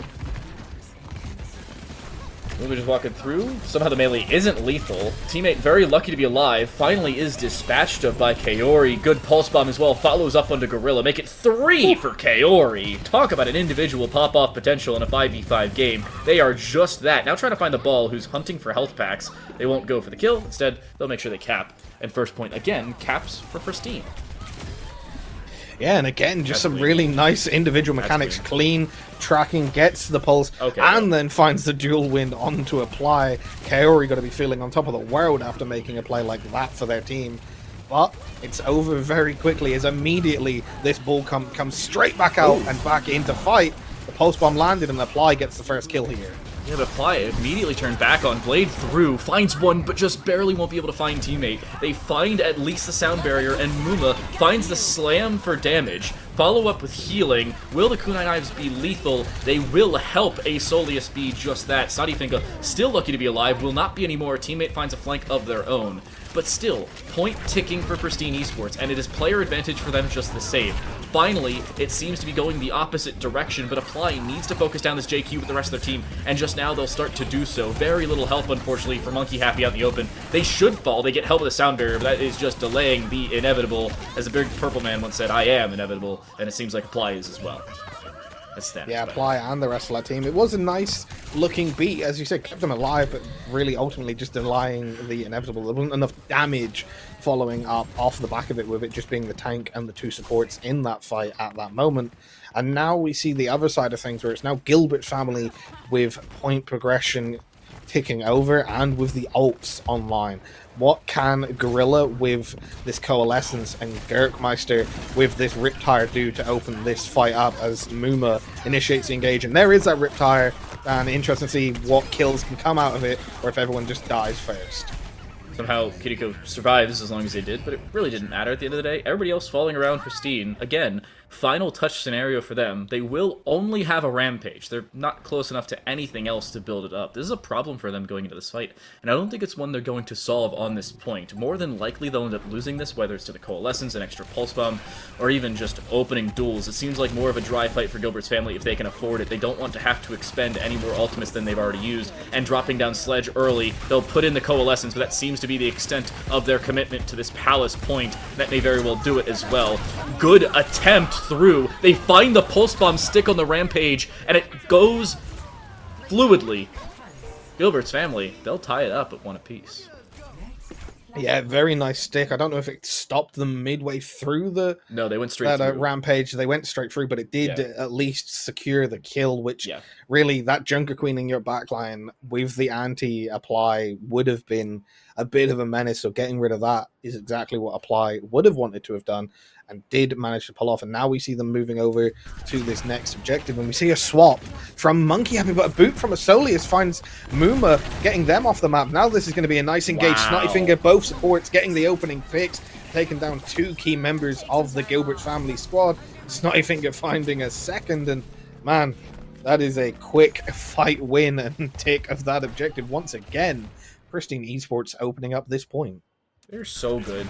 Having that Kiriko is so good. Muma going off the map doesn't particularly help their case. Trying to slam, well, out in the open probably not the most ideal scenario if you want to keep your health pool fully intact, but the opening fight going Pristine's way, that's what, 30% and counting now going their way. It will start to be contested, so they'll have to at least pay attention to the point and go off of their extended hold.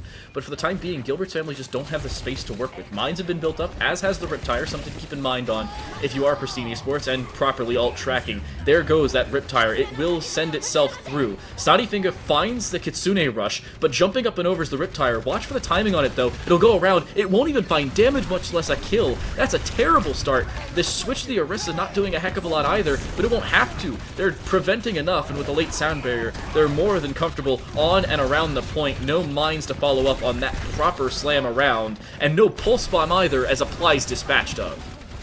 Yeah, Kaori getting that nice pick, and as you said, Muma just kind of getting juggled around by Monkey Happy on the Orisa at the moment, not really allowing a clean engage here. It's over. Coalescence does come in. Teammate finds that kill onto a Soleus, which is a nice bit of damage, but there's Monkey Happy trading it out onto Quirkmeister. Sledge, though, getting killed by the Muma slam and the engage of Gorilla. It is going to be Gilbert's family taking advantage here. They clean up with a kill onto Snottyfinger. It's just Kaori now trying to contest. The Tracer shouldn't survive for long. What is that ultimate coming out from Monkey Happy? I mean, they got teammate, but Apply just immediately trading out with 2 kills of their own. That was an interesting Terror Surge there from the Orisa. I would not be surprised. Oh, Monkey Happy surprisingly doesn't swap. I have to say I'm a little shocked about that. The Terror Surge in the corner, you're only finding a, what, at that point, I think teammate was still on the Lucio. Yes. I'm going to say it's a little questionable. It's not even wondering how they died. I am as well. I looked away for 2 seconds to try and figure out who teammate was playing, and just like that, they're dead. Nice javelin throw. Gurkmeister gets sniped down. A decathlon athlete, it seems, for Monkey Happy, but not completely. But a bit of a chaos. Muma, yeah, engaging with the minefield, finding his Soleus again, the first to die for Pristine Esports. So Lucio not having much survivability here, and the rest of the team for Gilbert's family, Gorilla and the likes, able to follow up off of that aggression from Muma and the spam damage coming in from Gurkmeister. Yeah, like you said, that's going to be it for this point, which puts it onto match point. The potential last objective being here on Temple. I like Gardens here. I have to say it probably favors Gilbert's family. The only difference is you're going to have a few more ultimates available for Pristine. The Terror Surge will be very useful here, but the fact they don't have it already makes things a little difficult. You have Death Blossom, you have Pulse Bomb, you do have Kitsune Rush, but you need to be able to use it to open up the fight. The fact that they built up 99% on a fight and a half back on the last point was the real decisive point, but here comes the Riptire up and over looking for 3 possible players. It will only find Snottyfinger, but taking out your primary point of healing becomes the most important and impactful part. The Death Blossom, however, completely nullifying. Who's got a better DPS ultimate? It's Pristine Esports, and they should also have the point cap, and Muma will survive again somehow, but it's Wrecking Ball moment. Yeah, once again though, all 4 points, Pristine Esports finding the first fight win, finding that first tick onto the capture point. Now can they hold? Ults are slightly in their favor, as they're about to be building up all 4 other than Sledge's, as you said, Death Blossom that was invested into the last fight. But Muma and Apply looking to engage in the backline onto Snottyfinger. Dies mid Kitsune down. That's going to be a hard one to live down. Yeah, they don't get it off. That's the most impactful. Even if they get it off, you're okay to die there, but the fact you don't get it, you don't help your team in the process. Good javelin throw will find 1, at least for damage. But Monkey Happy somehow still alive here. Teammate will decide not to use their Kitsune Rush, and in the process will die. I don't know about because of it, but in the process of doing so. But the cap back the other way. Pristine Esports does not get to 100%, or at least 99, so it is not one fight territory, but it's pretty damn close. Yeah, with how quickly these capture points tick over, we are nearing. It's one fight and a stagger fight most likely at this point. Yeah. But it's now 4 ultimates instead online for the side of Gilbert's Esports. Didn't have to invest anything, and now they start off with an early Kitsune Rush and Muma's minefield in like this is just. This is the point where, like we said earlier, Gilbert's Esports seems to have absolutely locked in, and now some of these fights are just becoming snowballs. The consistency that this team seems to get, the synergy that they build up as the map progresses on, is just scary to see. So the switch to the Sombra for Sledge instead of the Reaper, which I honestly thought was working fairly well, you're still running your Orisa, mainly because you've already built up 60%, 70% to a Terra Surge, now up to almost 90. But the Riptire in the back line could very well become an impactful part once more. It reaches final fight territory, maybe even on the series, depending on how this fight ends. Apply with a Pulse Bomb, looking and hunting down Snotty Finger, but they want to make sure that Suzu has already been expended. Goodbye, Sledge. That Sombra, not long for this world. Coalescence goes on deaf ears, and Snotty Finger dies to the Pulse Bomb from behind. Apply finds 2 in the process, and Monkey Happy, the final line of defense. Aesolius, alone on a Lucio, cannot do a dang thing. They do cap back for a few seconds, but it's an inconsequential cap to say the very least. Pristine Esports, they'll fall in short order. 2-0, 2-1, and 3-1. It's Gilbert's family to head to the quarterfinals tomorrow.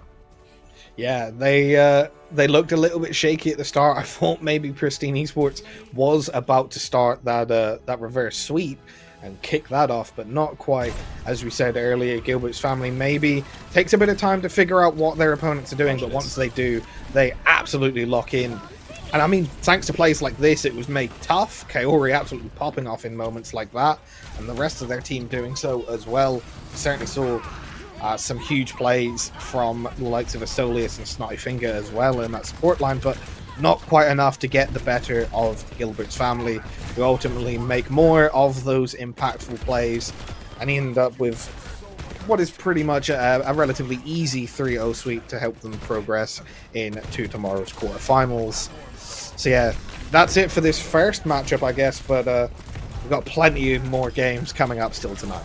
Oh yeah, some pretty dang good ones at that. And this one comes down to a combination of individual prowess. Sometimes you have a team with 1 or 2 players who are extremely good who step out among the rest. This one was a collection of that, in my opinion. You did have some individual pop-off potential, like Apply, like Muma. Gurkmeister still very much played their part on more of a secondary DPS role. Teammate was extremely impactful, making sure that they could still play as aggressive as they needed to without really forcing themselves out of position. And Gorilla was really just the pain in the backside of Pristine Esports. Running a Moira and actually having it work is a scary prospect if you're Gilbert's family, or if you're playing against them in some cases. And it seems to be a clean and clear victory for them. One they were kind of expecting coming into things. I mean, look at the names alone. You could have predicted that one. That's still an insane stick, by the way, for Apply. Good prediction. Basically nullified entire ultimate and entire point. Yeah, and ultimately, like I said, it just ends up being the exact same scoreline that they got in the group stage when these two teams faced against each other yesterday. Yeah. I'm sure Pristine Esports were not too happy when they saw that bracket get lined out. But yeah, as you see on your screen right here, 3-0, as you said earlier, it's a 2-0, 2-1, 3-1. Pretty stable victory, taking all 3 in the time allotted. So yeah, it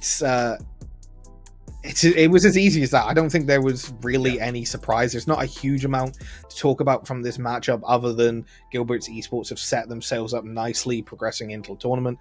They will be looking forward to the next matchup to find out who it is that they face tomorrow, and that will be the key for them, is just figuring out who they're playing against, figuring out what kind of play style they need to bring into that, and just looking to make more big plays like they did today to keep themselves progressing through this tournament, because I'm sure their fans, for the likes of Apply and Muma and the rest of the squad, will be hoping to see them in more matchups in this competition.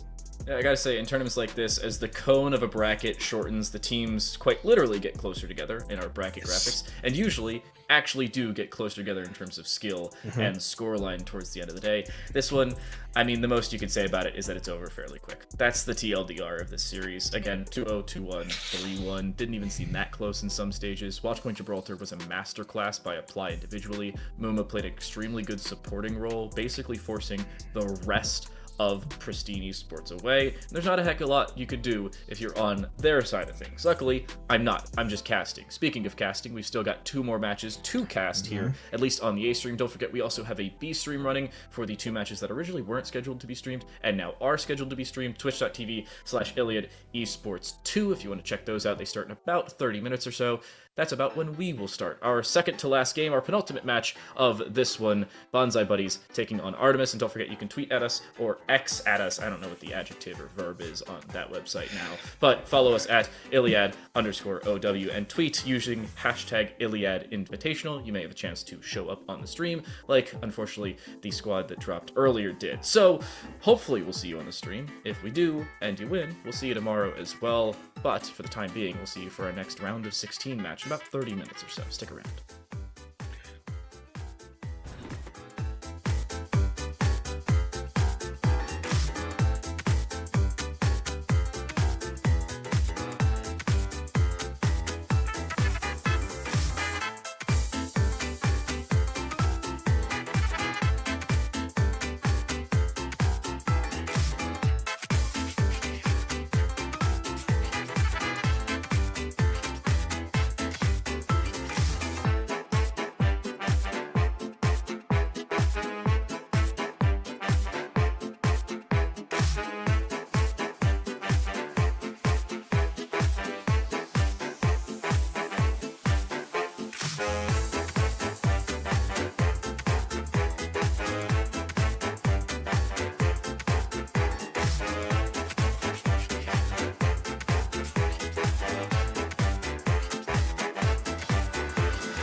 like this. I like this. I like this. I like this. I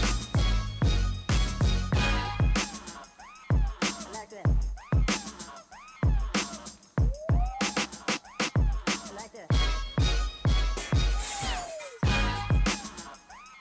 I like this.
Round of 16 is halfway through. 4 teams have been sent home. 2 more still to come on this stream. 2 more on the B stream, twitch.tv/Iliad Esports 2, by the way. I'm Time Delight. Joining alongside me here is Unchanged for our, 5th game of the day? I think it's 5th game of the day on this stream. Yes. But I have to say, this may very well be one of the better ones. If I do say so, I didn't see the first game because I was totally asleep. But this may be one of the better ones.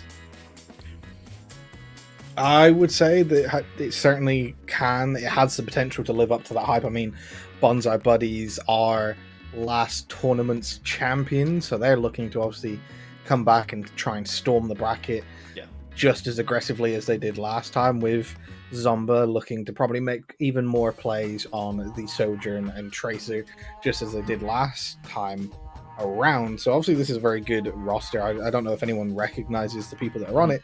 One big change up from the last time when they steamrolled through the bracket is that the last time around they were running the most deadly of Doom comps, as they had Zebra as their tank, but now it's Astro Nex that's currently on, with their favorite hero being listed as Roadhog. So an interesting hero choice. This was the team of One Trick last time around, so we'll be interesting to see if we see more of them just sticking to their One Trick titles in this competition. And they're up against one of the home teams, Dan, with Iliad Artemis. Yeah, and there are a couple teams that you're looking at and saying, or a couple players and saying they're very memorable. Sugareru, Astronex, of course, on Team Canada over the Overwatch World Cup. On the other side of things, we'll take a look at Artemis. I think the more difficult name to pronounce, in my personal opinion, Jing Gaogang? Jing Gaogang? Hold up, I have a pronunciation Jing Gaogang sitting right next to me. Jing Gaogang. Okay, Jing Gaogang. Okay, there's 2G. Okay. They have a name that I'm going to get down by like the middle of map 2. Square Toast, Maverick, Mardox, and Industrial. Apologies for butchering your name, Jing. I'm probably just going to go with Jing because I know I'm going to do it for the rest of the broadcast. But personal opinion, safe choice. I'm still thinking this could be one of the better games, or just one that's not close at all. It's one of those, you flip a coin and you could probably determine how things are going to go. Yeah, I mean, Artemis is one of the Iliad Org's highest teams. I know they scrim very highly. I think I've had the pleasure, because I recognize some of the names, and I know Fern is one of their and Fox are like their people associated with their team as well. So I've definitely had some time. I've ringed for this team, so I'm pretty sure they scrim fairly highly.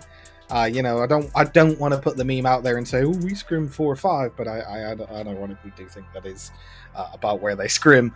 But yeah, they'll be one of the higher teams in this tournament, and then facing up against a team, as I said, in Bonsai Bros, who do have their cheerleader Zebra on the side ready to go, but as you said, some very good players amongst that roster already, and they will be looking to try and just rinse and repeat of the last tournament, just steamroll their way through the brackets will be their intention, but I don't think it's going to be quite as easy this time around if Artemis have anything to say about it.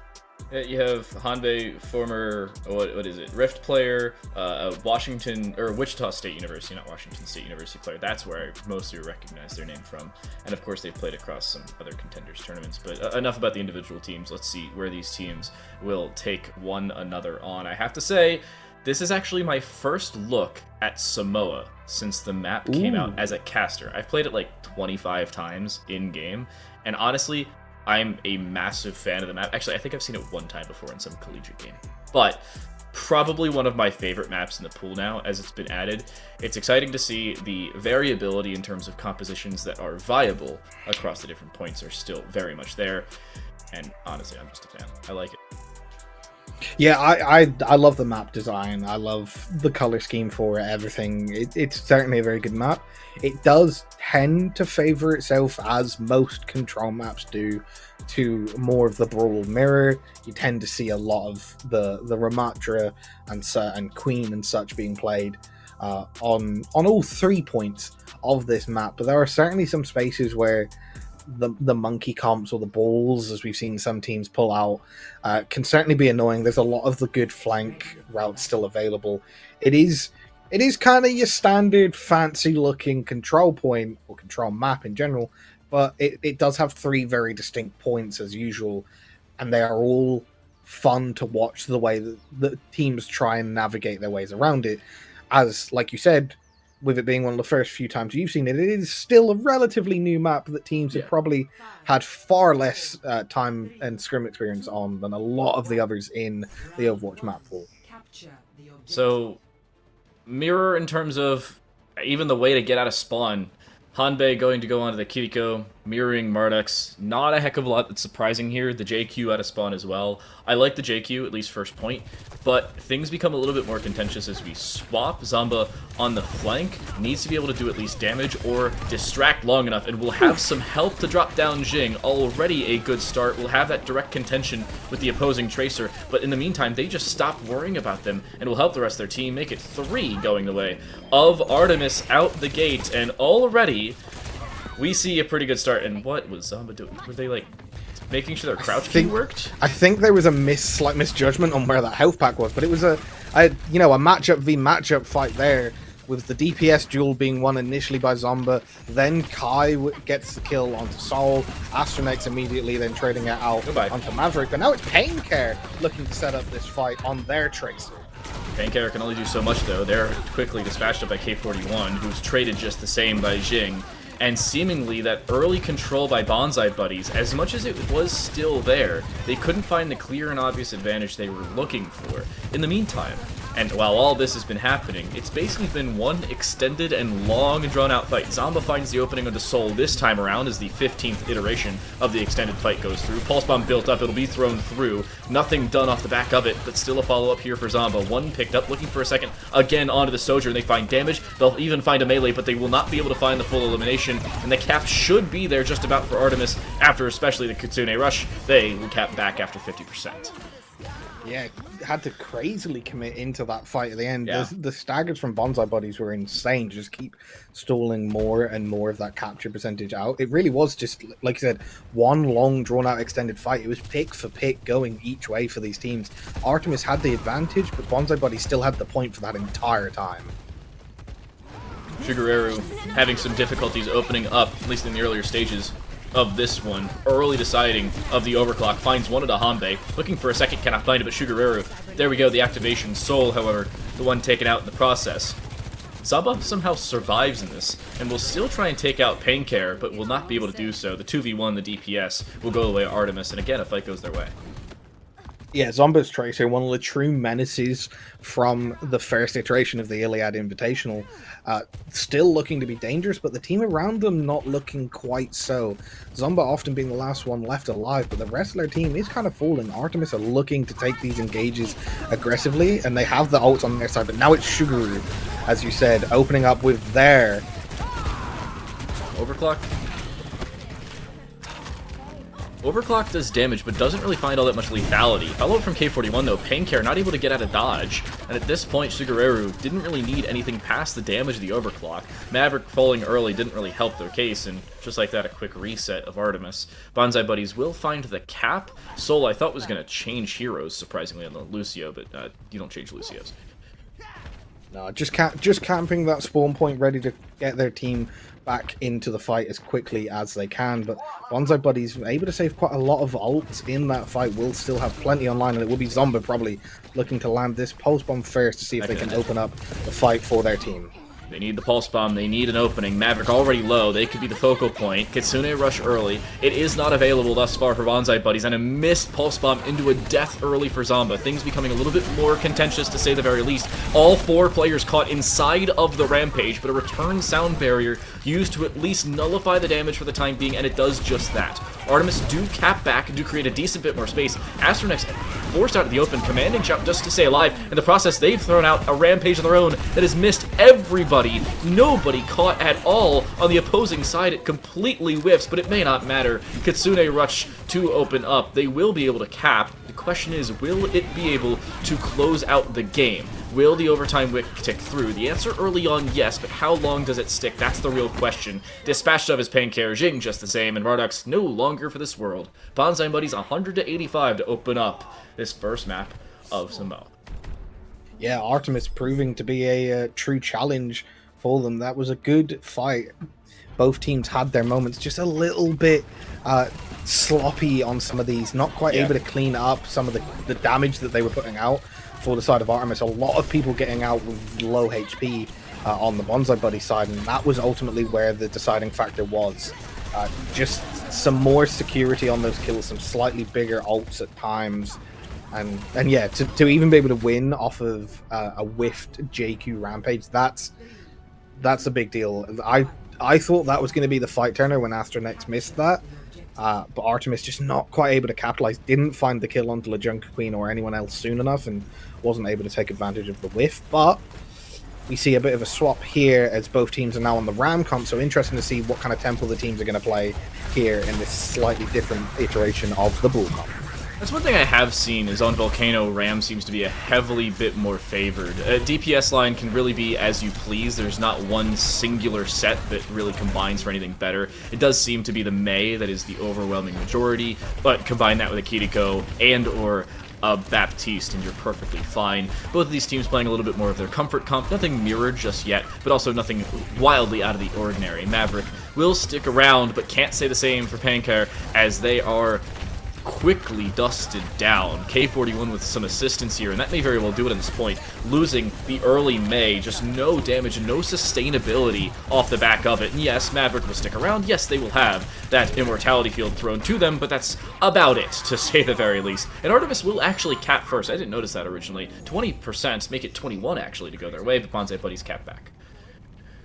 Yeah, like you said, it's that opening pick, especially losing the Mei that early, losing that wall, the ability to split off and have that target priority focus. That is the reason you're playing this style of comp. It's just a huge, it blows your entire engagement up. And now, talking about engages, we see a Riptire early from Sugaru, who was swapped over onto their favorite Junkrat. Will be interesting to see if they can get anything with this, but no. Immediately destroyed, and now it'll be interesting to see here, Dan, how Artemis counter-engage off the back of that denied ult.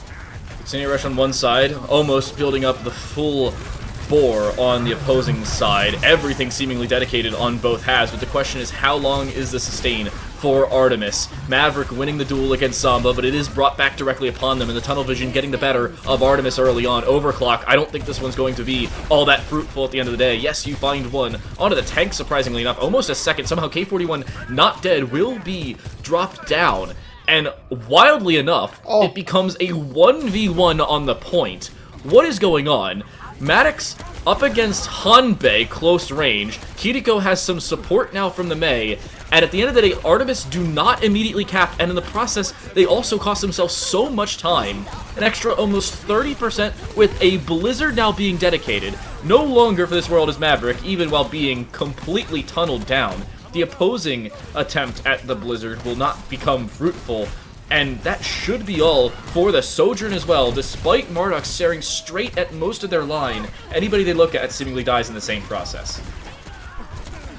Yeah, the target focus is deadly from the Bonsai Buddies as they come in to clean up here. And Zomba proving that he's not only good at the Tracer and Sojourn that we saw predominantly from them last time, popping off in that kill feed as Mei here. But yeah, it was ultimately Hanbei and Kai being able to survive, and then Sugaru just came in with some crazy damage on that Junkrat to find some kills. And like you said, the Blizzards came out from both sides, but only one team has a Suzu that can help get your tank entirely out of that fight. Talking about getting a tank out of the fight, Astronex getting very low as that wall hit them there.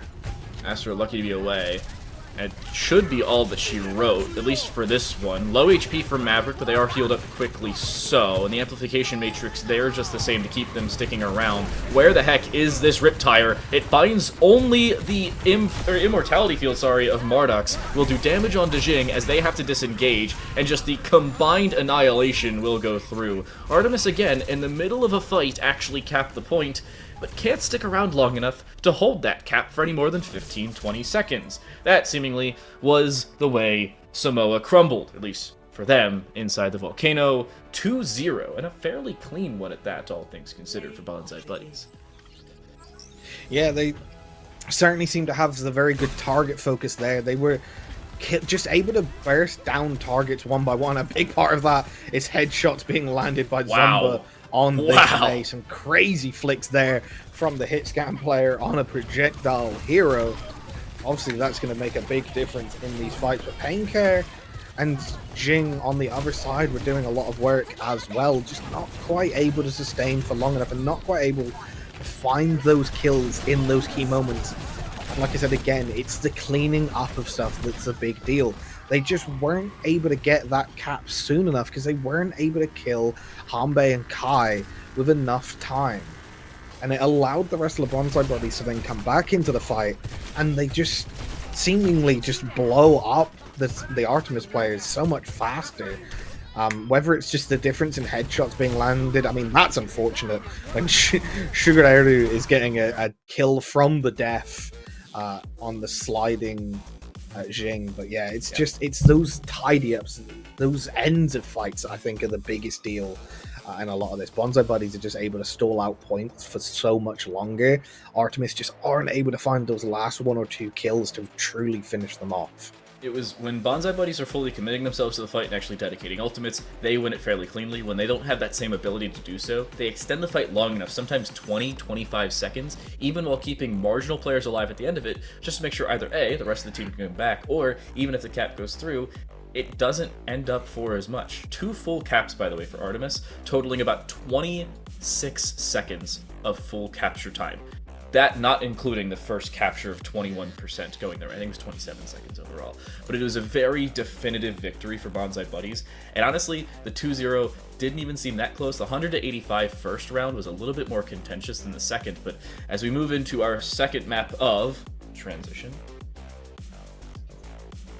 Smooth. Shambali Monastery, I have to say, the more open playstyle could go much better for Bonsai Buddies, because the only place they may have difficulties is that second point, and even then, inside a little bit more close and confined spatial arrangements, they seemed perfectly comfortable on both points.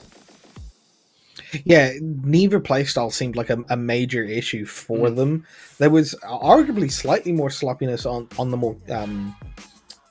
more open first point. As you said, they allowed 85% to Artemis. Was that just them warming up? You know, they haven't played one of these tournament matches since yesterday. I'm sure they'll have had some form of warm up. These are experienced players that have played in tournaments, like you said, many a time before.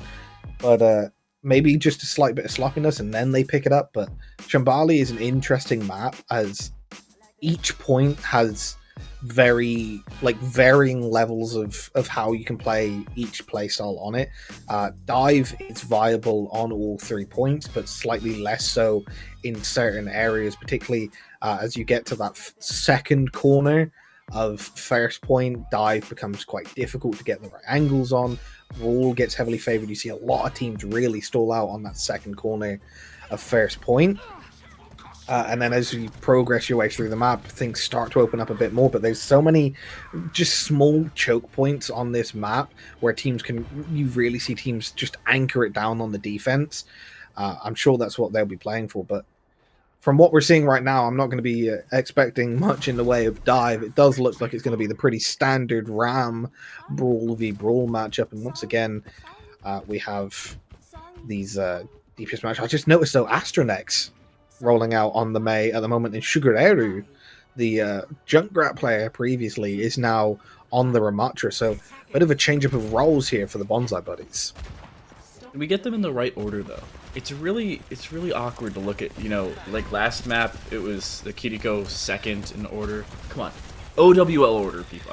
I'm kidding. I promise I'm kidding. Bonsai Buddies, starting off on the defense or the attacking side here, sorry. It seems like they have the early space they need, at least getting up to the first corner. But the problem from here is really developing, not only for that high ground, but making sure you force Artemis out from that position and into your waiting arms.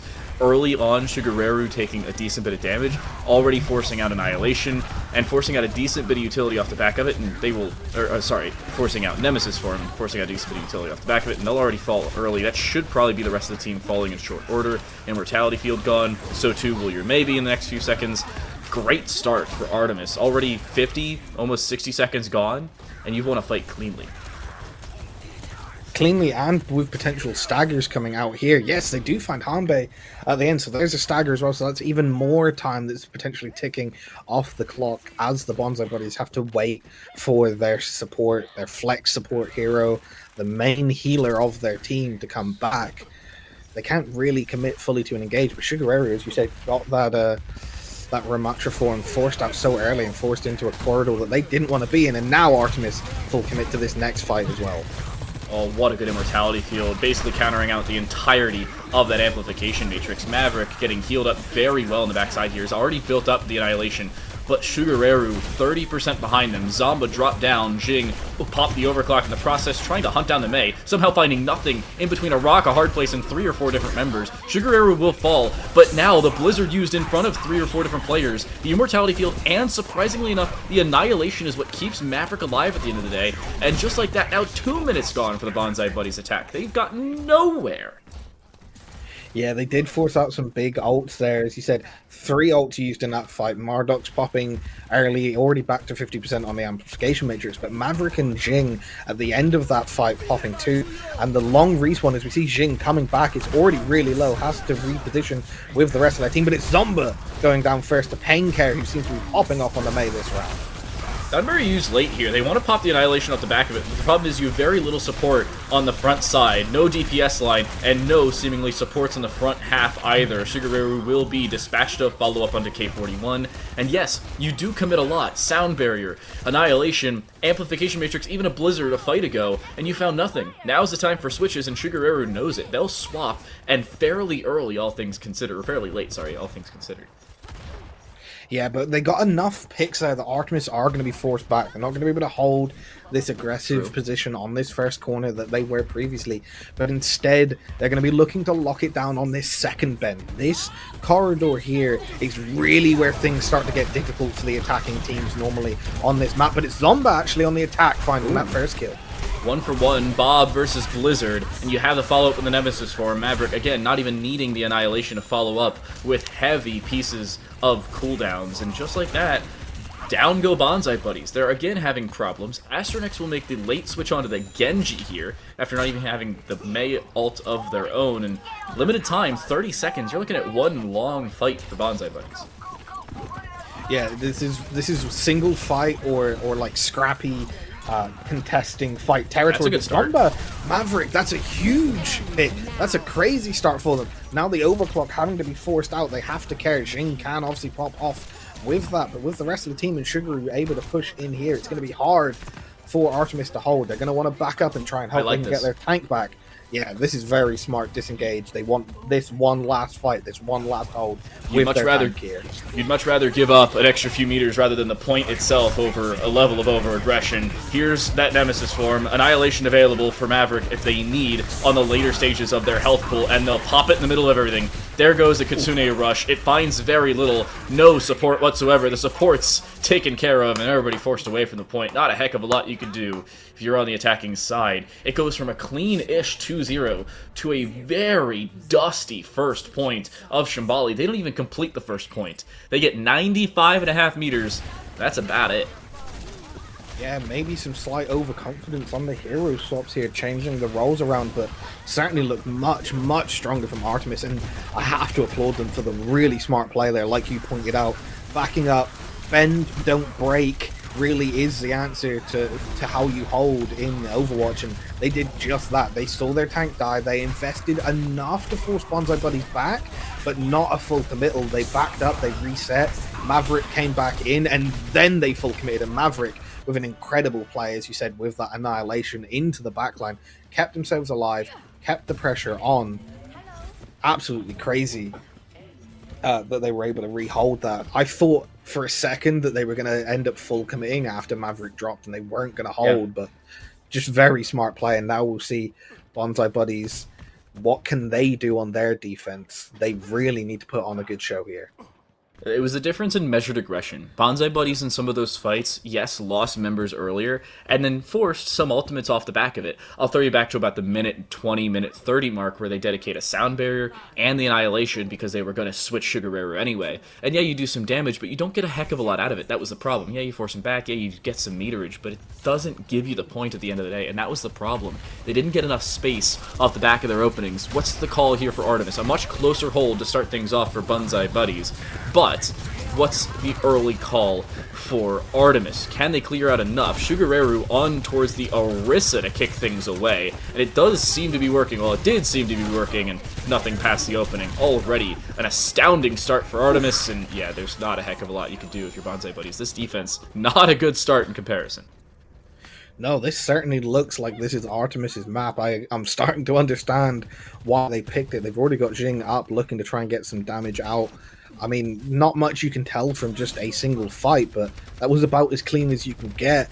Ults building, taking space. It's now going to be really can Bonsai Buddies lock down this second corner here? Can they hold this aggressive choke point under this archway?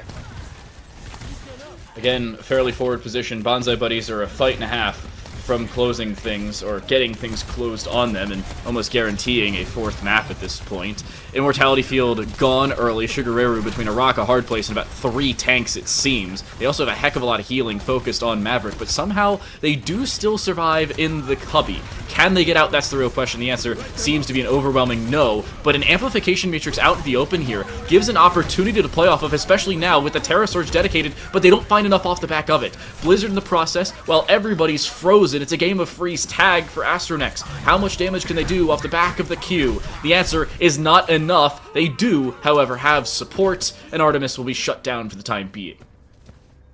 Yeah, some really nice ults there from the Bonsai Buddies, able to hold it out in the end off the back of that Terra Surge and Blizzard, like you said. But now it's going to be Artemis answering with potentially 4 ults of their own this fight. It's kind of last fight territory here. If they get any picks against this Bonsai Buddies defense, it's going to be nothing but stagger fights, I believe, for the rest of this point. So it's just going to be, can you play smart, build your ults, even safely try and build Marduk? But no, instead Jing aggressively into the backline with the overclock, but Jamba shuts them down.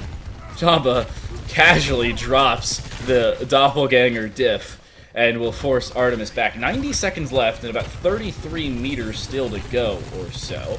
This by no means is an easy round for Artemis. Imagine both teams get full held after an extremely close Samoa. Is it just a defense diff? It's a defense, and it's exactly in the point where I said it gets difficult on this map. This second corner is an absolute nightmare for offensive teams. I see so many teams steamroll first point or first corner and just get absolutely shut down here. Good wall there, but the rest of Bonsai Buddies able to follow up. Now we see more ults, and it's really got to be now or never for Astronex down. Sound barrier will catch all 4, so there's still a reasonable opportunity, but the opposing sound barrier, the game used to be who can pop the sound barrier late, and it seems to be the case nowadays as well. Sugareru attempts a flank, but it's not going to be enough. I don't know if you call that a C9, but it certainly wasn't good at the end of the day for Bonsai Buddies. The defensive call first goes the way of Artemis. Shambali Monastery, the losers pick, and the losers now become the winners. We're tied at 1 apiece. Yeah, what a great first 2 maps here. An absolute kind of swing in momentum here. First point, or first map looked very strong. Samoa was clean, but then Jing and the rest of this Artemis team started just absolutely popping off. Painkare doing brilliantly on the Mei. Marduk's keeping them alive on the Baptiste, and yeah, they hold, they build all of their key ults, as we said, and they eventually break down that Bonsai Buddies defense on that second corner, and just, as you said, kind of slow roll their way for a mini C9. No contest really available with the ults that were kind of roaming around point. Yeah, Artemis bringing it back to 1-all. They got to be feeling very confident after how well that map went. The main problem there, especially early for Bonsai Buddies, is it took them 3 minutes almost, we'll say 2 minutes 40 seconds if you want to be a little courteous, for them to cross the first corner. That same first corner took maybe 40 seconds on the opposing side. That's a heck of a swing in the opposite direction, not something they were really expecting. Their attacking side just had so many problems opening up, and it seemed like that momentum carried over. They say momentum's not a feasible stat or a fungible stat, but I mean, watch that map and tell me it's not a fungible stat. That was a statement made by Artemis saying, we belong here. This round of 16 will not send us quietly into that good night. They're still here, and they forced at least our first map 4. Will map 5 be a determining factor? We'll find out a little bit later. Yeah, will be interesting to see. Will be interesting to see if the same lineups run out. One True. thing to comment on, Bonsai Buddy's not looking quite as strong, maybe because they changed the roles around, had Sugareru running on the tank, but it'll be time to take a little reset, think about the way things went, and come back stronger after the break for both these teams. Or if you're Artemis, keep that momentum going. Can they pull it? That's the real question. We'll switch and swap to the break. When we come back, map 3, where it'll be, and who will win it, we'll find out when we return.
2 maps down, and a dead even duel in our round of 16 matchup. Welcome back to the ILIAD Invitational.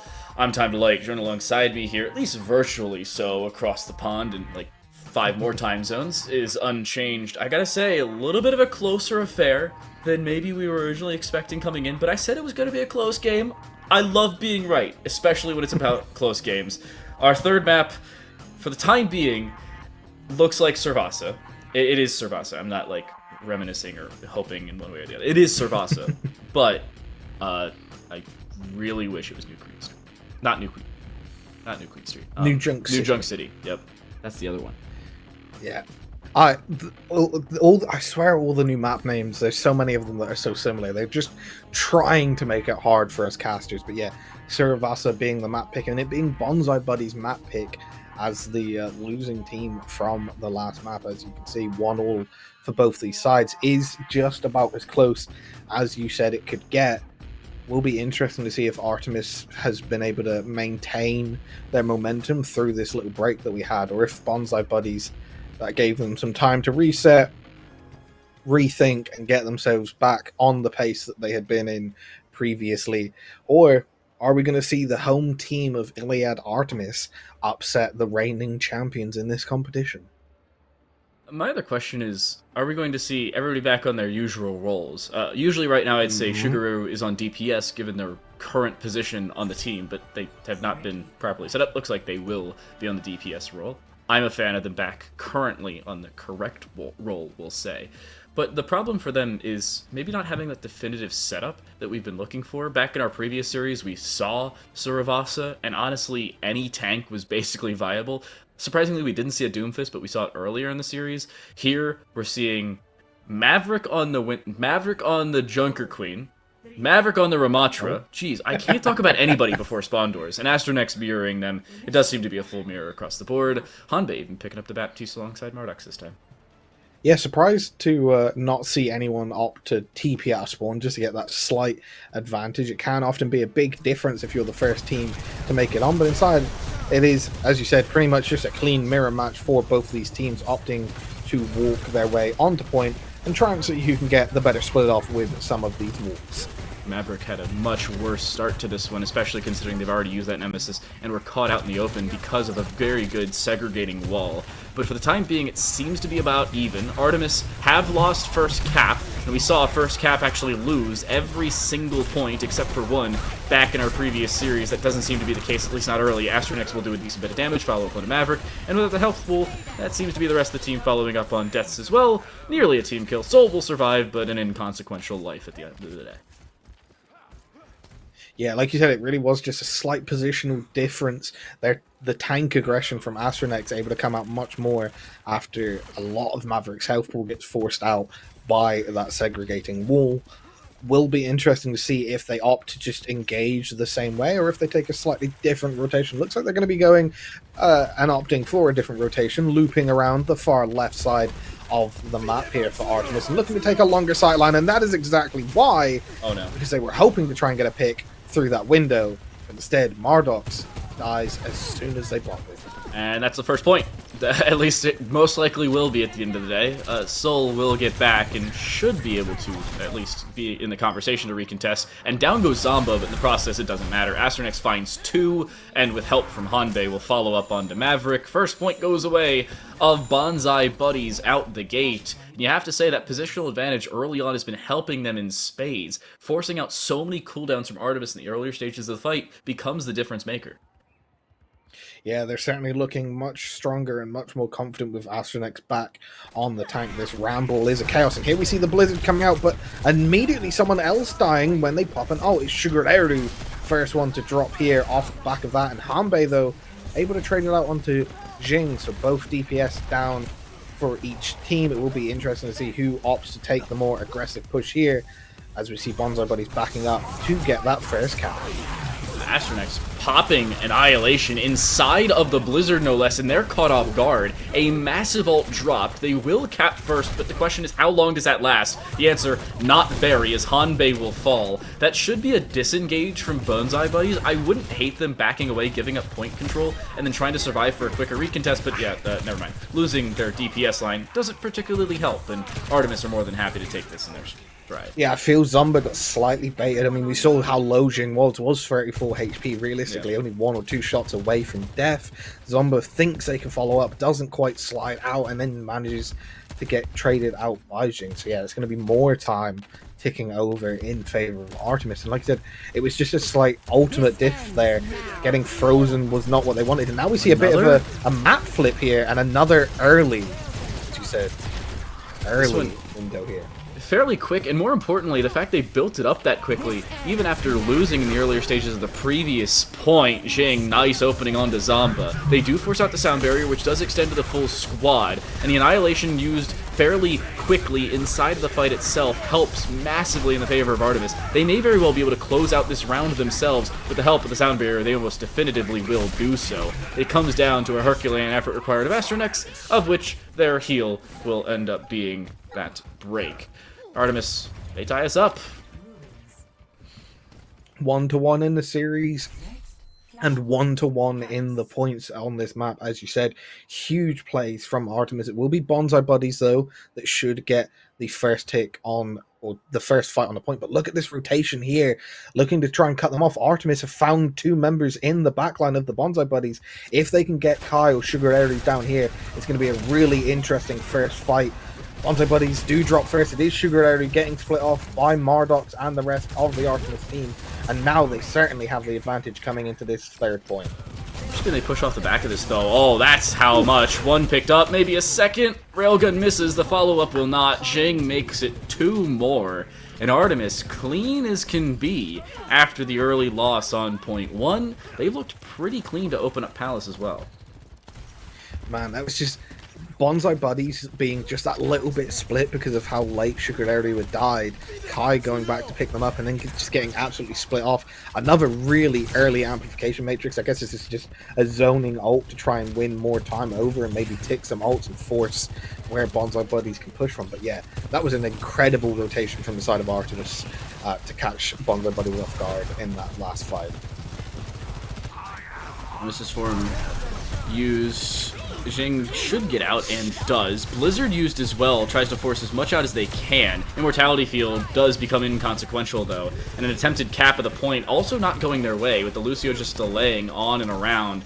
A massive boon for Bonsai Buddies. They don't have that team coordination across 2 different prongs of the attack, and more importantly, they just lose their tank so quickly, almost a counter and a delay, but luckily will not be an attempt, at least not a fluid attempt, at that same stagger. Overclock used, so too will the sound barrier, but they don't get to the point. Oh, no. Oh my goodness gracious, they use everything in the kitchen sink.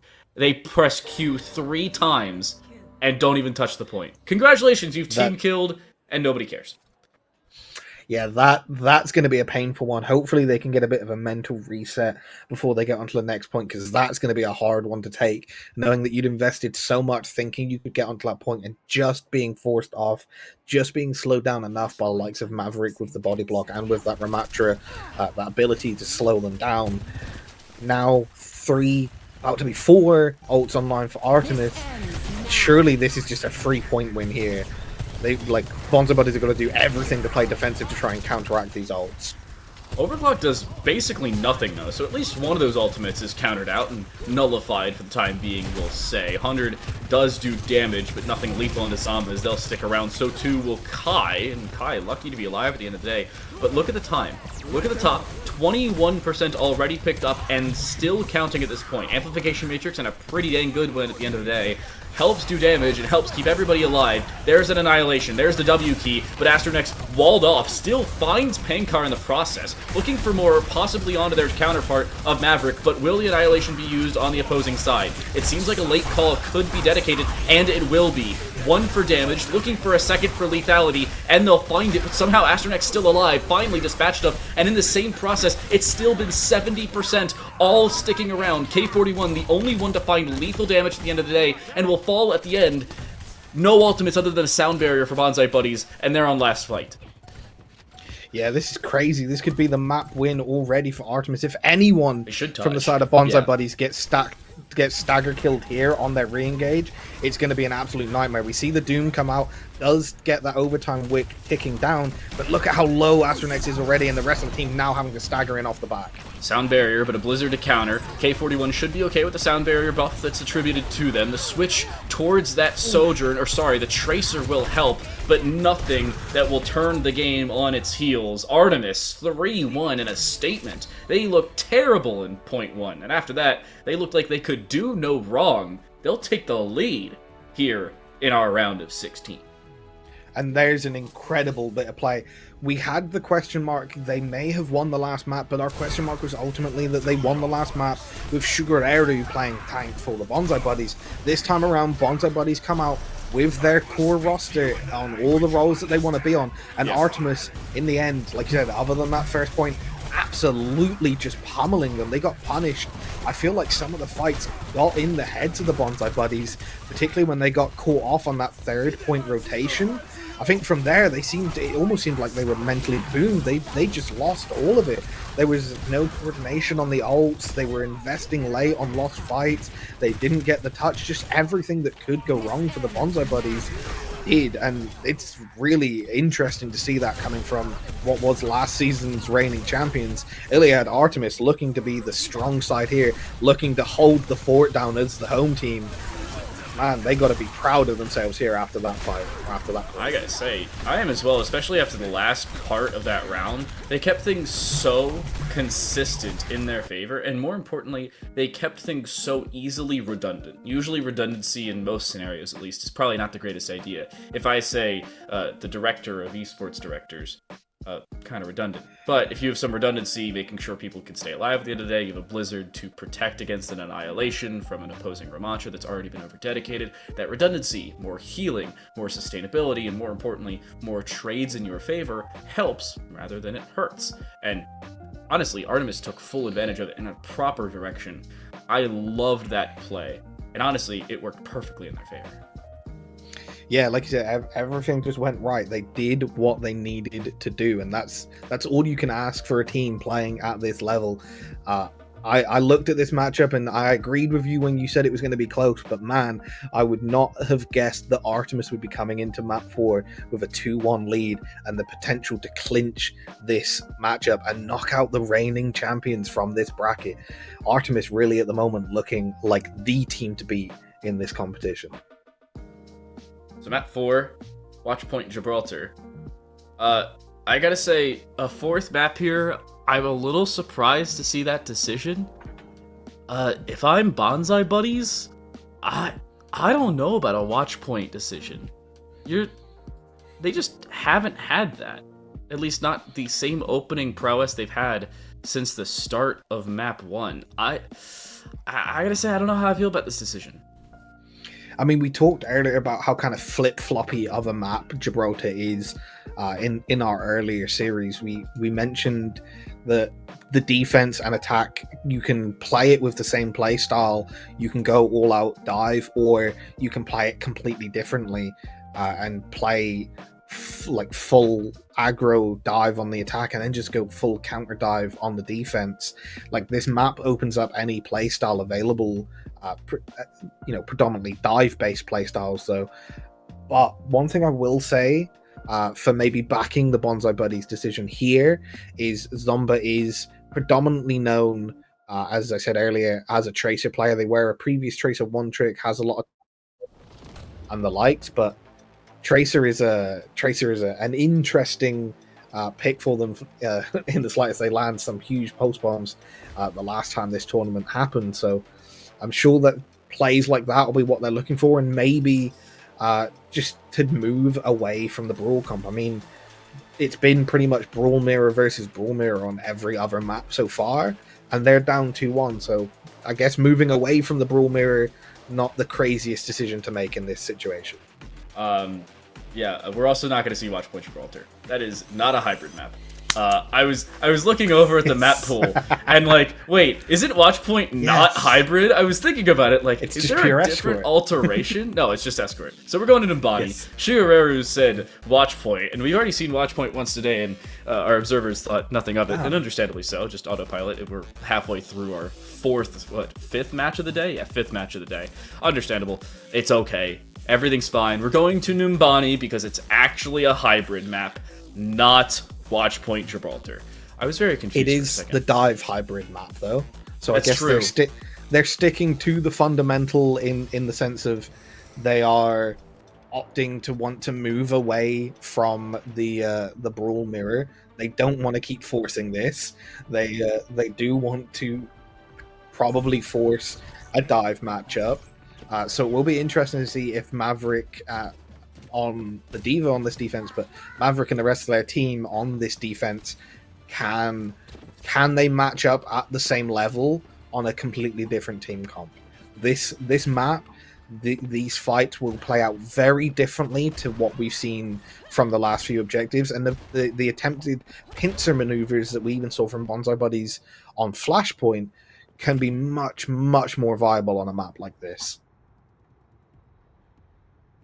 So, Bonsai Buddy switching up a decent bit. Shigeru we will see on the Echo for the first time. It's also the first Echo we will see in this series. Similar for Jing, as they will pick up the Ashe on the defensive side. Artemis does get the help of picking the defense, and they will do just that. I have to say, a little bit of a declaration for them. They seem to be confident, as we saw back on Shambali Monastery. Bonsai Buddies had difficulties moving the point after the first 90-degree hold. I don't think that's going to be the case here, at least because they have the accolade of picking up the first control technical point, but Pankar already picking up Zamba does not help their case. Yeah, winning that off-angle Tracer duel, that's exactly what the defense wants to see. Not allowing Zomba to get in on their backline, proving that maybe I'm hyping someone up too much, and now it's Jing, the other DPS for Artemis, saying that I can pop off as well. I mean, their time spot ready right now, and really just denying that engage with Bonsai Buddies. This is exactly what the defense wants to do. They just want to get staggering kills and just keep holding and just never really allow Bonsai Buddies to get a true engagement. And now look at those alt tickers. Already 60-65% for most of the team. On Bonsai Buddy's side, closest is Shigeru. Hanbei's next, but everybody else stuck below 50 other than Zamba, who's about to hit that 50% mark. This is becoming a problem for Bonsai Buddies, and more importantly, Artemis seem to be more than comfortable in their playstyle right now. They are playing very widespread defaulty as if it was like a traditional tactical first-person shooter, and they don't have to be stacked directly on top of one another because of the heroes they've selected. Shigeru, as soon as they build up that duplication, they also get dispatched of, and Astronex, oh my goodness, melted, and it didn't even seem like there was fire around them.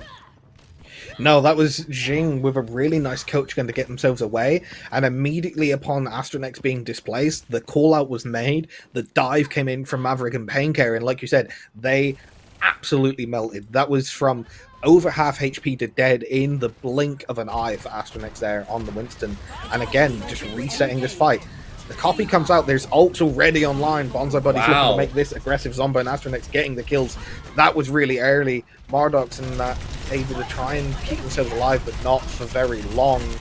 Now we see the swap from Jing, and that was just a very good use of ults. They collapsed very quickly on the side of Artemis there. And you'll get the bomb off before that duplication ends, just by a second or so. It seems like a contention still wants to come through. They have expended the bubble, but it doesn't seem like Maverick will be able to get that bomb off, at least not in the prime position. Jing, however, the swap on towards the Widow, and the better sniper, arguably, ends up paying off for more results. Terrible grapple away, but still ends up surviving at the end of the day, and will follow up with damage just the same. Rally dedicated here for Bonsai. Shigeru, in the process of dying, has also swapped onto the Sombra. Keep an eye on that, maybe for the next few seconds, as that cap follows up, but Jing continually displacing not only themselves, but their opponents. There's no way you're surviving this if you're Astronex, or you're not having any further effect if you are in that same position. Shigeru, there's that virus, and actually, that's the kill. Yeah, Marduk's able to find Hanbei with that on a trade. No healing, or not much healing at least, online for Astronex. Not that it matters, was antied. Marduk's then finishing the kill off there as well. And again, bend but don't break is exactly what this Artemis team are trying to do. And now we're in last fight territory again for the Bonsai Buddies. And this is getting kind of antsy here. Not many ults online do have Pain Care with the Pulse Bomb, and Marduk should build up their nano boost, but really it's Jing with this site will be enough to allow their team to know where this engage is coming No from. one can hide. Ready for the wall hacks. There they are for the next 15 seconds. This is a very good position if you are Artemis. The Pulse Bomb has missed in the process. Something to keep in mind as Jing has been dove on. They will have that same Winston to worry about. Maverick, while being nanoed, was slept in the backline, but so too has Astronex been slept permanently. They will be sent back to spawn and more than likely will not respawn until the round ends. And there's the timing. There's the round. The duplication will mean absolutely nothing at the end of the day, nor, too, will the nanoed Brig. 76.5%, that's the extent of the attacking prowess. And it's Artemis to full hold Numbani. Yeah, as close to a full hold as you can get. Like you said, it's bend, don't break, only giving up 76%. That's exactly what they'd have been hoping for. And it's off the back of plays like this. Sugar Eru getting picked at the start of a fight, Jing coming back, landing those headshots on the hit scan heroes, on those snipers, laying in the big damage, and the rest of the team just following up. They seem to have really good coordination, particularly from the likes of Maverick and Pain Care on the Tracer and D.Va. They were diving and absolutely bursting down targets in the blink of an eye before Bonsai Buddies could react. They had that one good ult fight, but that was really it for their attack. And then even then, like you say, it didn't amount to a full capture of the first point. Artemis are going to be really happy with how they played that. They need to win one, maybe two team fights, and they've got this point and potentially the entire series if they keep playing the way they just played there. I gotta say, if I'm Artemis here, I am happy as all can be.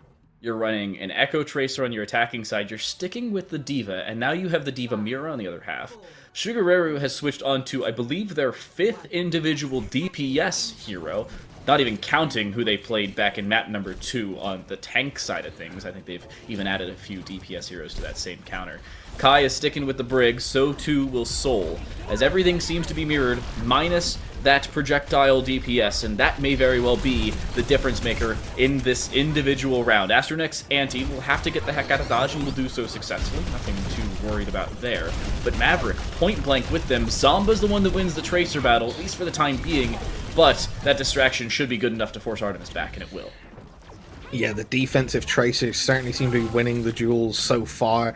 It was initially Pain Care on their defensive hold that got the first pick onto Zomba. Now Zomba trades it back out in their turn, and it's the Bonsai Buddies that are looking to take these ultimates up online and get some of these harassing engages from their D.Va, or from their Tracer.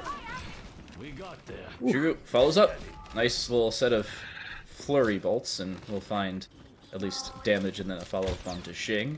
That's something they had problems with in the previous round, getting sniped out of midair, but again, still 2 minutes and 50 seconds, still time for Artemis, but we said the same thing for Bonsai Buddies, and then they just didn't do anything past 75%. Yeah, it's really going to come down to this next round of ultimates, who can get the most value out of them. We're seeing Kai and Soul almost doing nothing at the moment on the Brigs, but this next fight will also probably be a big deal for them, as the teams will be engaging hard. Now we see the Nano, it's Marduk's using it first, Jing coming out aggressively, gets that first pick, has the copy online, and Hanbei drops while having Nano online. Dan, that's going to be a hard full fight for the rest of this year. Oh no, and Astronex doesn't get their mech back. The duplication of the D.Va while she's outside the mech, as ironic as it may seem, may very well decide this game. In the meantime, that D-mech has gone the opposite direction. Sugareru point blank should lose this. They'll go 1-for-1 with each other, but in the meantime, Bonsai Buddies have started that level of regression back the other way, and surprisingly, not even a tick found here for Artemis, as that time going away. They'll have to reset, and will do so to Bonsai Buddies' full satisfaction. 2 minutes, and counting, now off that time bank. Well, that talk about bend don't break, that's even better. They didn't give up a single tick, as you said there. The ult not even being able to come out from Hanbei, no Nano online, but Bonsai Buddies, it doesn't matter. They still hold. They just not quite able to find those kills. And again, what kind of haunted Artemis in that first round on Samoa is becoming an issue again here. Pulse bomb out though, no kill. That's going to be a nightmare of an engagement now for the rest of the team. Nano back the other way, Zamba, and a much quicker Tracer than is usual. Somehow doesn't find lethal damage on a Bardox, but it will be followed up on. Maverick gets demeched by the Helix rockets, and it's just between a rock and a hard place for Artemis. Map 5 now seems more than likely. 50 seconds left, and one fight territory on a technicality, but it seems to be a long and drawn-out fight, and they don't have a choice about it. Astronix, in the meantime, is demeched, something to keep an eye on. Yeah, I'm interested to see if they're going to stay or look to reset. They are looking to just stay alive. So a baby diva trying to build up their mech before this next fight comes in. You want to really deny that engagement. It's Zomba finding Soul with the pulse bomb that opens up the fight. Now what can Artemis do down there at Brigitte?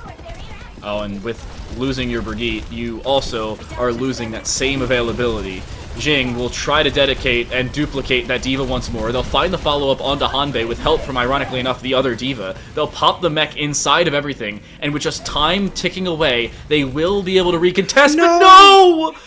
They can't get there in time! The D-mech ends up being the difference. So close, yet so far for Astronix, and Bonsai Buddies go home in the round of 16. Artemis win 3-1 after looking like a shell of themselves on Samoa. They return and with a resurgence. Artemis winning off the back of what looks like a bit of a C9. Just missed timing that re-engage there from the Bonsai Buddies. And what a heartbreaking way for the reigning champions to get knocked out of this second tournament. But Iliad, Artemis, man, the home team just pulled it out. They've got to be so proud of themselves here. They've just knocked out last tournament's winners. I mean, you can't ask for any more from them, and they did it by just some smart plays and some big pop-offs from their DPS and the rest of their team coordinating together. I'm at a slight loss for words there, Dan. That's a heartbreaking way to lose. And the way you lose is the drastic point. You lose that off the back of a proper remech, and then you lose, and then you end up getting forced off the point, yeah.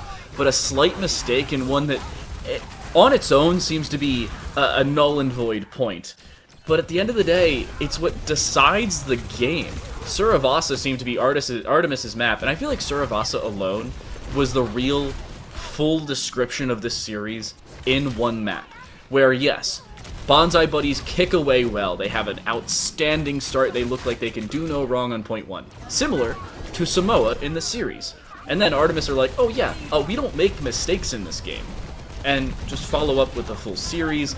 This is how things end. I really hope that this replay plays all the way through, because I want to see the timing. 68, 69. I think the rocket boosters were used to get around to the side there, and they weren't able to actually pick up the timing to touch. I don't know if I'm going to say that's a C9, but I have a giant banner in here that says C9 in all caps. I brought it to Overwatch League Grand Finals. Actually, when we come back from the break, I'm gonna find that. Without being a C9, that was about as close to a C9 as you can get. I can't believe that the next break we go on is going to be getting ready for the next match, because Artemis have just won that series. That's crazy. You said it was going to be close. In the end, it didn't end up really being that close, other than how close they were to touching that point, but not quite doing so in time for the Bonsai Buddies. Man, Artemis, the rest of the Iliad org, I mean, give them a follow at Iliad OW on Twitter. Tweet about this tournament at Iliad with the hashtag Iliad Invitational. Get your news up on there. We want to see people's reactions to Bonsai Buddies, the reigning champions, being knocked out, because oh my god, what a series we just watched. And in the way it happens, that's the drastic difference, it seems. Artemis, they don't look like they can play on Samoa, but after that, perfectly fine. They'll move on to the quarterfinals tomorrow. Who their competition will be, however, is decided right after this break. Crazy 88s take on Genesis for one of the final spots in our quarterfinals. Don't forget, we also have the B stream that is on a similar break to us. About 9:30 is when we'll return with the final map and series, at least, of this stream today. We'll see you in a little.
C9 in Overwatch is a term to describe when a team abandons the payload or leaves the objective point unattended, typically during an overtime, either the offense or defense due to aggression or absent-mindedness, or one team leaving the objective.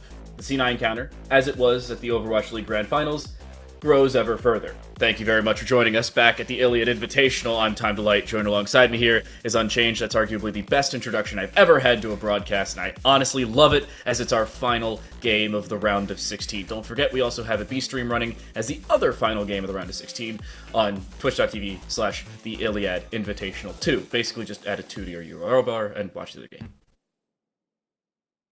Yeah, and that intro, not random. For anyone who missed it, that intro is in reference to the last series that we had end, where unfortunately, in a bit of a shocker, or I guess fortunately for the tournament and the people running it, the home team of Iliad, Artemis, did indeed knock out the reigning champions of Bonsai Buddies, not able to reign quite as supreme without the Zebra Doomfist, without that alternate comp that was kind of catching people off guard in the last tournament. They fall to Iliad Artemis, who are feeling very strong. And from there, we had a C9 that closed out, unfortunately, literally losing by about 2 pixels away from touching an objective. It's got to be heartbreaking. Yep. But going from there, before I get sidetracked any further, we'll talk about this upcoming matchup between the Crazy 88s and Genesis, two teams that, well, Crazy 88's the other finalist actually from the last tournament, so they'll be hoping to not get caught in another upset and to progress just as far through the bracket, and maybe even this time, now that they don't have to face the Bonsai Buddies, win the entire competition this time around. And Genesis will be looking to dethrone another one of this tournament's titans in this matchup. We'll take a look at the Crazy 88's roster. I gotta say, some names that a couple people may recognize across the board.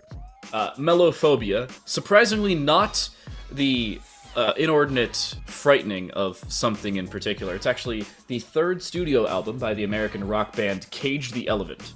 I have never heard of them before now, and I will probably never hear of them after this event ends. However, just something interesting if anybody happened to be curious as to what Mellophobia is. Jutsu, Dust, Bolting Cake, and Rhine Guy round out the rest of the squad.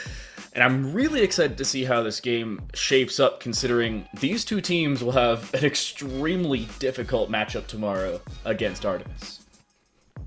Yeah, Artemis will be wanting to maintain a certain level of normalcy, not want to get too overhyped, because whichever of these two teams they do end up facing, as you said, is going to be a difficult matchup. But it's also, like you said, going to be difficult for whoever makes it out of this. So these teams are going to have to prove themselves in this matchup if we can really see what they've got. Looking at this Genesis roster that has to prove itself in this matchup, as you can see on your screens now, we have Varsity and Lich as the 2 DPS. We have Key on the tank, and then rounding out their roster is Puppy Cat and Hinged as that support line. This is a team that obviously themselves will be looking to prove that they are someone within this tournament, that they aren't just a side to be kind of not considered in that upper echelon. They want to say, hey, we're here to plant our names on this tournament and make it as far as they possibly can. And it's going to be tough coming up, like I said, against that Crazy 88 roster that you told us about, who, as I mentioned earlier, made it to the finals of the last tournament. Not that the last tournament has anything to say about how you're going to do in this one, because we've already seen the champions get knocked out. First map, though, ever important to try and build some momentum, is going to be Oasis. That's our control map to begin with. That's what these sides have opted. That's where we're going to go from. I believe it's Crazy 88s that get the map choice as the higher seed in the competition. So, Crazy 88s opting for an Oasis, something that we've seen a little bit less in this competition than some of the other maps. So, one thing that's interesting is we could have a team that drops down the previous champions, versus a team that drops down the previous runner-ups in a quarter-final matchup. While we still have Shikigami, Timeless Obsidian, Gilbert's Family alive, Inarizaki, I think and hope I pronounced that correctly because I believe I'm casting them tomorrow. One against Freddy Fazbear's Freshies. I am not a fan of Five Nights at Freddy's, I'm sorry. And then Strix and Pondering Snowman. They are currently running on the other stream. It should be Inarizaki versus Strix or Pondering Snowman, whichever wins that. And then it's Artemis versus Crazy 88s or Genesis, whoever wins this series. Crazy 88s will say has the theoretical advantage, being the former runners-up. However, that was a previous tournament. That was long ago, and this is a new first to 3 series. Oasis kicks off and underway in our last of 8 round of 16 matchups. Everybody going for the high ground. It's who can boop each other off first. Ryan Guy and Hinged both hit each other, but nothing doing on either attempt. Low HP, it seems, for Dust out the gate, as Key will end up winning the tank battle, and already it seems like Genesis come out the gate swinging with the Nemesis form online. Yeah, Ryan Guy looking to be a bit aggressive in the backline, didn't find anything but Key, as I said, opening it with 2 in Dust, with that, no real damage mitigation on the Junker Queen. As you said, absolutely getting burst down. The target focus from Genesis was the Key, and it was the Key finding that opening pick, and a nice stagger there onto Ryan Guy, setting up this second fight nicely for Genesis. Will it even be a second fight? It just seems to be a second stagger, at least from the looks of things. Key was drawn back in by the Jagged Blade, but it doesn't really matter at the end of the day. This is becoming more of a problem than it seems to be able to be solved. Dust walled off. Great use of that wall by Lich early. And look at the ultimate difference. Even with Crazy 88s not having the greatest of starts, they're still very much in this. Puppycat gets just jumped on. Jutsu finds the shot, and the help was there certainly by Melophobia to throw them off as they have the wall climb. They'll get back on the point. Can't say the same about Varsity, as seemingly everybody from Genesis will fall, and the cap goes back towards the blue team. Yeah, Crazy 88s with a much cleaner second fight. Like you said, some nice distraction from Melophobia coming in there on the Genji, just allowing the Jutsu railgun shot to go right through them and hit Poppycat on the other side. And as soon as you lose the sustainability and healing and everything that Baptiste puts out, Immortality Field, you name it, Baptiste can do it on that support role. It's going to be hard fought fight for any ball team to really kind of eke any sort of point progression out. But now we do have ults online, and with particularly an amplification matrix from the Baptiste, it's going to be interesting if Jutsu and the rest of the team can open up. Surprising usage of the Rampage. Sound Barrier will counter, and the Blizzard already beforehand. Dust is out on an island, and not one they're going to get back from safely. Not a great position for Crazy 88s to be in from the start of that, but they do build up 46%. They dead even match with Genesis on their first point prowess. It does seem, however, like they've had some more difficulties holding it. Genesis, the only difference was they didn't take as many fights as quickly. Melophobia, they are here. Anybody will look at them? There we go. They should be forced back. Shouldn't be a heck of a lot going their way. Yeah, they get forced out in the end, but like I said, just some good rotations. It's Varsity winning that DPS duel on the off angle while the rest of their team pushed through main, and then like you said, Dust getting caught out in that backline, not the place you want to see your Junker Queen alone, even after using Rampage, especially if getting countered by a beat from Hinged. Now, though, it's probably going to be the side of Crazy 88s engaging first. I would be surprised if we do not see a Kitsune Rush out on point. Well, Kitsune Rush having to be used in this corridor, allowing the Genji to dash in further. Seems to be working, though. Combine that Kitsune Rush with the Blade, and you have significantly quicker cooldowns to work off of. It's, I'll say, an inordinate usage, as the combination between the Nano Visor versus the Kitsune Visor, and now the Nano Blade versus the Kitsune Blade. Not something I've seen all that much, but still useful, at least, but it's still one-fight territory.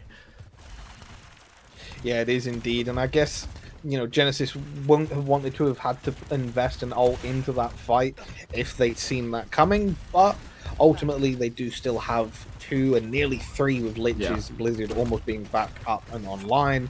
They should feel fairly confident coming into this fight, particularly if they can get a pick onto one of these supports, but Key taking a huge amount of damage here. So Sound Barrier forced out early, but there's still the availability of the Blizzard on the way. Dust gone very quickly. That may very well be the deciding factor of this fight. Jutsu decides to use their own overclock, Melophobia straight through 2 separate players, and in the same process, Ryan is there just the same, and Melophobia is back with a fight as well. They find one, help from Jutsu for a second, but the Blizzard used to force everybody off the point, the 200 IQ force away from position with a piece of utility. And Genesis will only win the first point. That's round 1 of Oasis. Yeah, Hinged as well was absolutely hunting down Melophobia's Genji there, not giving them a moment to try and recontest. And as you said, ultimately the Blizzard then zoning out Jutsu is what really won it in the end. So like I said, smart play, intelligent rotations, intelligent cooldown usage in the end by Genesis, and their stacked roster proving that they can go up face to face with Crazy 88s to take that first point. I feel second point to play fairly similarly. Most, particularly with it being Oasis Gardens, this is a map that's also favouring of the brawl comps that we see from both these teams TPing out, but it is going to be Genesis getting that slight bit of positional advantage on this high ground as they go into this first one. I would say 3 differences: Genji versus Mei, you have Ram versus JQ Still, and Kiriko versus that Baptiste. I have to say on multiple fronts a little surprising that Crazy 88s is running such a different composition, especially with the Genji. Kiriko's not too surprising, and honestly neither is the Junker Queen, but still not the greatest of matchups up against the Ramatra, which is my main concerning point for them. And this opening fight, yeah, it's just a hesitant prevent defense for them, but it seems to be working. Key out in the open, being focused down by a small army, and it's working. Bolting Kick gets the final blow. That should very well do it in this first fight. It will. Good cooldown usage as well. And there you go. Crazy 88s get first cap plus 15%. Yeah, I mean, this is what's realistically, while they're technically both brawl comps, this is a rush comp versus a more anchored brawl. With the rush, the Junker Queen wanting to play a slightly higher tempo, wanting to be the aggressor generally. I thought Genesis had that good rotation when they took that high ground control. I was expecting them to really anchor as a team all up on that high ground, but they seem to have got scared about point progression, gave up the favorable position, rotated back down, and then allowed that Junker Queen rush to get back on top of it. So, Nemesis form used somehow isn't lethal, and Varsity's actually the one to fall first. Will they be able to find the counter pick on towards the Lucio? Yes, but in the process you lose your own primary support player. This is just a problem that doesn't seem like going to be solved early for Crazy 88s. Bolting Cake even survives. 60% and counting. Back-to-back fights won, plus a little bit of a stagger earlier helps in a big way. Yeah, they need to really slow down Dust getting engaged onto the backline. Key is really aggressively taking some space here, but it's not denying the space from Dust. And Dust is just running it down with that Junker Queen, with Ryan guys speeding them in onto that backline. And like you said, Genesis is just not able to survive. And now another aggro play from Crazy 88s. They really are playing very high tempo here. Sound Barrier traded. They end up taking out Jutsu, so no overclock available, even with the Kitsune Rush on the cards. That could be the difference maker. Good usage of the wall for Lich. They end up using their own Ice Block to keep themselves away from the Rampage and that anti-effect. But the problem is the rest of the team falling around them. That'll do it on the second point. Gardens in a big way goes Crazy 88's direction, and they make a statement to tie us up here on Oasis. Yeah, it really seemed off that swap like Genesis just didn't know how to handle the aggression of Crazy 88's push. They just went like all out attack.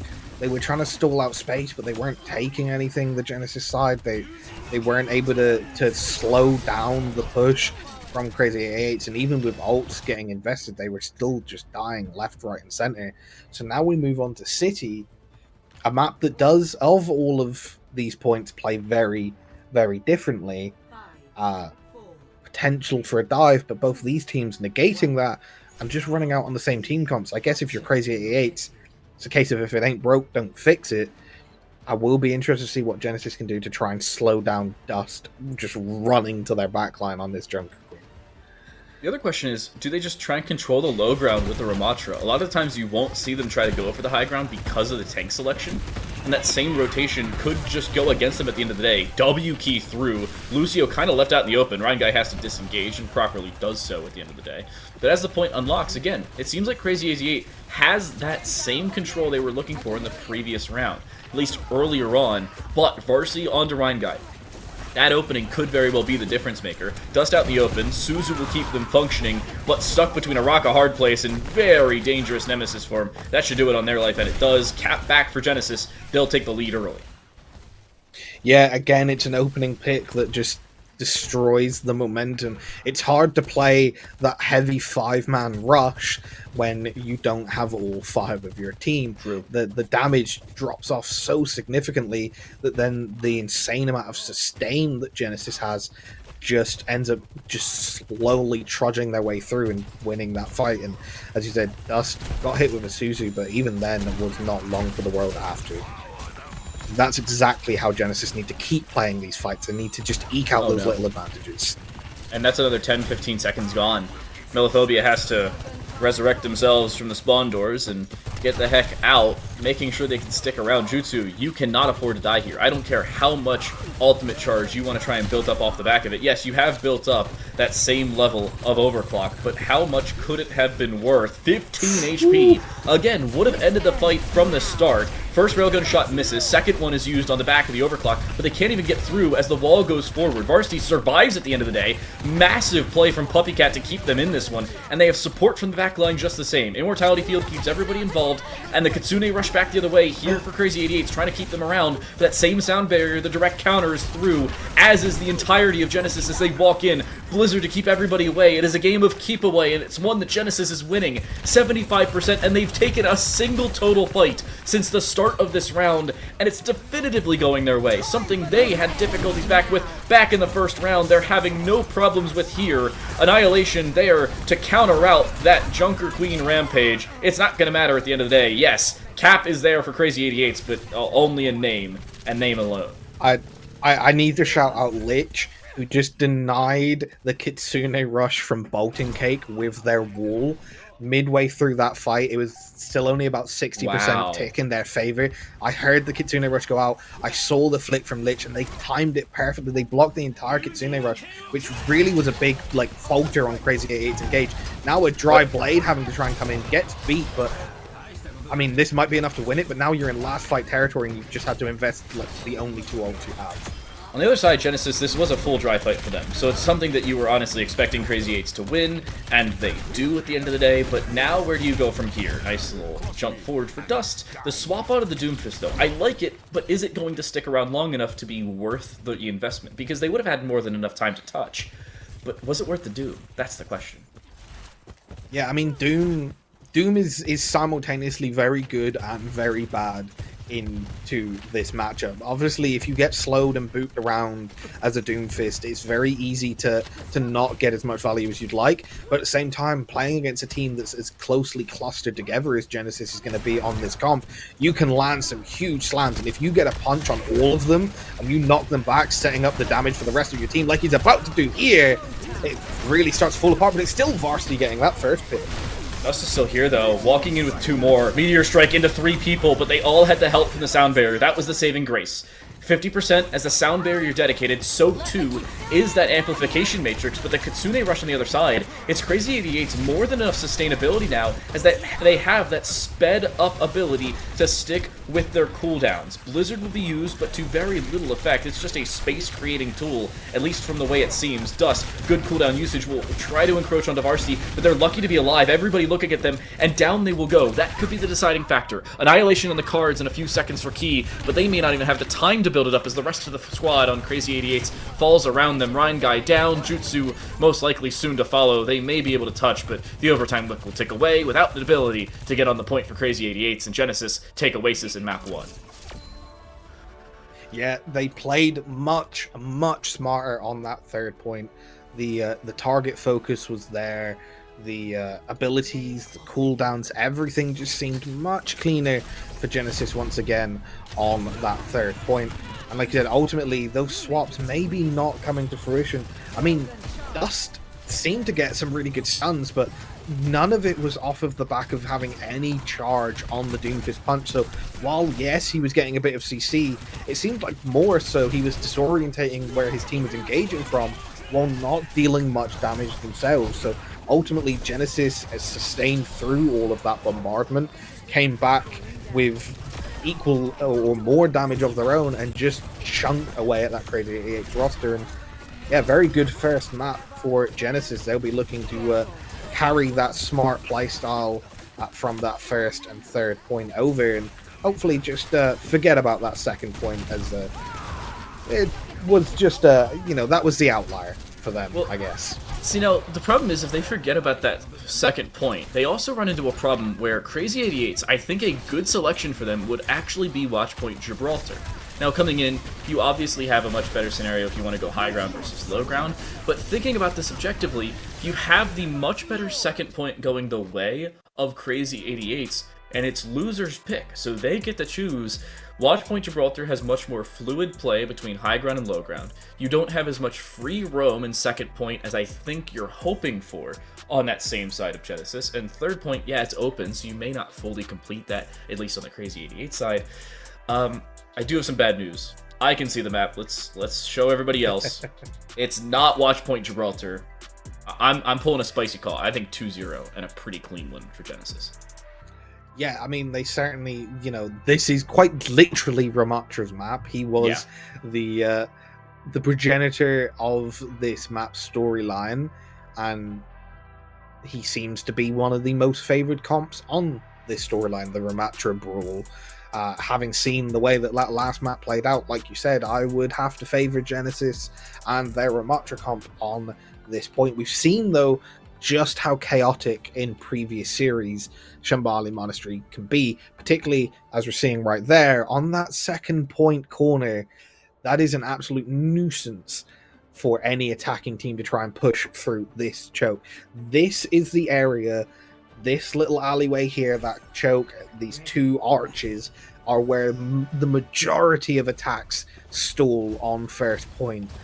So it's going to be ultimately really who can break through that area the best. I think if one team can break their way through that checkpoint cleanly, I would have to say, in my opinion, that's where the map gets won or lost here. Don't forget, if you want to join the conversation or put something on the screen, you have the opportunity to do so. Follow us at ILIAD_OW and tweet using the hashtag ILIAD Invitational if you want to hop on the stream. This is a questionable decision in terms of both squads. I'm not going to bring up at least the early decision to bring in the turret form for Varsity, but Jutsu going on the early call, I don't know about Hanzo here. But Varsity's dead early, so, could be a good call. And Dust making the swap onto the Ramatra, that was the problem we were thinking, could be the issue. Already the Immortality field, though, and they're down to 200 HP. Luckily, they have a main support behind them.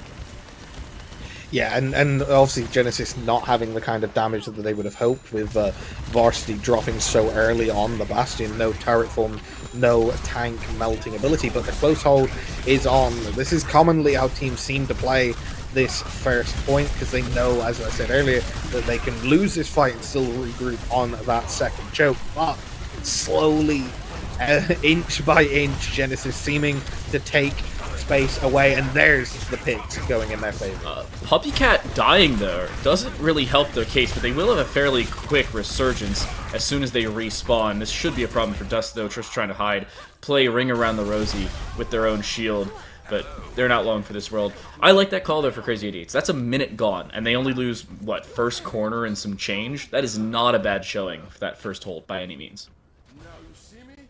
Yeah, and like I said, first corner is not generally where teams hold. So getting, as you said, time off their time bank, building your own ults, and setting yourselves up to really anchor on this nightmarish second corner, I feel like that is the best play you can make on this map, and it's why we're seeing multiple teams do it. And now we're seeing ults invested into the second point to make sure they can anchor this second corner. A very early Dragon Strike, all things considered, but the Blizzard should find one. The problem is Lich can't see around the wall, so they won't even be able to find anything off the back of it. They will still find Jutsu, though, while aiming at Dust in the process. Here's the Annihilation, caught between a rock and a hard place. There goes the decision to pull the sound barrier on both sides, though, and over 1,000 HP base for Key in the process. They find damage, but they will not find anything lethal, and the return Blizzard significantly more deadly. Now, on the other side, the overclock decision finds damage, finds the opening, looking for a second. As that immortality falls, he'll find 3! Genesis make a statement on the first point, and that should be them completing it as soon as everybody gets on the point. Yeah, and they've broken through that second point hold. So now it's going to be this high ground from the second corner hold, but this second point high ground hold on this bend is going to be where Crazy 88s make their next defense. It's going to be a good, strong place for them to hold, but the ults are already coming out from Genesis. Quickly walking in, the problem is you have no sustainability on the Crazy 88 side. Annihilation is dangerous up against a dry Dust. They will get back and survive for the time being. Bolting Cake can't say the same, and without your main support, you were just not surviving here. I don't care how much health you may have. He'll get some healing, stick around for an extra few seconds, but it's just nothing that's going to stay long term. I told you, this is not looking good in the early stages because you just picked the wrong map with the wrong composition, and honestly, you're going up against the wrong team on it.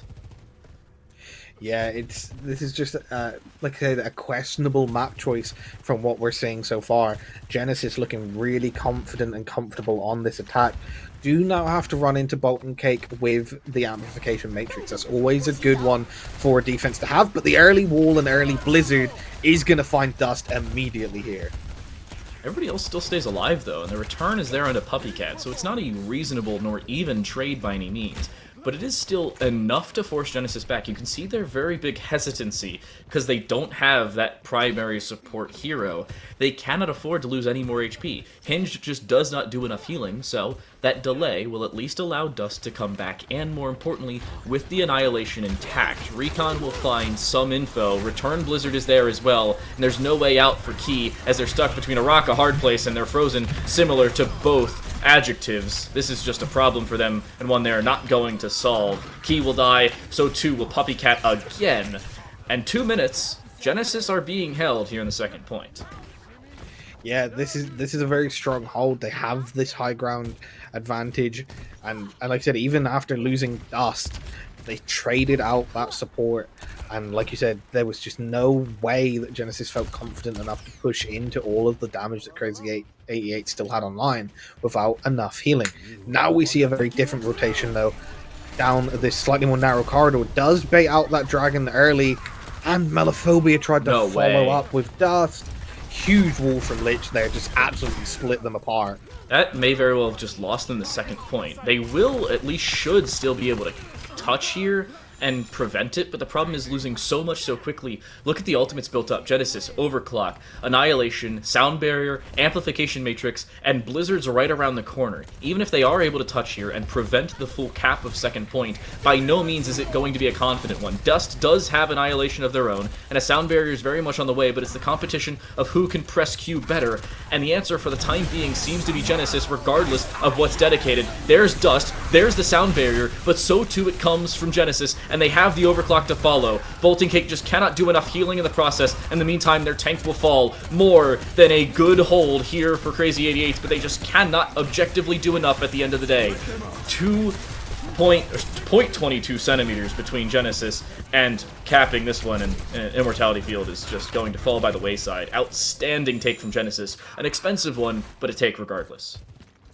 Yeah, a take they'll be happy with. You invest that many ults to anchor and push your way through that final part of second, you increase your time bank back up, you start taking more space, and ultimately you forced a lot of ults out of Crazy 88 as well, so Genesis is still having an ult advantage. They're still in prime position to snowball here, and look at Lich being sneaky in that backline. Blizzard doesn't find anybody. It actually does catch out Dust, but the Immortality Field keeps them in this one. Annihilation dedicated, though, that should end it on their side, so too will it on make it 3 separate players. Jutsu has to get out here, and I don't think they're going to have the availability to do so, even dropping down Bolting Cake. A team kill, and they'll get to about 70 meters here as Crazy 88's trying to touch once more. Yeah, but once again, another good ult is already online for Genesis. They have Puppy Cat's Amplification Matrix, which should allow a good amount of damage, but also allow some more ults to come online. Jutsu, though, popping an early overclock of their own. Can they find some kills? They find Puppy Cat, so no early window from them. They get traded out, but I feel like that would have been enough to slow down the attack here. Yeah, it is. I like this decision. They do overcommit, though. Honestly, this is not worth the Blizzard. I don't know why you dedicate this. Yes, Key will die. Yes, everybody else will probably fall. But somebody's backcapping! Oh, no! Hinge goes backline! And even with all the dedication, all the ults, all the Qs, it does not matter. The Lucio frogs the backline. And a full cap for Genesis. And yet another form of the C9 ticking onto the counter. The back cap. Oh man, yeah, hinged on the Lucio. What a way to take advantage of the situation. Saw what was happening to his team. Saw the over-aggression coming out from Crazy 88s and went, well, I know what I can do here. We've been ticking this point pretty far. I'm a Lucio. No one's paying attention to me. I'm just going to frog hop my way into the backline, get on the objective, and we all missed it. Crazy 88s missed it. We were so focused on them over-investing ults, but they over-invested everything past the objective, give up all 3 points. Genesis have got to be confident, but also that's a morale drainer for Crazy 88s. So I was looking at the top of the screen as they were dedicating the Blizzard. Like, how many other ults do they have, and how much distance is there? Keep an eye on the top of your screen. 4.27 meters is the prerogative number to keep an eye on as the Blizzard is dedicated. And everybody else just walks away and fronts towards the basically backside of point 2. But the Lucio just didn't care. Yeah, C9 from Hinged. The positive version of the C9 rather than the negative one that goes on the counter. That's an insane one for Crazy 88s. And they had the hold. They probably wouldn't have had the full hold. In all reality, Genesis still had like 2 or 3 ults. They probably would have capped anyway, but that's an extra 30 seconds that they wouldn't have had otherwise. Yeah, I mean, there's every likelihood that they could have potentially ticked them all the way down into only capping in overtime, whereas now you leave 44 seconds on the clock against a team that's looking really confident in this mirror matchup, in this Ramatra Brawl comp, and that's the kind of thing that becomes like I said, a morale drainer for a team when you lose an objective like that. It's hard to move on from. It's going to be interesting to see if they really can move on from it and get on with some kills in this next fight. Not a great start, though. Dust down. Remember that first minute? It took Crazy 88s the first minute to deny this first half of the point, but now they will be sent back very quickly, and they'll only get to the first 90-degree turn rather than the second in the same period of time. Genesis already starting off better, and the ultimate's looking better for them as well. I'm concerned if I'm Crazy 88s right now. Yeah, you've got to try something different here. You've got to figure something out. You've got to get a good wall. You've got to find that idyllic rotation. Something's got to happen for you to pop off here. Varsity getting very low. Didn't die though. Puppy Cat keeps him alive and then pops the amplification matrix. Forces Crazy 88s to re-rotate, and now this is a proper to and fro wager in this fight. He dropping early. Blizzard deciding to be used, and Dust will fall as well. This does become a true 4v4. The problem is Dust will rejuvenate back into this fight quicker than Key will with the more distant spawn. Losing Jutsu, though, does not help your case by any means. Lucio versus Lucio duel. Up on the high ground, they have help from Puppy Cat down below, and the walk-in from Hinged here may become very useful at the end of the day, and they have the Ramatra now to support. No way you're surviving here. You're Bolting Cake, and somehow Genesis 2 minutes gone, they still hold at about the same point. Yeah, they're still holding pretty well. They've got that same position they can confidently defend from, and they've still got this second half of first point to be able to hold, even if they lose here. Ults online. I mean, yes, there's about to be all 5 nearly from Crazy 88s, but all it takes is one well-countered ult for Genesis, and they can flip this fight. Annihilation available for now both Ramatras, but no Key. Just before it was going to come online, I suppose Icaster's cursed his life rather than his ultimate. and he'll fall in the process. Everybody else seemingly going to follow suit. This should be a disengage from Genesis. They understand there's still 75 seconds. We can come back into this one, no problem whatsoever. Yeah, they've got plenty of time to reset. They don't quite have the idyllic hold here. They're a bit caught in the open, and that's really not going to help. Losing Hinge late. I was going to say they'll be hoping to speed themselves back in so that they can get a touch just before this first point gets capped, but it ultimately looks like they're just going to end up... No, they do drop in for the recontest right at the last second here. Hinge will be here in just a little bit. Keep an eye on the top right corner of your screen, but it may not matter. Lich will fall quickly. No help by any means, as the Blizzard wasn't even anywhere near being online. Key will decide to use the Annihilation, though. Immortality Field having to be dedicated, and the healing from up above with that Amplification Matrix keeps Key alive. This is a massive play. It only finds one of the dust, but that forces a full return from Crazy 88s and the switch to Junker Queen. Oh no. Yeah, Melophobia, though, able to trade out a kill onto Puppycat. No healing. Melophobia absolutely popping off on the May. Pops the Blizzard as well. Could this just be a team wipe from Melophobia and the last few remaining members of Crazy 88s? It pretty much is, and it allows the cap. Man, as soon as Puppycat fell to Melophobia there, who was popping off, by the way, with these May right clicks, that fight was just over. It didn't matter whether Dust was back on the Junker Queen or what the swap was. Genesis just fell apart. They lost all of that sustain that we'd been saying they had played so well around. So 2 minutes 18 seconds. They have to make two more, or 180-degree turn, a 90-degree turn. And they have some ultimates now coming up and on the cards. Amplification Matrix, Sound Barrier right around the corner. They're very much in this. The problem is the rotation of ultimates for Genesis will allow them to have just about everything towards the later stages of these fights as they need. Good Amplification Matrix. They actually find the kill into Lich, but the Blizzard will still go through, and Dust is being walked in on. Key doesn't find as much as they were looking for with that Nemesis form, though. And Melophobia in the back line, finding snipes with the Icicles. Doesn't find anything lethal, though, and the problem is they're on 72 HP. Somebody looking their general direction with a headshot from Baptiste would kill them, and this Ram may very well do so. Good wall to keep him alive, and the Ram low HP. Key's lucky to live. Now we'll get some support in Melophobia. They'll get some natural rejuvenation from that ice block, but it won't mean anything at the end of the day. And yeah, they'll get around that next corner, almost a C9, but nothing lethal.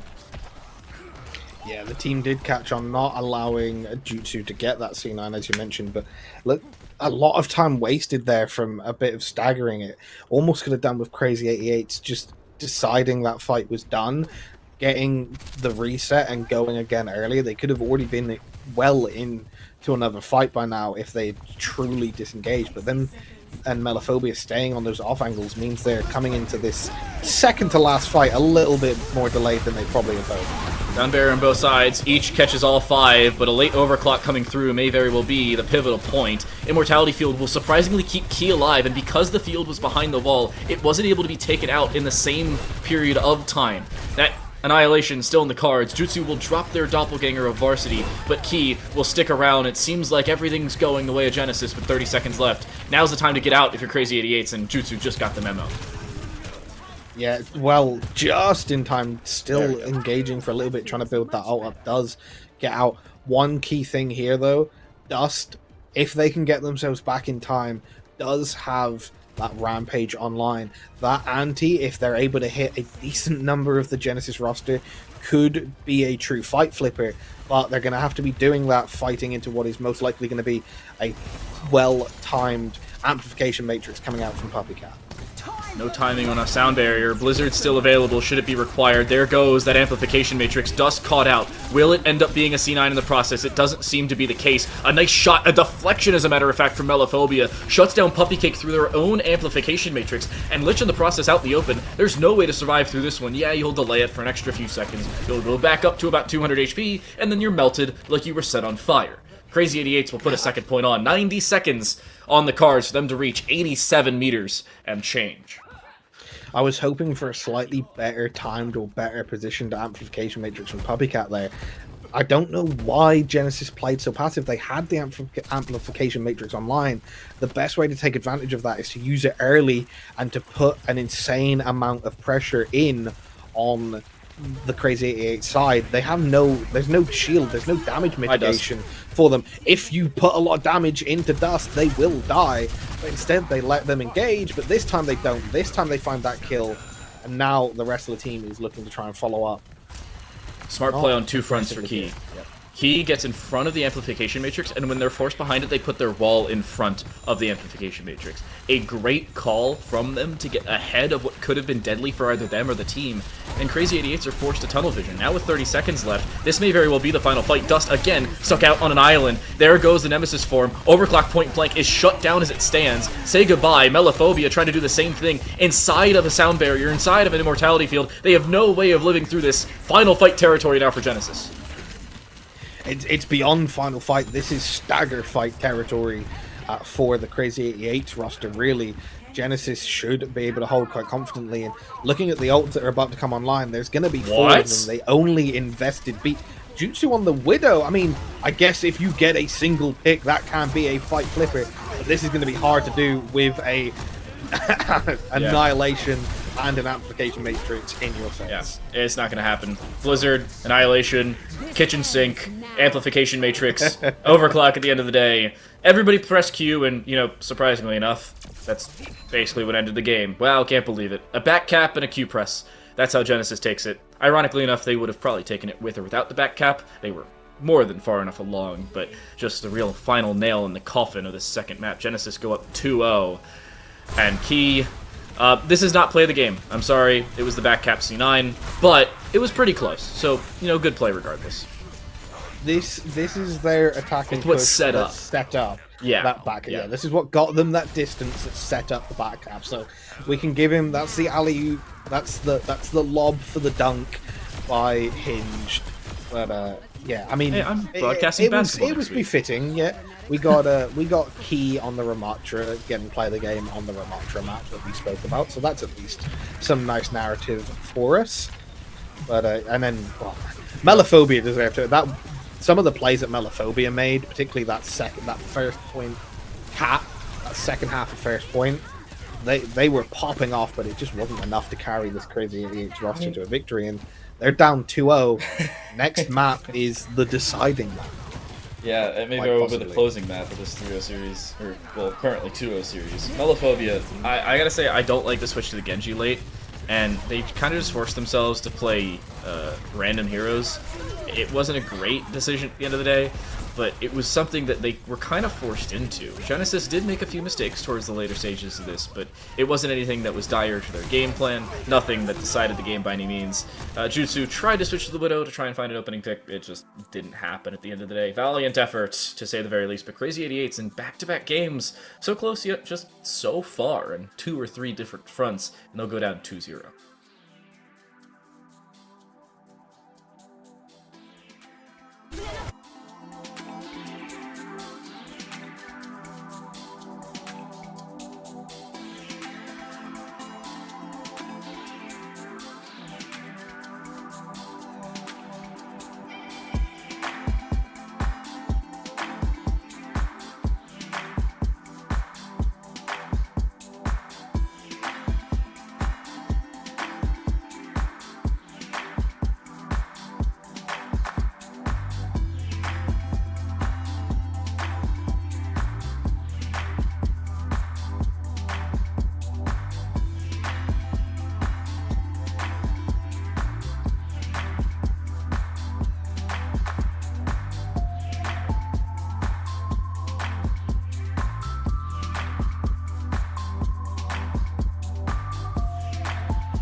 Re-Overwatch may be on the cards here in our last round of 16 matchup. It's Genesis and Crazy 88s. Map 1, Oasis, went 2-1 in favor of Genesis. Map 2, Shambali Monastery, just narrowly 3-2 in favor of Genesis off the back of a back cap, and we'll say some less than advisable ultimates at the end of the day. And now, headed on to our third map. Things are not looking all that great for Crazy 88s in this first of 3 series. Title Light Turn alongside me here is unchanged for the ILIAD Invitational, and Suravasa may very well be the final resting place of last tournament's runner-ups. Yeah, it certainly could be, based on the tempo and the way that Genesis have been able to just finish out these fights and these points, these maps in general. Suravasa, we've seen it in, like, at least for us, our previous 2 matchups, previous 2 series of this competition so far. So a map we're all, I'm sure, familiar with, everyone watching, one of the few Flashpoint maps available, but another one that is, I mean, I guess all the Flashpoint maps are, but favored to the Brawl or Rush comps, and that's what we've been seeing from these 2 teams predominantly so far. And, well, Genesis are 2-0 up for a reason. It seems like this is just another map. That's why, you know, we never want to call a match too early, but that's why it kind of feels like this is setting them up for a 3-0 sweep here. I want to see another escort map. That's all I have to say. Mm-hmm. I don't care who wins the series. I just want to see another escort map. Honestly, I want to see a push map. I don't like that series end on push. I'd rather see it end on Flashpoint or something. But honestly, it's okay, I guess. It's a weird way to close out a series, to say the very least. We'll say not as much back and forth as it maybe could be. Crazy 88's coming out of spawn, they'll TP and switch Melophobia onto the Genji. Not something I'm particularly fond of as of right now, but we'll see if it ends up working for them at the end of the day. Ledge takes a decent bit of damage, and it's perfectly fine to start things off, all things considered. But the only real difference is, again, is the primary support, your main tank, and the primary/secondary DPS, your projectile DPS. Varsity, however, dead early to Jagged Blade. Not a great start for Genesis on this first point. Yeah, Dust on the Junker Queen getting that first pick sets up the rest of the team. That's a huge amount. I mean, it's pretty much all of the major damage burst that this Genesis side has immediately going down. And now, the good thing about the 5-man rush that they are running is that they can really chase those final kills and those staggers. And look at how quickly on this Flashpoint this map progression is ticking over in favor of Crazy 88 off of just one fight. I also love how different ultimate rotations are on Flashpoint than really any other map type because of how some of these points are that much more important. First point, we'll say, probably not going to see all that many ultimates, at least not until the very end of it. Sound barrier much closer for Genesis than it is for Crazy 88s, but everybody else not the same case. Fight has started, and as soon as it does, a pause is called. This will be interesting. Yeah, that's like a bit of chaos thrown into the mix there. Just as a rush team is about to engage, pause. You've got to then be immediately focused and ready. As soon as that unpause comes out, you've got to have been holding yourself, remembering exactly what you were about to be doing, what was your engagement, why had you started this engage, who was your target focus. Immediately then has to try and come in and follow up on it. But the counter is Genesis have clearly asked for a pause for a reason, so they've got to battle their way through, you know, what's happening on their side as well. It's going to be an interesting fight for them ultimately. So this is not good. Genesis, the background is Puppycat was originally not responding in VC. They had thought they just fully disconnected, which ended up being the case. Puppycat fully DC'd from the game, has just now rejoined. We'll see if they end up being fully connected, whether their ISP is not having a very good agreement with them, and everybody's ready. The problem is, with Puppycat DCing, not only do they lose their ultimate charge, which was somewhere probably in the neighborhood of 30 or 40, but they also have that same problem of the 4v5 to kick things off, and there's a lightning bug in my room, which is... I just killed 2. What is going on? Yeah, and you never want to be 4v5 in Overwatch. We talk about how big a first pick can be to make a fight. Well, Genesis just handed a pick to Crazy 88, unfortunately, with that disconnect. So that's that fight over. And now we see Crazy 88 once again on the aggression, trying to chase down the remaining members of Genesis to see if they can get those last few kills. But in doing so, that's just definitively given first point to Crazy 88. An advantage they won't have wanted, but they will more than willingly take. Flashpoint Garden. A move away over to Gardens. Genesis predicts it well, is already there, so at least the benefit is in their favor. But the problem now for Crazy 88s is how do you start to rotate yourself, understanding that Puppycat DC'd and is now on the Moira of all heroes. Exciting use of the Kitsune rush, and no one's there. They break through the wall and see absolutely nothing on the other side. A daring ultimate, especially considering how far away the flashpoint is from unlocking. Yeah, a little bit early. I'm sure they were hoping they could get the aggression. I'm sure Lich was hoping they could block it again, but it does go through. But like I said, no utility off the back of it, and instead it's Varsity and Genesis getting the first pick. The blade is dry then, and immediately countered with a beat. Melophobia trying to get out, doesn't do so, so you lose a DPS player on both sides. Dust is going to die here, just no way to live through that one, but Key does the same. A 3v3 on the point. Cap was there for Crazy 88, but how close does it end up being at the end of the day? Wall off, does the Lucio survive? Absolutely not. Lich goes sniping with icicles, and lethal dose of it. I didn't know H2O could be lethal. Suppose it can. Anything is lethal in the right dosage, and the dosage in that form of a frozen icicle to the back, not what you want to be taking, not the way you want to be taking water. Stay hydrated, folks, but don't take icicles to the back. But yeah, ultimately, just a really nice counter engage from Genesis. Now we see the overclock coming out from Jutsu, but it's immediately countered by Key. The rampage from Dust, though, that huge mitigating anti-effect immediately opens up that fight, and the rest of Crazy 88's follow up with some nice kills off the back of it. So forcing out Key's annihilation and Varsity's overclock will have been very nice for them, but there's nothing quite online for Crazy 88's here, while Genesis is coming in with Puppycat's Coalescence.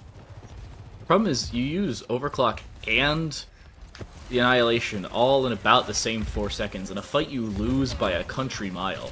This is becoming a problem for Genesis. They lost first point, they're in the process of losing second. We're in final fight territory of this second point, considering how quickly Flashpoint ticks away.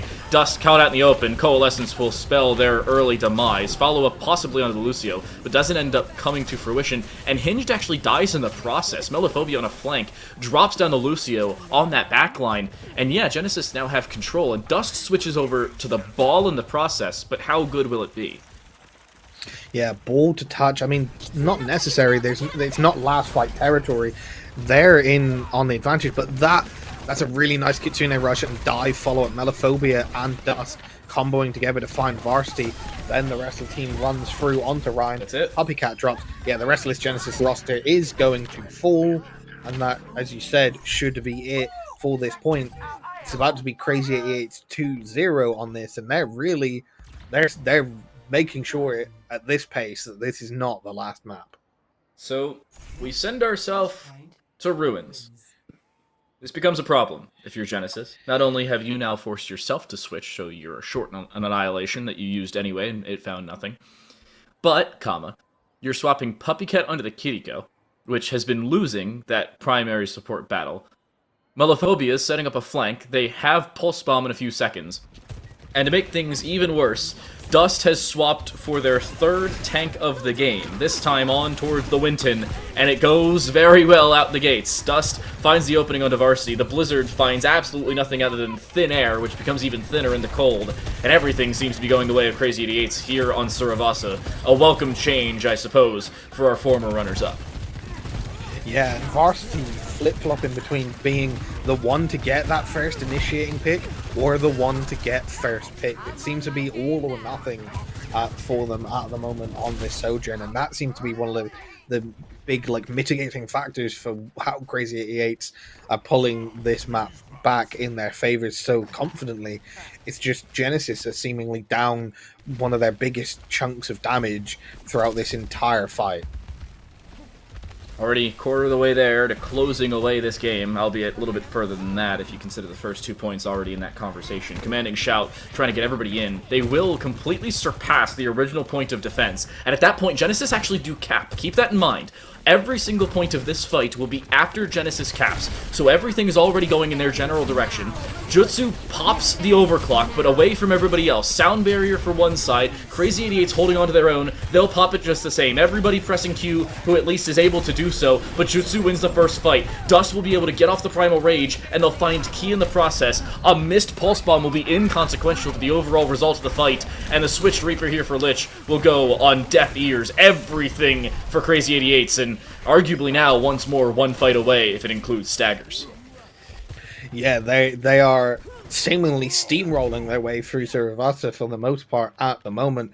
Genesis just don't seem to have an answer for this aggression, and they just seem to be getting caught out in unfortunate positions. It feels like maybe they don't seem to know this map so well. They're getting rotated on, they're getting caught in unfavorable positions, they're getting picked off, and then they're losing fights because it's 5v4 almost every single time for them. Kitsune rushes on both sides. Is the touch going to be there? Yes, it will be, just barely in time. Rampage pressed through. It will find absolutely nothing other than a quick way forward, and that may very well not be enough. The fact that Lich falls is a massive boon, and not one they're going to recover from all that easily. Varsity has some help from a Commanding Shout that keeps them just barely alive, and Key follows up with a kill into Jitsu. This becomes a more than reasonable fight, as Dust does not have the Primal Rage as a get-out-of-jail-free card if they want to try and stick around in this fight, and the flank from behind. They'll end up dying to Lich, who ended up dying first in the fight earlier on. Attempted Jagged Blade. Misses. He came back on the Tracer and Yeah. seemingly popped off here. Maybe should have been a pick from the start, but somehow Genesis, on what looked like surely a lost fight, somehow scrape it back. They are on some slightly questionable characters now. I mean, realistically, actually, it's only Lich that swaps, but look how low Melophobia gets Varsity. They now know that Tracer's in the backline, and surely Lich is going to keep an eye on them. You have Sound Barrier. Lich will have Pulse Bomb in just a little bit. Varsity somewhat near overclock, but will not be towards it by the end of this point. It will be a fairly dry fight for Crazy 88's, bar a Sound Barrier should it come online before Rhine Guy falls. They need to survive and do some level of damage or healing to be able to allow their team to get back into the fight. Pulse Bomb again misses, this one from Genesis, and there's the Sound Barrier, at least from Crazy 88's, but the other one goes by for Genesis, and Key stays alive off the back of it. The problem is they're very isolated and very risky in this fight just the same. Bolting Cake from distance will try the same amount of healing, and damage just the same. They have a Kitsune Rush now on the cards, trying to win this for Crazy 88's in the process, and Varsity's the first one to fall. Recall is there, but now too is Key with the Rampage. Kitsune Rush for Puppy Cat before they fall, but Lich only finds one off the back of it, and that may very well be it in the favor of Crazy 88's, but one kill picked up is not the prerogative to close things away. Dust with damage, they're low, but they'll build up another Rampage that does damage, puts the anti-effect on towards Key, and should very well close things away. There's the touch, there's the tick, and there's the overtime wick away. Crazy 88's 3-0 on Suravasa, they deny the 3-0 on the series. Yeah, what a way to bounce back and start the reverse sweep. Nothing much better than a clean, you know, a relatively clean, should I say, 3-0. There were some shaky moments, some fights that we thought they should win that they didn't quite, but in the end they clean it up, they take it 3-0, they don't drop a single point, and they'll be loving that. They, hopefully, for them, will want to be taking that momentum into the next few maps, but man, Genesis need to rethink because they just got absolutely blown out the water after maybe getting just a little bit overconfident with how well they took the first two maps. I think the other problem was they over-dedicated themselves towards that Ram. They didn't find enough off the back of it, and at the end of the day, they had so many problems they just could not solve quickly enough with the switches they brought forward. It seemed like panic-switching mystery heroes when they just did not have that same sustainability at the end of the day. Where Crazy 88's, they had the call. They finally have the Junker Queen work for them. They pick up the ball when they really needed to touch towards the end of the day. Yeah, they became involved, they lost, they put back in the Junker Queen, they became involved once more. But now, we're seeing Escort for the second time today. The fact that there haven't been all 3-0s, I am thrilled. Or I'm sorry, we're seeing Hybrid. We're seeing Hybrid. Sorry, the fact that we almost had Watchpoint Gibraltar last series as map 4 threw me off. Haha, I get to mess with you now, Prod. Yeah, I was thinking the exact same thing for a moment there, but yeah, it's going to be, as you said, Hybrid for this fourth map, and a fourth map that we finally get to see. Like I said, not many of them, a lot of 3-0s in this competition so far. Looks like we're going to get an early pick of Midtown, one of the new maps in Overwatch 2, a map that I don't see get picked as often in tournaments where you get to, basically pick whatever map you want. Yeah. So interesting to see. Maybe Genesis are Midtown specialists. They know this map doesn't get played quite as often, and they have some crazy tactic cooked up for us to see here, or maybe they just feel like this plays comfortably into their preferred playstyle. It will be interesting to see. We'll be curious if there's any special hero picks that we maybe don't expect to see getting pulled out here, but it's certainly an interesting map choice. Now that you think about it, what's the number? Think about Midtown. I'm gonna say a role. Give me the number one hero you think of. Who do you think of when it comes to Midtown? Deep tank. Really quick. Who is it? Ramatra. Exactly. That is the call for Genesis right off the bat. That has to be the call, because they even tried to play Ramatra back on map number 3, Suravasa, and it obviously didn't work. Now, objectively, Ramatra isn't terrible for that, but look, Key out the gates, swinging for the fences with the ram, or punching for the fences, I suppose. Crazy 88's sticking with the same exact composition they've had since map number 1, which I still hate, but it went fairly well for them back in map number 3, so we'll see if it ends up going their direction. Junker Queen, it Genji, certainly can work. Kiriko. It's that 5-man rush. I mean, the only difference for making it like a true 5-man rush comp is the only things you can kind of change is you would swap out the Sojourn for a Tracer and maybe the Kiriko for Moira, but Kiriko is just as strong in that 5-man rush. Really, the only change is having that Tracer normally. So this is kind of the OG, one of the OG Junker Queen comps, but it's all based on, can you really play around that aggression? Can you have that better tempo? Can you get your tank engaged before the Ramatra is able to slow you down and pick your team off? And well, not in this case. No. They'll also get the wall off. Goodbye, Dust. Yeah, that'll be a little bit of I'm not going to say a stagger, but the rest of the team will die. Not everybody's going to escape with their life intact and be able to re-aggress on their own terms. Good start. Genesis, say bye-bye to 40 seconds of your time bank for Crazy 88s, and a nice start in terms of opening kills as well. Yeah, very nice start. They'll be happy with that one for the first fight, taking, as you said, nearly a minute off of this time bank for Crazy 88s already, looking to regress, but looking at the ultimates in favor, Lich is already well over 60% on their way to a Blizzard, and with Key coming in aggressively here, they're getting close to an out, and Dust, no damage mitigation online. The Kiriko is not enough healing. Dust is just falling apart here on the Junkie Queen. He is lucky to be alive right now. Good immortality field to keep them alive. That was a little dangerous. Could have been Crazy 88's taking first point, arguably, if you dropped that. And somehow, Ryan guy's in the back line. Now, we've seen a back cap from Lucio before.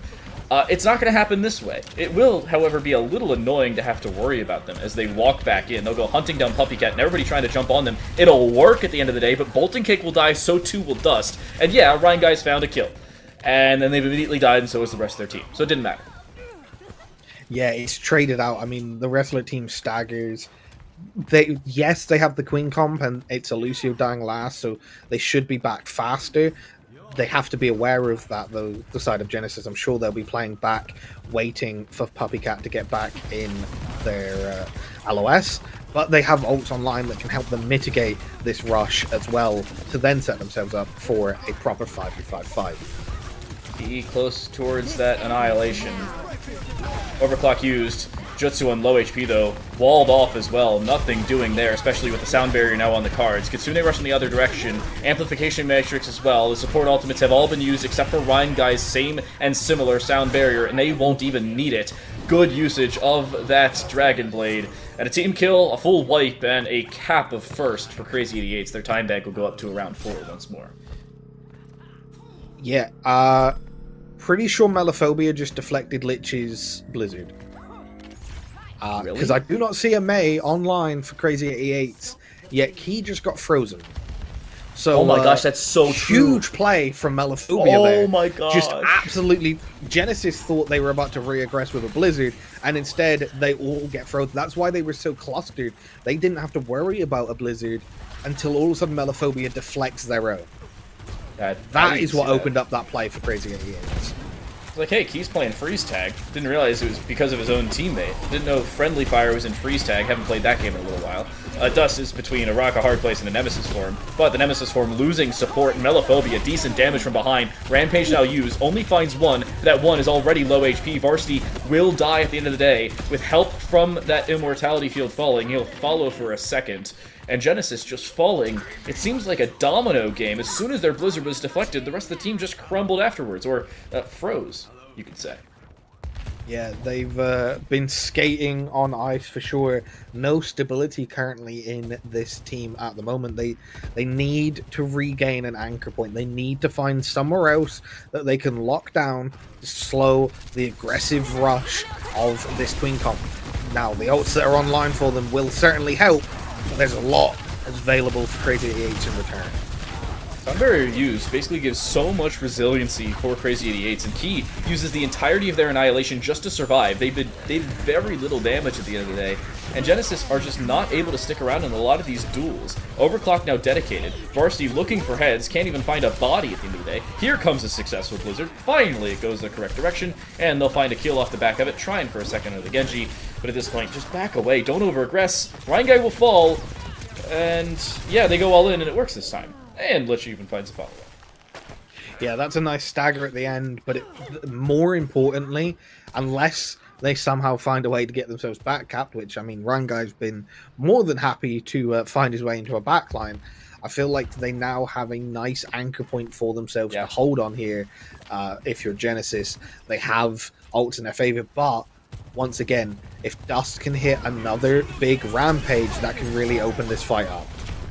There goes a Blade Storm. Sound Barrier used to counter, and it's actually Melophobia to fall. I was going to say, do they bait out the Sound Barrier in order to maybe set up the Rampage? The answer for the time being is yes. Overclock even now on the cards, but everybody's playing hide and go seek.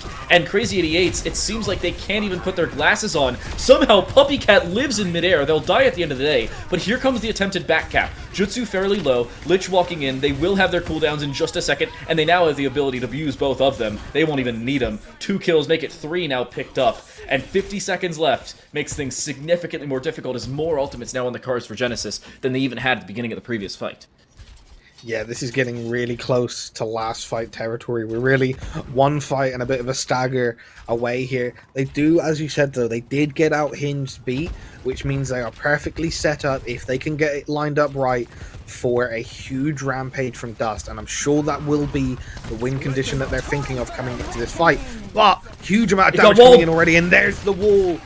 This could be it. This could be it for Genesis. This is all they needed to deny Dust. Oh, now they just need the damage to come out and finish on the off body these blocks. 15 seconds, nobody's going to be able to touch. The wall ended up being the counter to the Rampage, not even needing the Sound Barrier. And with 12 seconds remaining, just now Dust will respawn, so will Bolting Cake. So they should be able to touch as Dust switch to the ball, but I don't know if they'll have the time. 3, 2, 1, a boop will prevent the ball. And 1 point plus 110 meters will be the golden box of victory to close out the series for Genesis. Yeah, and like you said, for once, I'm thankful Puppy Cat pops a slightly earlier amplification matrix. They put a load of damage into Dust, forcing a bit more of a panic and a distanced Rampage, not allowing Dust to get in close before they hit the Rampage because they knew else they were going to die midway through the cast. And then that enables Lich to throw the wall up to deny it instead. The perfect way to counter it when you don't have the beat online. And like I said, they eventually found their anchor point. They eventually found that bit of stability. Yeah. Hold on.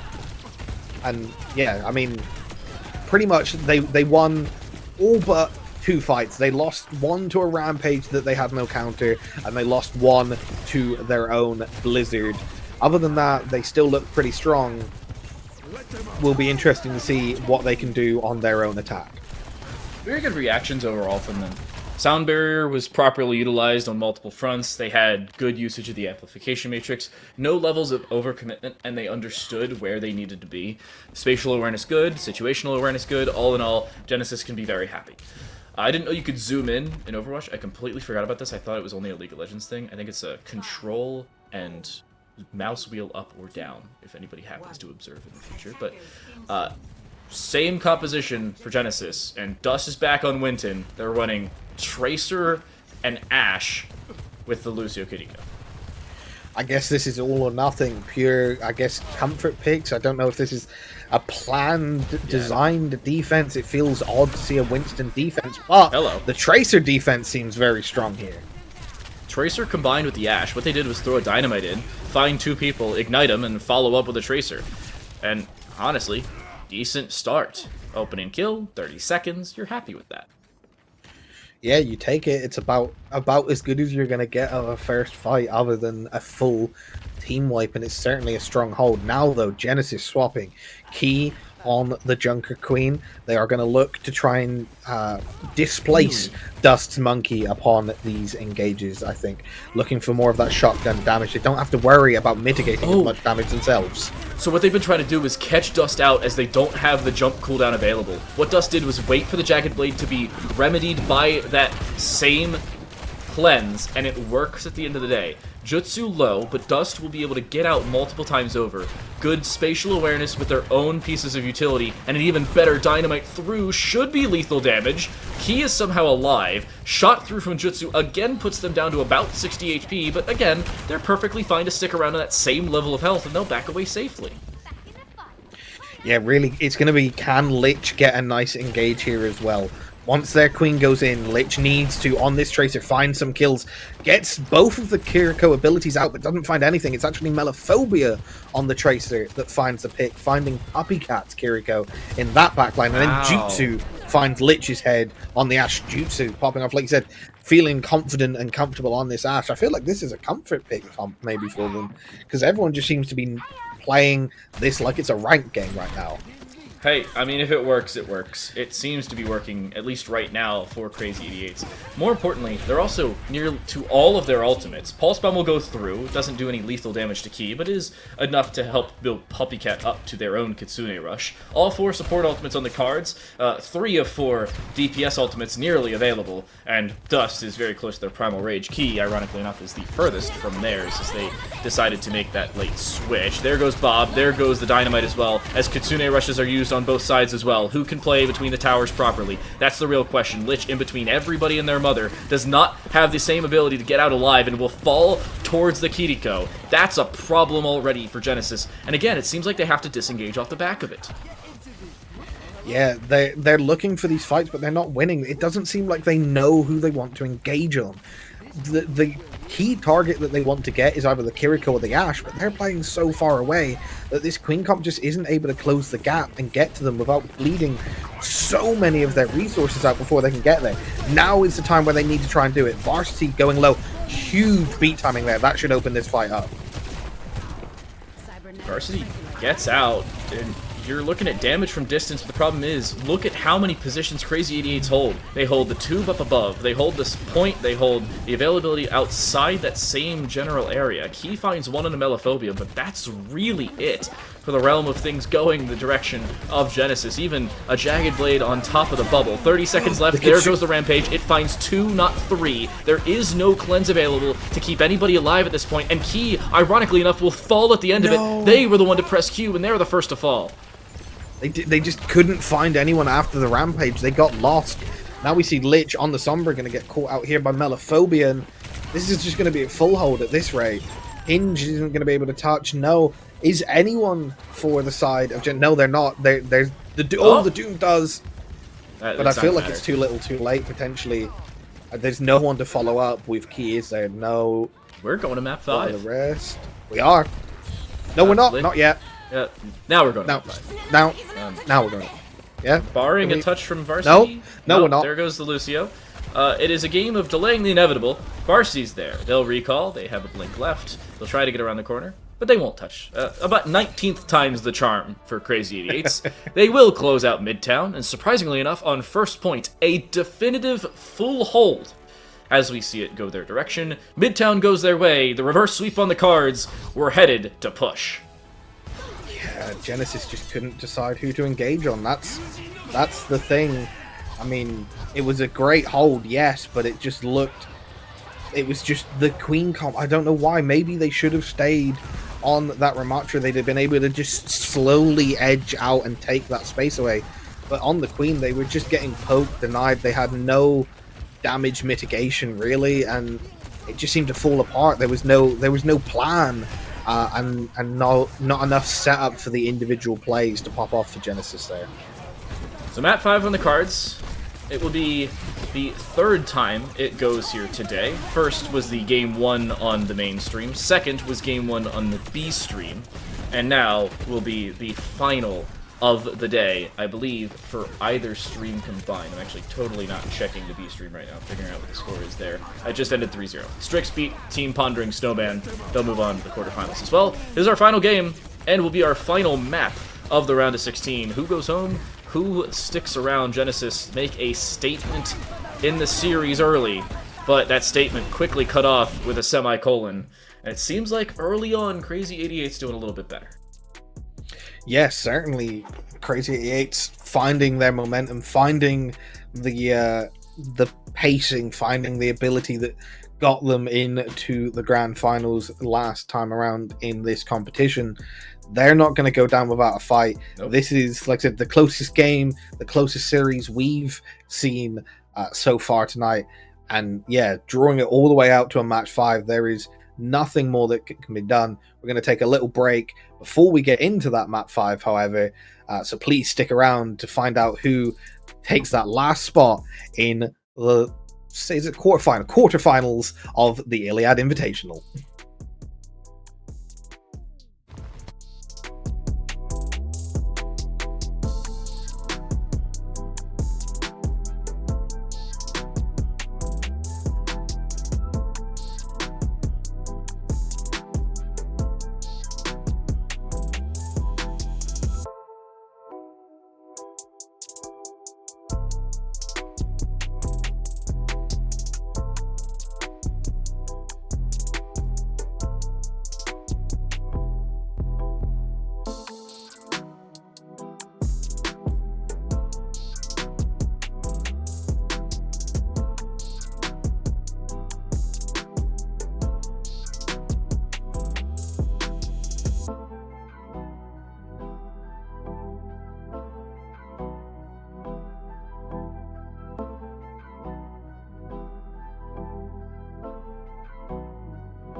The final gauntlet, and ever so poetically, both of these teams will have their final resting places in the round of 16 in the Coliseum. We're headed to Rome for map number 5 in this best of 5 series, and who will send themselves home? Who will send themselves to the quarterfinals? All will be determined in a 10-minute game of push, and who can control TS1 the best. I'm Time Delight. Join alongside me here is Unchanged for our final map for the round of 16 here at the Iliad Invitational. I gotta say, stakes could never be higher at the end of the day. Yeah, certainly so. And I know it's technically my job. I am the color caster, but I'm not even going to try and call this map. I mean, we thought Midtown for sure being Genesis' pick was going to heavily favor them. We thought they were going to have a plan. We thought they were going to have an understanding of how to win that map. And they got absolutely obliterated by Crazy 88's defense. They got full held. That's why you're seeing that as a 1-0. Now moving on to Colosseo. This is a map where either team's playstyle can work. It's just ultimately which team executes the best. Do Crazy 88s carry this momentum? Do they have the confidence going in to finish this off? Or do Genesis find that bit of stability that they've been looking for? Do they pull themselves back together to be able to hold out and actually eke out this 3-2 victory and pull themselves into the quarterfinals? Like I said, realistically, this goes either way. So, earlier on, during a couple of breaks, I was DMing with Loki, who was the caster on the B stream for the last couple games, and we were having discussions about how Overwatch is really night and day. It's either 3 Overwatch or it's 3 Overwatch, and attempted reverse sweeps, either full reverse sweeps. Like I said, game 1 of the B stream ended 3-2. It was an attempted reverse sweep, but not one that was completed, hence the win for Inarizaki. But I gotta say, this is looking pretty good for Genesis in a map like Colosseo. The main problem is going to be their tank. They really haven't had a sustainable opening to a lot of fights since the start, I'll say, of the early stage of map 3, and even then it was really a stretch. They've had problems through and through. Midtown, their defense honestly looked good, point 2. Their offense forgot they still had to play the second half and lost shortly thereafter. I'm going to say, honestly, it's a coin flip. Actually, I'm going to do a coin flip. Any guesses on how this one goes? Pick one. Let's do a coin flip each. I have one. I'm going to do it through Siri, so she says it out loud, I hope. Okay. I'm going to do a visible one with some weird British Actually, money, hold on. I'm going to ask our it. producer. Which one's heads? He said Crazy 88s. All right. The mystical Flip a coin. voice has spoken. It's tails. It's tails. Genesis win 3-2. Let's see if we can get a best 2 of 3 on this 50-50. Real coin comes out. It's a singular penny because I'm British, right? So that's heads. That's tails. Only I can see it. I will show it to broadcast like it means something. I dropped the coin. It's irrelevant. No one saw that. Okay, never mind. I can't remember how that coin was tiny. Jesus, how small a penny is. Anyway, regardless, these teams, literal coin flips mean nothing because it's all down to what these teams can pull out, as you said, in the ultimate showcase, the ultimate battle arena. It is the Coliseum for the final map of the final series of today. Which team makes it out, which team becomes victorious and pulls their way into the quarterfinals. And now we have a mirror comp. After 4 freaking maps of everybody trying to counterpick each other and nobody playing a mirror other than like a quarter of Samoa, we finally have a mirror comp. Or sorry, a quarter of Oasis. Samoa was a full series ago. I was getting ahead of myself. But everybody's just playing poke. This is my least favorite map to start. Everywhere else is a great part of this map. But I hate the start of this map. I've seen a game go 4.5 minutes without the bot moving more than 2 meters. Yeah, I've seen games very much the same, and it's going to seemingly be the case here. It happens a lot in these mirror matchups where neither team wants to be the one to first aggress because this round comp is kind of centered around counter-aggression, and there's the proof. The team that engaged first was Genesis, and it's Crazy 88s, it's Jutsu, it's Dust, and the rest of that team that get that first pick and push the bot back. Yay, we have escaped the first 10 meters. That's what I care about. I honestly didn't care who picked up the 10 meters. I just wanted to escape the first 10 meters because that was a nightmare to watch. It always will be, by the way. Nothing's going to change on that front. But, Genesis is still very much in this. First 20 meters is nothing to scoff at, but they still have that same availability to re-engage. Losing Varsity on an exterior fight, however, does not help their case by any means, and now they're split, having to focus on their backline as Lich ends up finding Jutsu but dies in the same moment to their counterpart of Melophobia. He will be lucky if they escape here and end up being booped away by the Lucio in the process. Immortality Field to allow Dust to just walk in, a W key from an overzealous Ram, and they die because of it. Yeah, that's going to spell the first loss of the map for Crazy 88. A little bit of over-aggression from both Rhyme Guy and Dust, finds them kind of off in fights on their own, getting picked off, and now Genesis can restart with their push, and they're going to be having to play into Bolting Cake's Amplification Matrix. It surely is going to be up by the time the next fight starts, but they do have copycats of their own. With this being a mirror comp, look at how close all of the ults are, other than the real defining factor is Jutsu having overclock, while Varsity is nowhere near. Oh, and Varsity dies early, that's the problem.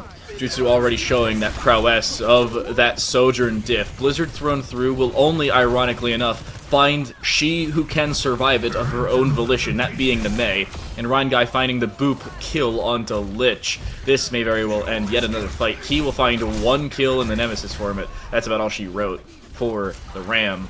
40 meters and now counting for Crazy 88's, that lead ever growing, and the reverse sweep looking more and more likely. Maybe Sirio's wrong.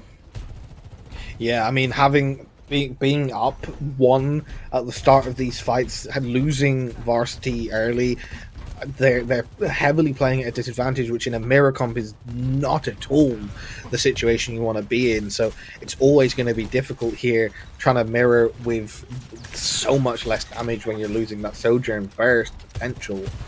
And now we see Crazy 88 backing up. They know they can give up a bit of space. They want to be re-engaging here with their cooldowns online. Overclock now used on both sides. Sound barrier now as well, and an annihilation for Key. Everything being dedicated here for Genesis, but they've found very little. They've only taken out an Immortality Field, and that's it. Crazy 88's honestly on the fortuitous end of this duel thus far, except for the fact they've now just lost Jutsu, not helping their case by any means, and the Nemesis form looks like it's going Key's way. He should have the damage point blank, but that Amplification Matrix on the other side of the Mei wall doesn't help their case, but will allow them to sustain for the time being, as luckily Dust got on the other side of it and stuck way through it. Yeah, they got very low there. Both Ramachas being taken to the brink of their existence, all the way down through their health pool. Now we see the Amplification Matrix coming out from Copycat, but Blizzard to counter it. Can they get out? No! Varsity gets caught in it again, return. Being the first one down. Yeah, return Blizz. Lich trades it for Dust. This fight could go either way here. Key's still alive. That's the most important part. I think it could go Genesis's way. I don't believe they'll be able to find the lead from this, but they should still be able to stick around until Varsity comes back, because Dust will have such a slow re-engagement. Immortality Field forced out. They should be able to take care of the Baptiste. More and more damage, down goes that primary healer, and it becomes significantly more of a problem. Damage and abundance, and somehow the damage will not be lethal until, ironically enough, it's that anticipation from that immovable shot, and Crazy 88's will finally win the fight after a calendar year. Yeah, that was a close fight. Dust coming back in, like you said, just at the nick of time, but it was Key just getting caught out a little bit too in the open, getting burst down by Jutsu, that then, even though there was no Baptiste available for Crazy 88s, they didn't have to worry, because they can just walk through. The tank advantage is so key here at the moment. That's what they're trying to really play around, but the ability for Crazy 88s at the moment to just survive has been their key. Annihilation on both sides. Sound barrier forced out. Hinged has it as well. He'll be the second one to use it, and Key will get it just narrowly. I thought he was outside the radius. Luckily, he'll still have that line of sight available, but he won't end up winning the fight he's still in. Dust has their annihilation last longer because they had the advantage of the sound barrier to sustain straight through it and do more damage in the process. Crazy 88 have a massive advantage now with Key being out of the fight. Albeit, Genesis, the rest of the squad, has survived until Puppycat finally falls, and the rest of the dominoes should fall shortly thereafter. That may very well be the first point cap at least the first checkpoint cap for Crazy 88's, barring divine intervention, which I don't think any of their prayers are going to be answered anytime soon. Yeah, they should be able to get this cap, this forward spawn off the back of this. But like you said, this is Crazy 88 showing that grit and determination that got them into the grand finals last time around. Just having those slightly better timings on the cooldowns. Like we said, a big part of Ramatra comp is wanting to be the counter aggressor, and they seem to be timing up these counter aggressions, these counter engages far better than Genesis are at the moment. Overclock used on both sides. A late one here for Varsity, and one they'll ironically enough lose in the process. Immortality Field I don't think is going to allow Key to sustain. Surprisingly, they do in the process, and Genesis are still here. But in the meantime, 90 meters pushed here for Crazy 88, and just 3 minutes left, including a checkpoint still to contend with for Genesis. Yes, 1 kill picked up, but it's not going to be anything more than lethal. And Genesis trying to stick around. They don't have that same level of support close range for it. There's the walk-in, and a wall ironically prevents their aggression, one they cannot afford to lose. Immortality Field goes way too far, overthrowing it like Lamar Jackson in the AFC Championship game. But it's not going to be one that Genesis take lightly, and they should be able to take the point, at least capture of the bot off the back, and they will at the end of the day. Yeah, but forward spawn still, as we said, in favor of Crazy 88. It's a good fight win, but it's not going to do much for them pushing the spot. They need to start chaining more than a singular fight win together. Crazy 88's about to be up on Ryan Guy's beat to counter whatever Key is looking to pump out here in terms of damage. But ultimately, like I said, it's can Genesis chain more than one fight win together? That's what they really need to do. If they lose this fight, it's going to be really hard for the rest of this map. Importantly enough, this fight triggers after forward spawns are lost, so Crazy 88s will not have any more of an advantage than the lead they already do.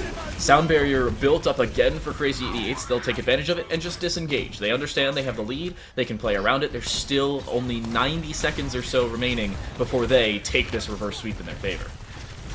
Yeah, at the moment it's looking pretty good, but Genesis aren't going to make it too easy for them. They need to understand the re-aggression position that they need to be in. There's a Blizzard, but Jutsu already finding the pick on the Varsity. That's going to be it. That's Jutsu it. with the overclock. Yep, Puppycat's down immediately after that Immortality Field drops. That should be it for this fight, and they're not going to get that forward spawn pick. No, they won't, but it's just not going to be enough for Genesis. Hinged will survive if they're lucky. They won't end up taking lethal damage to H2O, at least the frozen version of it. But Crazy 88's 94 meters, 60 seconds. Genesis probably are looking at 4 consecutive, if not 5 consecutive fights here. As time's expiring, this is just not looking good for them. Not in the slightest. This is not how they'd have wanted this map to be going. Having lost the last map, Colosseo was Genesis's map pick. So they'd have felt confident coming into this, but looking at it, Crazy 88s are just playing their comp better than them at the moment. And anchoring down this positioning, holding the ult rotations. Now look at how out of position Key is. He's so caught out here. That may very well end the game. 25 seconds again, the same amount of fights consecutively required, and Genesis have been forced back in the process. Crazy 88s understand this is a game of conservation. If they can play around their single annihilation and sound barrier, they could end the game. The problem is, there's still the amplification matrix, still the Blizzard, still the overclock, and that same annihilation sound barrier combination is about to be on the cards for Key. If they can survive long enough, they'll be able to use it, and they do. Varsity being walked in on. Dust trying to end it themselves, won't have the same availability to do so, and they'll actually die in the process. 1 picked up. Now a second here for Varsity. They'll look for the Lucio. They'll find the final blow as well. Looking for the follow on Melophobia, the last one alive for the team. They'll die just the same. Nearly a team kill. It is, at the end of the day. And Genesis will start the comeback, but it's a big one. And it's a Herculean effort required, ironically enough, around there. It's Coliseum. Yeah, it is. This is overtime. This is, you have to literally win out from here on. You cannot lose. You cannot falter in the slightest. And I think Crazy 88s were pretty happy there, because all they wanted to do was bait as many ults out as they can. More ults out in this fight. They're still not investing their beat or their annihilation. Crazy 88s are really trying to play off of having all of their ults online and having baited out all of Genesis. So it seems like they will bait out everything other than the amplification matrix, and the amplification matrix falls. If Crazy 88s find the timing, they can all just hold W, catch off 3 or 4 members without a primary support and be able to all press Q at about the same time. Forward spawns means something, but not a heck of a lot at this point in the game. And considering that they have the slight contention from up top, it should be a prevent way of holding off that staved play for the time being, and Key falling early may very well spell the end of Genesis. They go up 2 maps to start things off. They will falter at every point after. They could not cross the final hurdle. Crazy 88s complete the reverse sweep, and they're headed to the quarterfinals. Yeah, they do it about as cleanly as you could ask for. Very intelligent play at the end there, as we pointed out.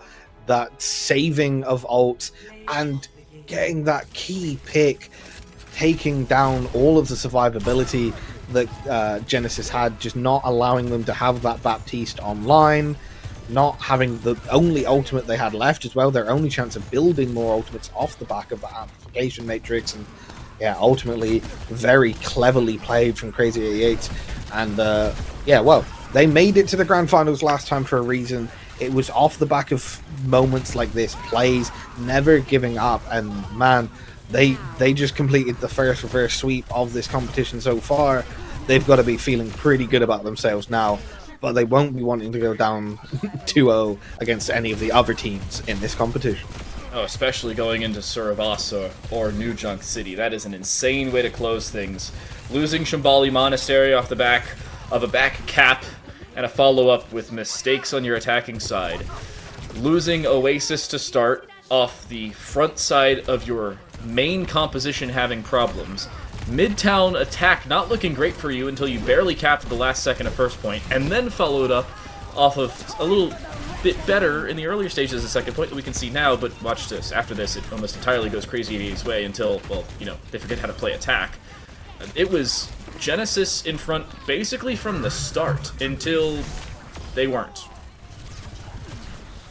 Yeah, and even, like, Midtown, we thought for sure they were going to get it there once they had that second point hold, but like you said, they completely lost it on their attack. And from there, momentum was so heavily in Crazy 88's favor, it felt like this could be their point. We didn't want to call it because it had been so close. There was a reason we went to a map 5. But man, that reverse sweep, 3-0, 1-0, 1-0, absolute shutout from Crazy 88's in the end there. That's about as compelling a matchup as you can ask for. And at the end of the day, there's only one technical upset in comparison to our seeding committee. So shout out to the admins getting it right. Interestingly enough, we actually had the upset on this stream. It was Artemis beating down Bonsai Buddies. And I have to say, end of the day, reverse sweep came through. Crazy 88's win it. So the coin flip said Genesis was going to win it. Yeah. Wrong. Reverse sweep. There we go. Crazy 88s do take it. Final thoughts before we move on to tomorrow in the quarterfinals? Yeah, it's going to be interesting. All of these teams are very strong, either winning convincingly or just showing that grit and determination to battle their way through. Like I said, most of these matchups were either 3-0 or 3-2. Besides that one Bonsai Buddies Artemis matchup. Yeah. So yeah, the upset victory from Artemis is the only one that wasn't a 3-0 or a 3-2. They are the upset, they are the outlier, they are the extremity to everything else that has been consistently happening in this tournament. They are the home team and maybe the fan favorite amongst some of the community here, but it's not going to be easy. These quarterfinal matchups tomorrow are going to be tantalizing, and every matchup from there on out is going to be just a matchup between two teams that have shown out so far in this competition. Speaking of the quarterfinals, if you missed any of the broadcast, you were wondering, hey, how did any of the B-Stream games going, or in general just want a TLDR, here is the quickest rundown of what is almost a 9-hour broadcast you may have ever seen. Timeless Obsidian 3-0 over Cronus, Strix 3-0 over Pondering Snowman. They will play each other. The number 1 Timeless Obsidian against the number 8 Strix. Gilbert's Family 3-0 Pristine Esports, Starburst 3-0 Divinity Leviathan. They will play each other. Number 4 Starburst, number 5 Gilbert's Family. Shikigami 3-2 Genesis lose in a reverse sweep 3-2 to Crazy 88s. Crazy 88s will play Shikigami, that is the 6 versus the 3 seed. Inarizaki will take down Freddy Fazbear Freshies, 3-2 as well, and will take on the only technical upset of the day, 3-1 in favor of Artemis over Bonsai Buddies. The quarterfinals are set for our final day of the Iliad Invitational. K-Wing and Ashen will take you through our first couple, and then Unchanged and I will follow up for the remainder of the quarterfinals before Captain Atsoka and Billy, as they started off the show, will close out the tournament tomorrow. Be sure to join us tomorrow, 1 p.m. Eastern, 10 a.m. Pacific, for the final day and single elimination top 8 bracket stage of the Iliad Invitational. We'll see you then.